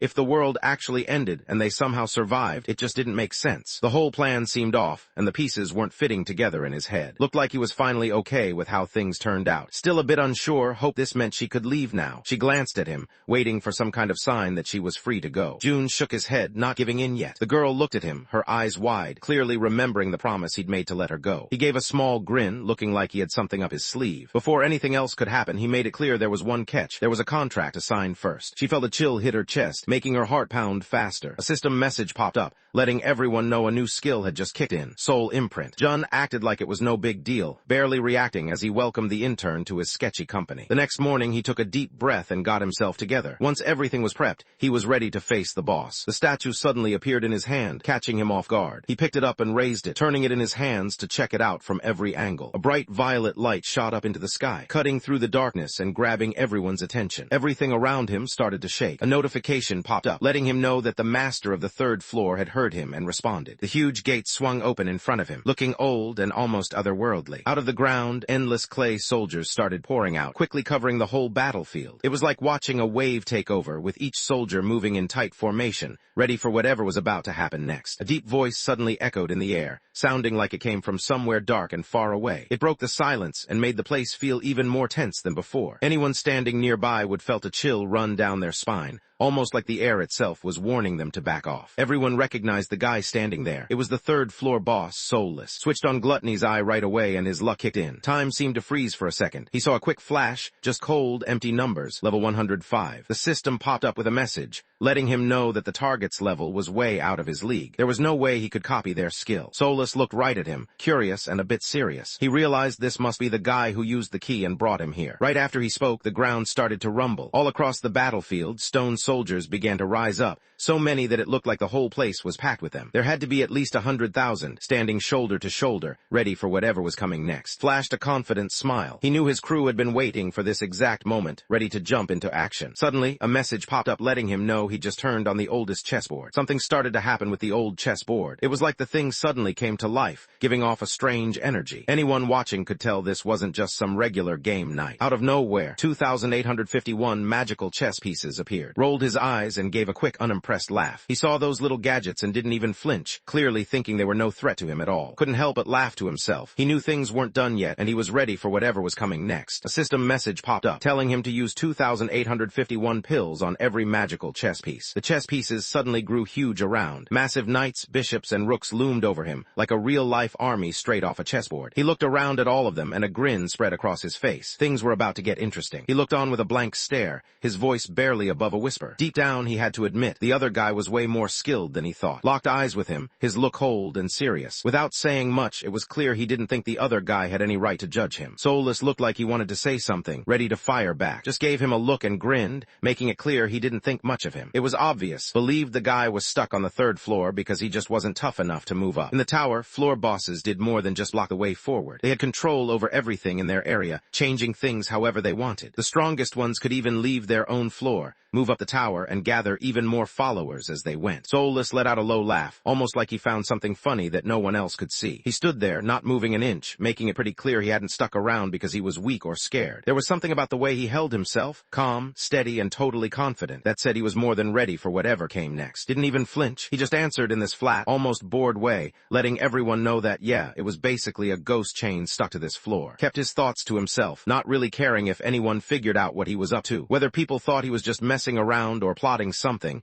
it didn't make a difference to him. He just stuck to his own plan, letting everyone else think whatever they wanted. Seeing the army lined up and ready, and realizing the other side had a clear plan, he got more serious. It was obvious he thought things were already decided. Solas lifted his hand, and right away, his first army started moving forward. Rows and rows of stone soldiers moved ahead, all in perfect sync. Saw the move and knew what was up right away. It was just someone testing him, trying to see how he'd react. Suddenly, the system message popped up, letting everyone know that the oldest chessboard's power was now active. Right away, every ally on the board got a boost. Their attack and defense stats jumped up by 30%. He motioned for the guys on both sides to shift, signaling telling them to get into position. The ground shook as the group moved together, each step landing at the same time. Something inside him kicked in. He could feel his body getting tougher, ready to handle whatever came next. Both sides slammed into each other, the sound echoing through the area. This was it. The fight was on for real now. Wasn't finished attacking. The rook piece on his side lit up and kicked off its special move, Sword Rain. Blades whipped through the air, tearing down thousands of stone soldiers in seconds. Guys with shields stepped up, getting ready to take the hit. They knew it was coming and tried to hold their ground, hoping the shields would help them get through whatever was next. But then another command showed up. Fire swept over the battlefield, blending with the spinning swords and turning everything into one huge blaze. Solas watched as his first army fell apart. For a long moment he stayed quiet, but then he started to move, clearly pumped up by what was happening. He made up his mind and pushed forward. His shout pushed everyone ahead, and another group started moving in. At the same time, took charge and steered 2 cavalry squads around the side of the fight, planning to catch the enemy off guard. As he moved, the ant pieces on the field shifted into a wedge shape, making their attacks hit way harder than before, basically doubling the damage they could do. His voice cut through the noise, making everyone stop for a second. He wasn't messing around. He wanted his team to win, and you could tell by the way he took charge right then. The energy in the room shifted as everyone focused, ready to move. The cavalry charged straight into the enemy lines, horses thundering and armor clashing hard against shields and spears. The sound of metal hitting stone echoed across the battlefield, and everything turned into chaos in that instant. Solas watched the fight, paying close attention to everything happening. He realized he hadn't thought this human would be so good at leading. Switched between attacking and defending without missing a beat. Every move he made seemed to land at just the right moment, like he always knew what was coming next. Solas spotted something off about June's formation. There was a small opening along the side, almost like an invitation. It looked risky, maybe even a setup, but it was hard not to think about going for it. Out of nowhere, Solas turned on his weak point detection. Suddenly his sight lit up with lines and numbers. He realized the crown sitting on top of the board was the real target. If he could break it, everything the allies built would fall apart, and Jun would lose control. Only the king or queen had the power to use the crown, so they were the ones to watch. Solas flashed a cold smile. He'd finally figured it out. He knew exactly what would take his opponent down. As soon as the crown hit the ground, the game would be over. Solas squinted, his face suddenly looking a lot more serious. He could tell that the gap wasn't just there by chance. It was obvious now. The whole thing had been set up so he'd fall right into it. Out of the mist, the quiet sound of footsteps started to echo. A woman stepped forward, her movements smooth and calm. She wore a crown that caught the light, covered in shiny jewels. Even without saying a word, everyone could tell she was important. She carried herself like a queen. This was Queen Alice. Once Solas figured out what his opponent was planning, he didn't waste any time. He quickly ordered a group of his guys to swing around and hit the enemy from the right side. 3,000 huge soldiers, each one standing about as tall as a 5-story building, rushed straight at where Alice was. His voice broke through all the noise. He wasn't paying any attention to what Solas was doing. Instead, he sent his whole team charging right at the boss, not holding anything back. Solas caught on pretty quick. He realized what was up to, leaving his base wide open on purpose. Wanted Solas to go after the queen's crown, but it was just a setup. While Solas was focused on attacking, was already planning to break through his defenses and go straight for the weak spot. Solas watched, unimpressed by the clever move. It didn't really mean much to him. Then, with just a wave of his hand, everything on the battlefield changed. Huge stone giants reached out, grabbing the smaller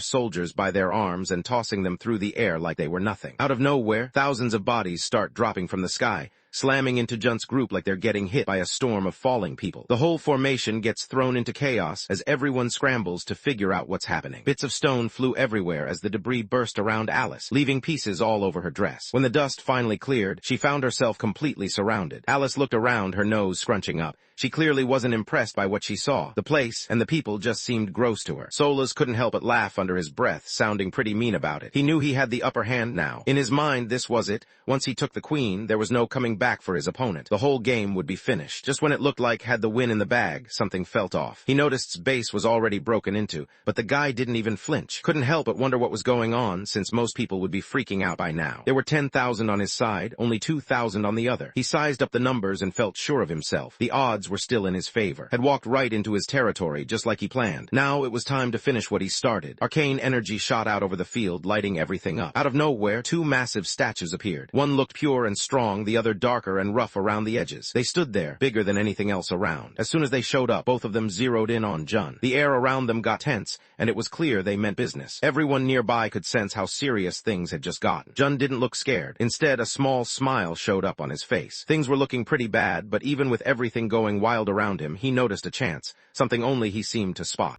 Lately, I've had a strong addiction to watching manhwa and manga recap videos. Every single day, I find myself binging one after another, losing hours and days doing absolutely nothing nothing productive. And honestly, it's getting out of hand. So maybe we can make these viral videos too. I mean, look at the views, the growth, the community these creators are building. It looks simple, right? But that's a trap. You go down this endless rabbit hole, spending money, losing sleep, hiring editors and writers from Fiverr and Upwork, and still feel like you've been robbed. Because don't forget how emotional the YouTube algorithm can be with making videos go viral. It's unpredictable, especially when the market's saturated, competition's relentless, and somehow other creators are dropping 10-hour videos daily while you're stuck trying to finish one. That's when I realized something had to change. So I built the solution, the Web2 Narrative Suite, a complete one-click system that handles everything from cropping, script narration, text-to-speech, image processing, and full video generation in one smooth process. Save money, reduce hours of work, and have a tool that only gives you straight results. Click on the link down below and experience it for yourself. And if you want even more tools to supercharge your YouTube recap journey, visit my Ko-Fi and Patreon pages where I drop weekly new tools designed to keep you ahead